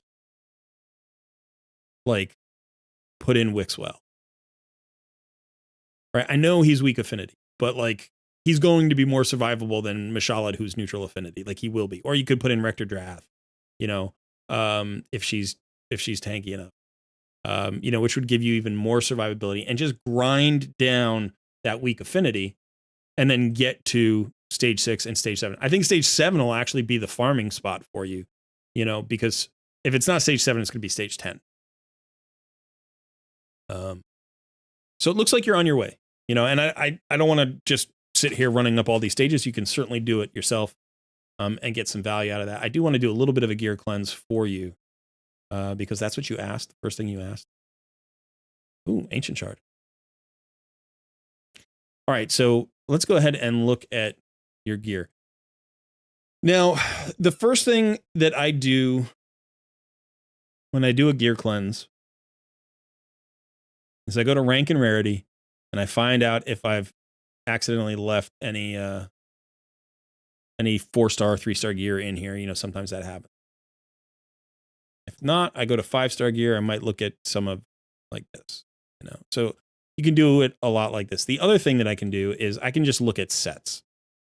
So let's go ahead and find some low value sets that we can potentially clear out. Fury. This is a horrible set. This is a really bad set. Damage increases as HP decreases. So if you're going to use Fury pieces, if they're in set, they need to be perfect. And if they're offset, if they're broken pieces, they need to be close to perfect. So for instance, let's say I'm going for a damage set, right? I need crit rate here on this piece because I'm going to need crit damage gauntlets. If I'm going for a damage build, I want crit damage gauntlets. I need crit rate substats everywhere else. And that means this piece doesn't give me that. If I'm going for a support build, I typically need accuracy, right? I could go for a resistance build here, but you don't go for resistance and offset pieces. You just don't do it. So, so you're not going for a resistance build here. So this speed and resistance doesn't matter. Now you could roll this up and you could say, well, let's see if we roll like quadruple speed. Oh, we missed the speed. So this becomes a piece I can sell right away. Right? Looking at this one, this missed the crit rate. It doesn't have speed on it. It doesn't have accuracy on it. So even as a damage piece, it's not awesome. It's not horrible, but it's in a set that's horrible. So it's not worth holding on to. This, again, for a damage set, it would have to have rolled into crit rate.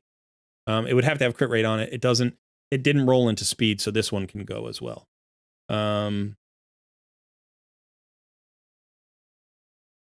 This crit damage gauntlet doesn't have, first of all, it's 5 stars and it doesn't have crit rate. It does have speed and accuracy, which might make it worth holding on to, maybe. But yeah, as far as these, I mean, they're not great. I probably would have sold these without rolling them up. This piece here, this 5 piece with the double accuracy might be worth holding on to. This piece probably isn't, even though it's 6 star. If I'm looking for boots and offsets, always, I want one of 2 stats. I want crit rate or I want accuracy. I need one of those stats, substats, in order to make the boots worthwhile as a broken piece. Like if I'm not using the set. If I'm using the set, then I need to think about what the set is actually. Okay, so a lot of the junk you'll roll to 4. So you're just looking to sell pieces that are level 8. Okay. That's good to know. That's good to know. All right, so I wish we could filter by level. I don't think we can. But okay, so I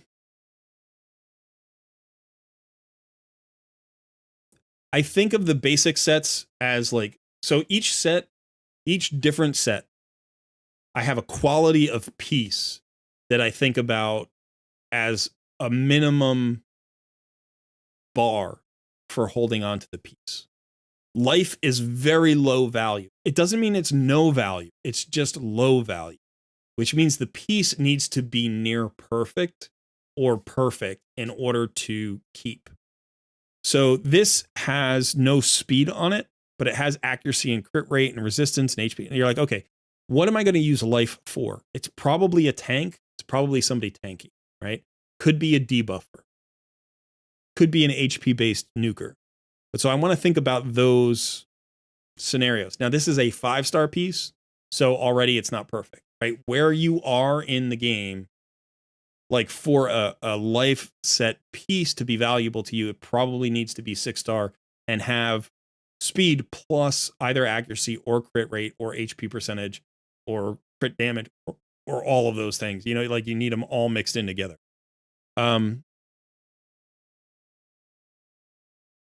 This piece is, again, you know, it's like it's an okay defensive piece, but if it's for a debuffer, debuffers need speed, right? So it's like decent accuracy, it's got defense, but then it's got attack and crit damage. It doesn't have speed, it doesn't have resistance. It, you know, so it's like it's okay, but again, life set, we need perfect pieces. So these two are both gone. Offense set, same thing here, right? Like this started off good. It was speed and crit rate. HP percentage could be useful, again, like we were talking about with somebody like a Cold Heart or a Feign, like a squishy damage dealer who really does damage based on either max HP or on debuffs. So like this doesn't help Husk because Husk, it doesn't get damage from attack really. I think one of his skills does. Actually, let me look at Husk for a second. I think he does get damage from attack, right? Just on the A. Yeah. So I don't love that piece either. Husk is the only one person I could think of that would get value out of that. The double speed here is okay. 5-star piece, not great. Offense set, right, is pretty weak set. No crit rate. So you would need to put this either on a champion that had like a crit damage, crit rate boost, or like only needs 70% crit rate, like a Cold Heart. And then the speed is good with the accuracy. So this could go, this would be for a Cold Heart. This is a piece that would be for a Cold Heart. Speed, accuracy, and crit damage, right? And you only need 70% crit rate. So potentially you could. But it's not a great set. Like I'd rather have Gruul or Savage or, you know, a whole bunch of other sets. So this is pretty marginal. I don't see this being useful, but potentially if you're building a second Cold Heart, these two pieces could go onto that Cold Heart. So we'll hold them for now, but if you want, you can go ahead and sell them. They're not really critical. Same thing with defense. Defense is the same way. Like I'm thinking about defensive based nukers, tanks, debuffers. You know, so this is a decent piece. It's got speed, resistance, and HP. Those are all good stats. The attack is a throwaway stat, but it might work on a champion like a Padma. Sometimes champions get like they're defensive based champions, but they get some value out of an attack. This could potentially go on Husk, you know, somebody like that. The resist is a little bit weird. Like I would prefer to have those rolls in HP or speed. But the resist is nice because sometimes you can get a champion to just enough resistance where maybe like with an increased resistance buff or whatever, now they can ignore some stuff.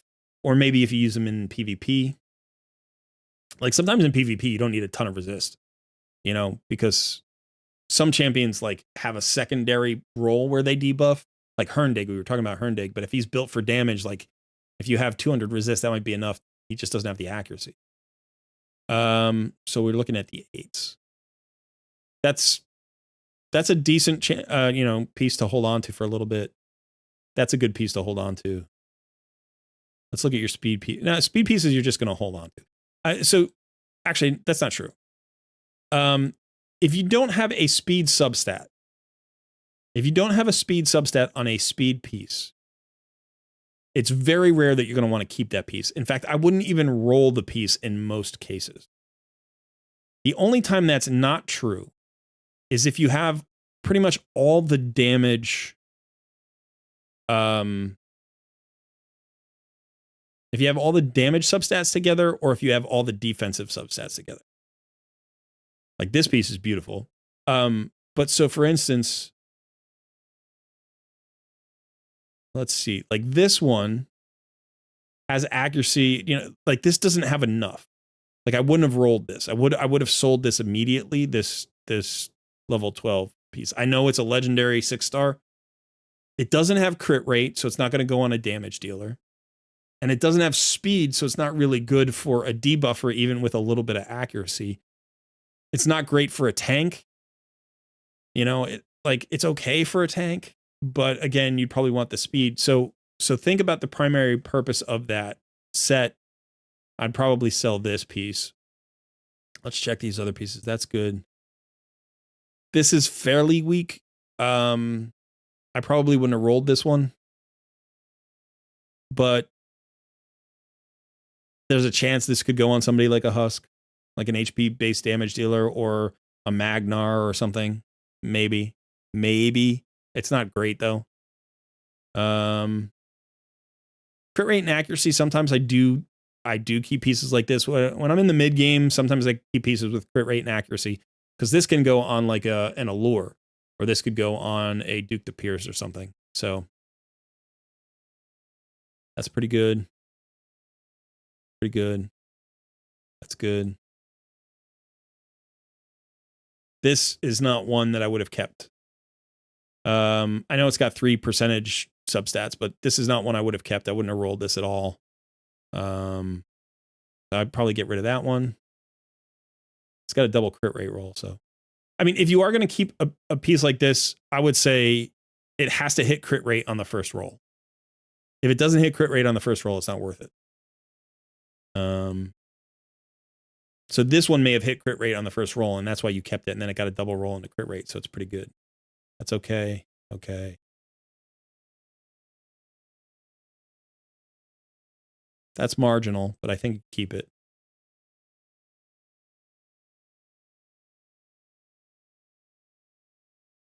I probably wouldn't keep this one. Without crit rate here, the crit damage is much less useful, and the accuracy is as well.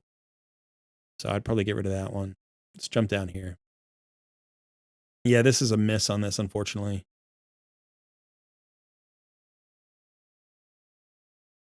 I wouldn't keep that piece. Probably wouldn't keep that piece, but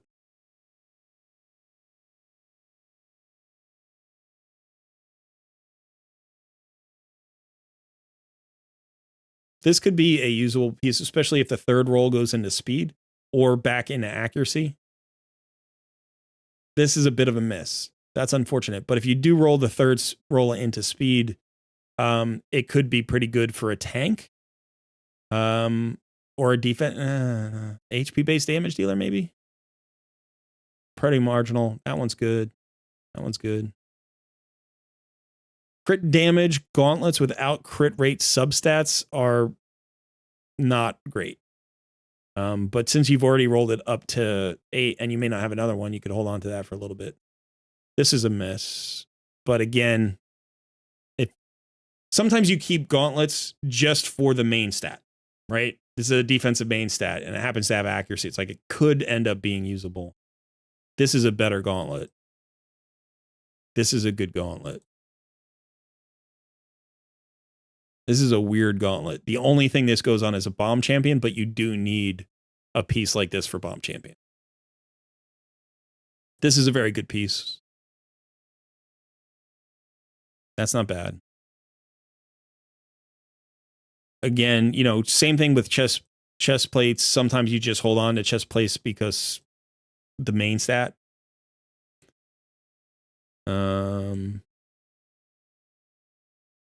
Okay, if you're going to go with non-speed boots in the speed set, again, you want to think about that substat combination. This is a pretty good substat combination for a HP-based nuker, but it doesn't have speed as a substat. So the chance of you actually using this boot is going to be tricky. Now, there is a place where you could use this, which is unusual, which is you can put a build like this on someone like a UDK, who you want to run slow and tanky and damagey. Like if you want to build UDK with damage. Another champion might be like a Helicath or something. Like maybe a Brogni. I don't know, but it's like this is a weird boot that you're probably going to have for a long time and never end up using. You just put it on a Faction Wars champion who you don't mind running at like 170 speed, and maybe that's what you do with it. This is a decent piece for like somebody who's really tanky but doesn't need to run fast. All right, so let's get rid of those 5 pieces. All right, so now, you know, you can do that with all of these basic sets. You can do that with, you know, all of the starter sets. Resistance is, again, that's just a set that without a resistance substat, you don't keep them. You know, unless it's like a perfect off piece. So like this piece, this is a really good piece actually. You know, but typically what you want is you want speed and resistance. Sometimes you want HP or defense percentage. Crit rate gauntlets in resistance. It's a 5-star piece. I don't know when you're going to use that. Crit rate and crit rate substats. So, okay, damage dealers. Skip over lifesteal for now. All right, let's look at the Days set. Days is such a bad set that you need to be close to perfect in order to really use it, even as an off, like as a broken piece. It's not that you can't use a Days set. There are situations where Days works, but there are very few and far between. Typically, you'd rather use a stun set or a provoke set.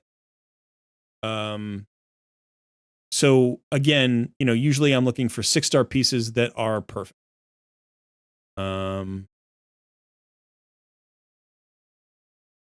Yeah. So if I'm not hitting, you know, on the right substats, They're gone.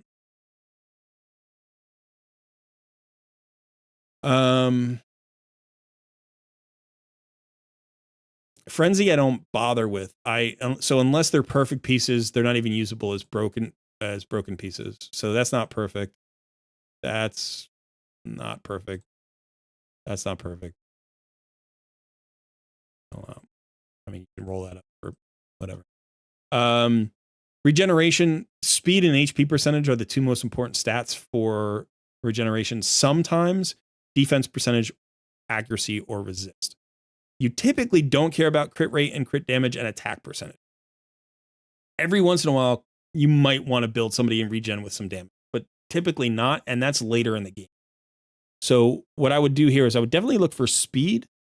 And like on the weapon, you're going to need speed, potentially accuracy. Like this is a very good piece, whereas this is a very mediocre piece.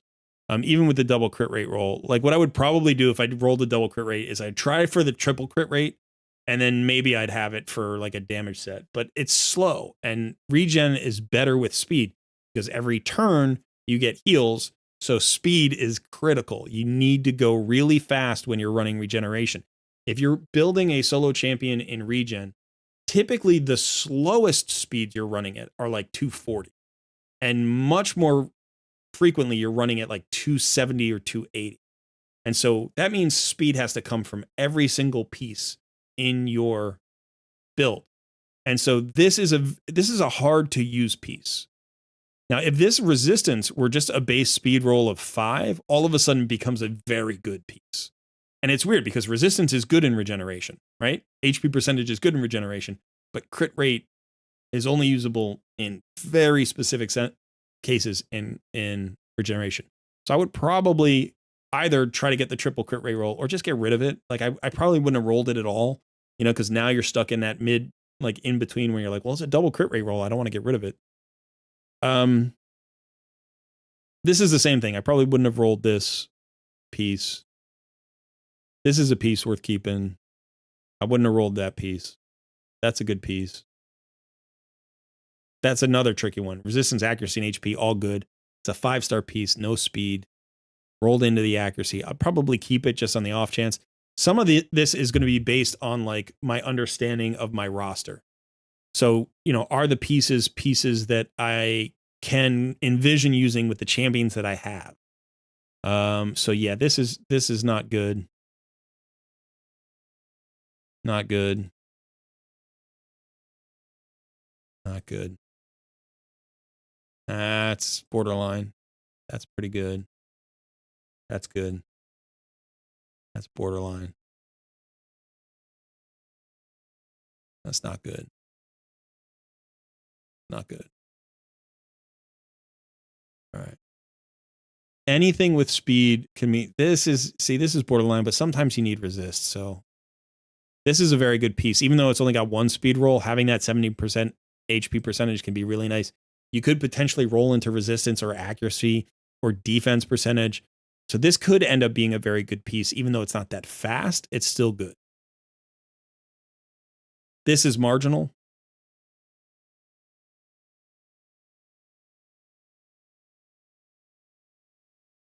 I would say no to this piece.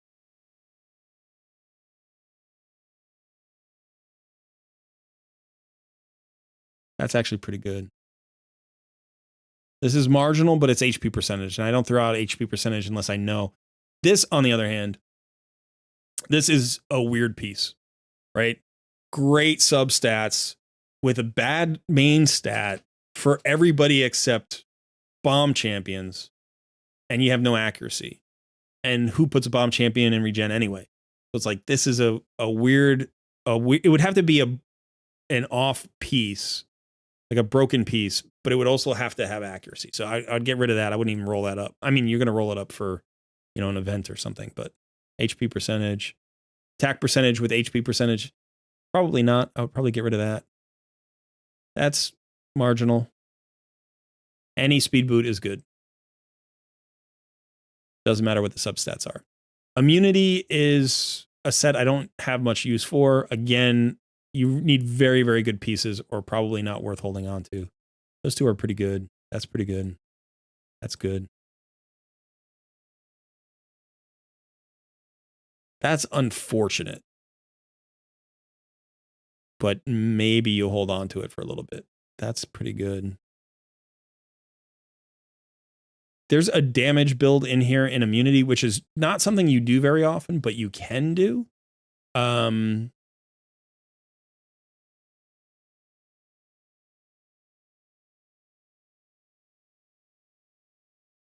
Yeah, I mean, those pieces are kind of hard to get rid of. I don't like collecting immunity. Honestly, I just sell the set.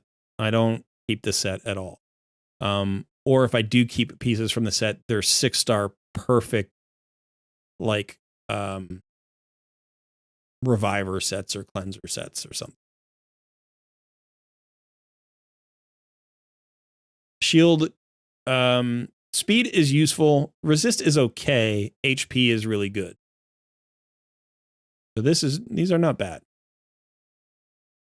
That's not bad. That's okay. That's okay.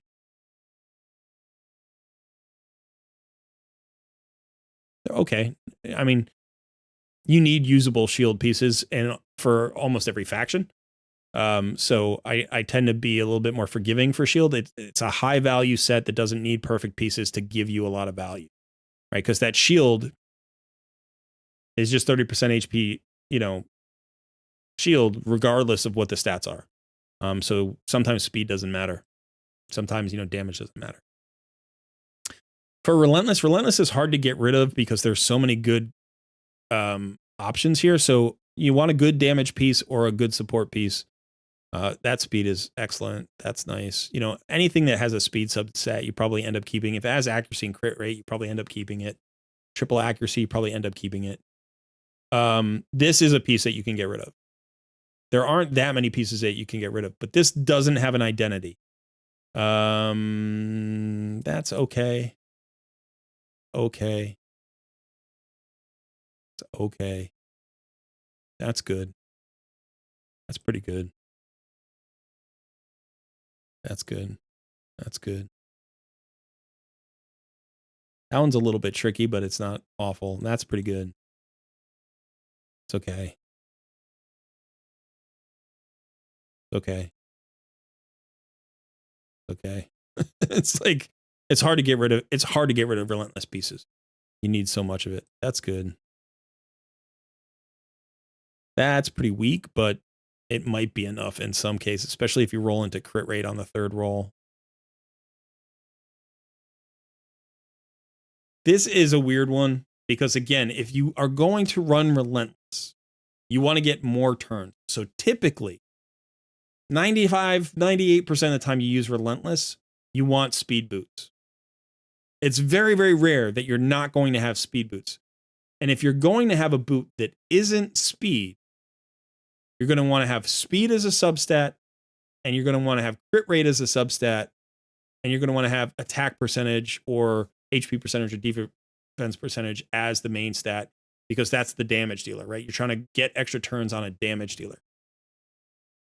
It's really rare that you would run relentless on somebody that needs extra turns, that needs a main stat that isn't speed. This is not a good boot. Or if it had crit rate as a substat, like let's say it had crit rate and crit damage and speed or something, then yes, then you'd say, okay, I'll put this on an attack-based damage dealer. Maybe for like a clan boss where I don't have to go that fast, right? But I can use an extra turn, like if I'm running a Demitha 3-1 or whatever, maybe, put this on like a ninja or, I don't know, somebody where you want extra turns.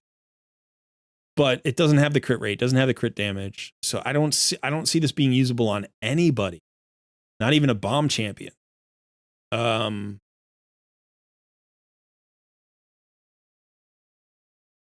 Yeah. So cleanse with fire. See, this one is better, right? Because of the crit rate. That by itself, like the difference between these two, right? This one still has speed as a substat, but it has a double roll into defense. I know that's a little bit weird.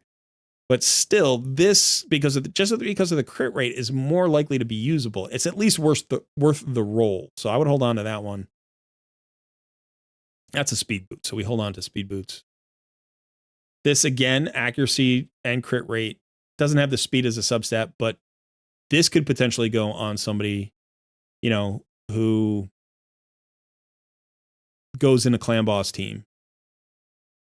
You know, this could actually work on somebody.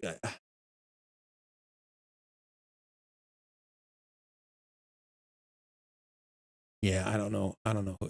That's a tough one. That's a good one. That's a good one. All right. Savage can be rough, but remember that this is a damage based set, and so anything that doesn't have crit rate as a substat, unless it's gloves and it's like, you know, a crit rate glove or whatever, anything without crit rate basically gets tossed. I mean, this is, again, this could be a piece that you use on somebody that only needs 70% crit rate, but you shouldn't have too many of these. So like you have this one and you have this one, right? This one doesn't have speed, but might be usable. Yeah, you're getting caught in an area. This one should be gone. You get caught in an area where you know, you're like you're carrying a lot of marginal savage gear. I know the trap. Like you get caught. This one should be gone. This is really marginal, even though it's got a double speed roll. Again, really marginal. It doesn't have crit rate. See, I would rather have this piece than either of these pieces. Even with the extra speed, it's like I would trade away 6 speed to have 12% crit rate. Absolutely. Yeah, this one's gone. This one's gone. Yep, gone.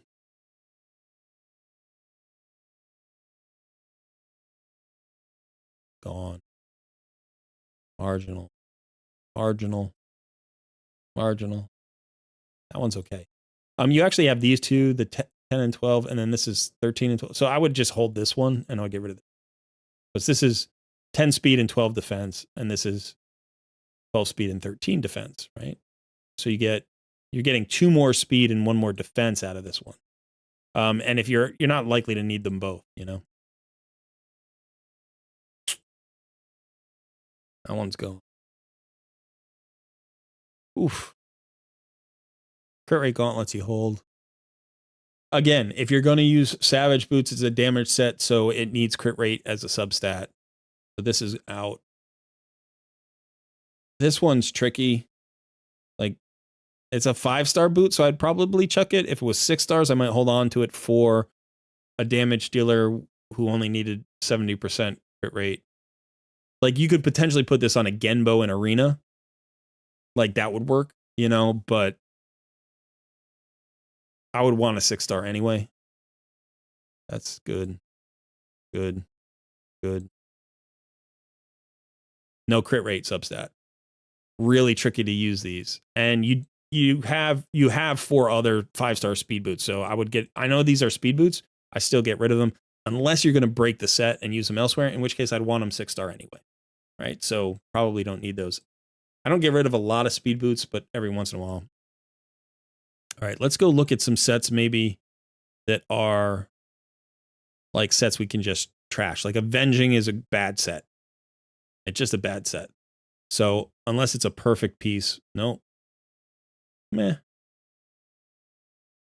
That's good. That's okay.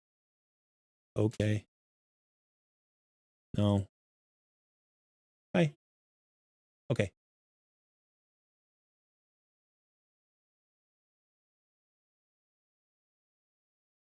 Same thing here. Event, like that piece is gone. This is actually, it's a level 16, so we'll leave it. You can throw that on somebody for faction crypts, but that's not a good piece either. Reflex. Reflex is similar to Relentless in that speed matters. Now, sometimes you use Reflex on a clan boss champion where you don't have to speed tune them that fast. So you don't necessarily need speed on every single piece as a substat, but it has to have a clear identity. This has a pretty good identity, a roll into crit rate and a roll into crit damage. But chances are most of your reflex pieces are going to need speed as a substat. So if it doesn't have a clear identity, you know, then you potentially don't want it. Like this is a little bit of a weird one, right? It doesn't have crit rate. It has crit damage, has accuracy, but no speed. It doesn't have, you know, like that. This is a piece that should probably go. This is okay. This is pretty good. That's pretty good. I would have preferred it rolled into accuracy, but that's okay. Same thing with that. Whoops.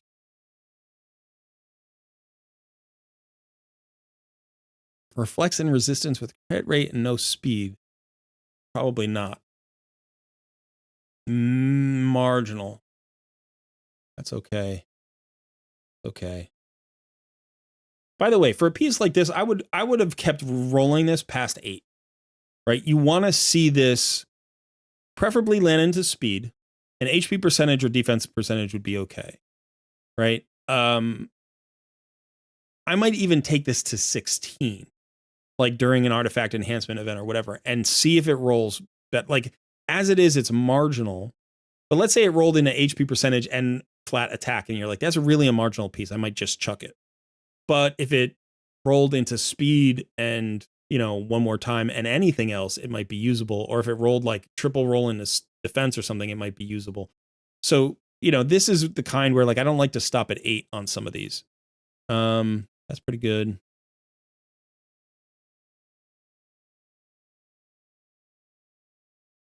Yeah. I mean, obviously we do that sometimes, right? We roll during events and that's fine. I'm just saying, like, if you're rolling during an event, sometimes you stop at 8, but sometimes you shouldn't. You should just keep rolling it, you know, because you get more points rolling it up higher anyway. All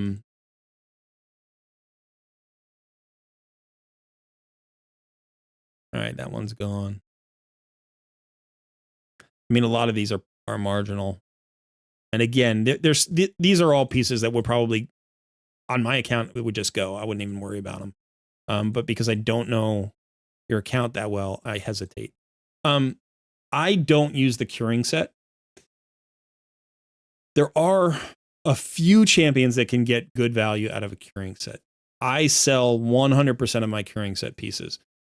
I might potentially change that for what's his face. I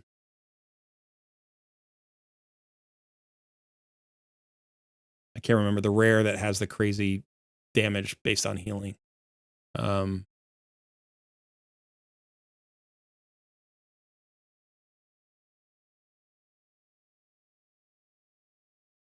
Ironclad. Yes, thank you.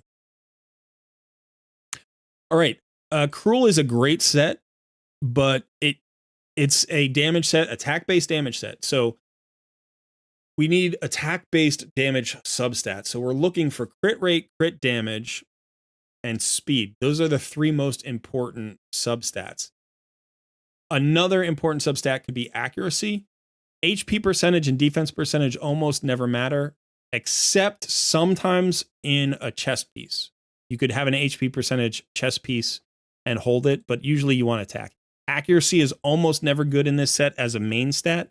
You did double roll in a crit rate here, so I might hold on to it, but you typically don't want cruel with an accuracy chess piece. You either, for your chess pieces, you want attack percentage or HP percentage. You don't want accuracy, resistance, defense percentage. Like defense percentage is pointless. Unless it's perfect. Like if it's absolutely perfect as a broken piece, you could maybe use it. There are a couple of champions, like I mentioned, Padma, who get value out of both defense and attack.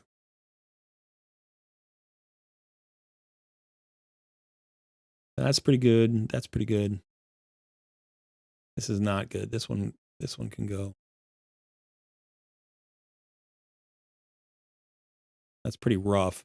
That could go on a bomb champion. I think probably not, though. Okay. And let me do one more. Divine Speed is like speed. Again, if it doesn't have a speed substat, I don't bother rolling it. This is actually, I know it's a mythical piece, but it's not a very good piece. Doesn't have crit rate. I probably wouldn't use it. Again, this one doesn't have, I know it's a mythical piece, but it doesn't have like, maybe if it had a crit rate substat, right?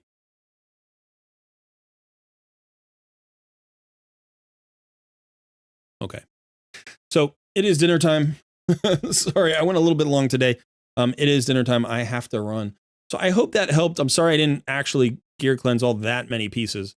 I did clear, well, I don't know. I cleared about 40, 45 pieces out. So, but usually when I do a gear cleanse, again, like I said, I talk more about the theory of gear cleansing rather than actually cleansing for you, because I think it's better for you to judge for yourself where the marginal pieces are and where the broken pieces are. And I don't always know that because I don't know what your builds are, and I don't know what your champions are, and I don't know what your goals are in the game. So I rather give you an idea of how I judge pieces. And again, I focus on the primary role for the set, and I also focus on having a level of quality for each different set depending on the importance. So when I look at perception gear is so important that like a good piece is always a keep. Whereas, some sets are so weak, like, I don't know, like Fatal. Fatal's a relatively weak set, so that if it's not a perfect piece, I don't keep it. And stars matter. 5-star perfect pieces are not perfect, right? Unless I'm in that place in the game where even a 5-star would push some of my champions into better places. So generally where I am at endgame, I don't even worry about 5-star pieces. Like 5-star pieces go, unless it happens to be like a perfect legendary piece, and then I'll see if it triple rolls into something. But otherwise, I basically throw them out. So. All right. So thank you to my 2 account takeover players. I appreciate the trust in letting me tool around on your account. I hope this was helpful. I hope the rest of you enjoyed it. And by the way, I did mention this in my video, but I have launched my takeover services. So if you are interested in a paid takeover, you can go ahead and DM me at any time in Discord, and I will give you all of the details. I'm still setting up some of the infrastructure in Discord. It'll have more information there in the coming week, hopefully. But I am all set for actually paid takeovers, and my schedule is a bit more flexible with those because I can do them sort of at any time. I'm going to focus primarily on coaching. So it's something where like you should be there when I'm doing. It's not the kind of thing where you can just hand me your account and I can give it to you the next day and have it fixed, usually, because I want to focus on coaching, not just takeovers. So I'm not like interested in doing 50 gear cleanses a week. That's not a thing. But if anybody is interested, definitely send me a DM and I will let you know the details. Otherwise, thanks for hanging out. I'll see you next week on Tuesday. And in the meantime, we'll have a couple more videos for you this week, especially the No Fail Fusion plan, which will launch on the 4th of July. For those of you in the US, happy holidays, and I will see you soon. Thanks so much.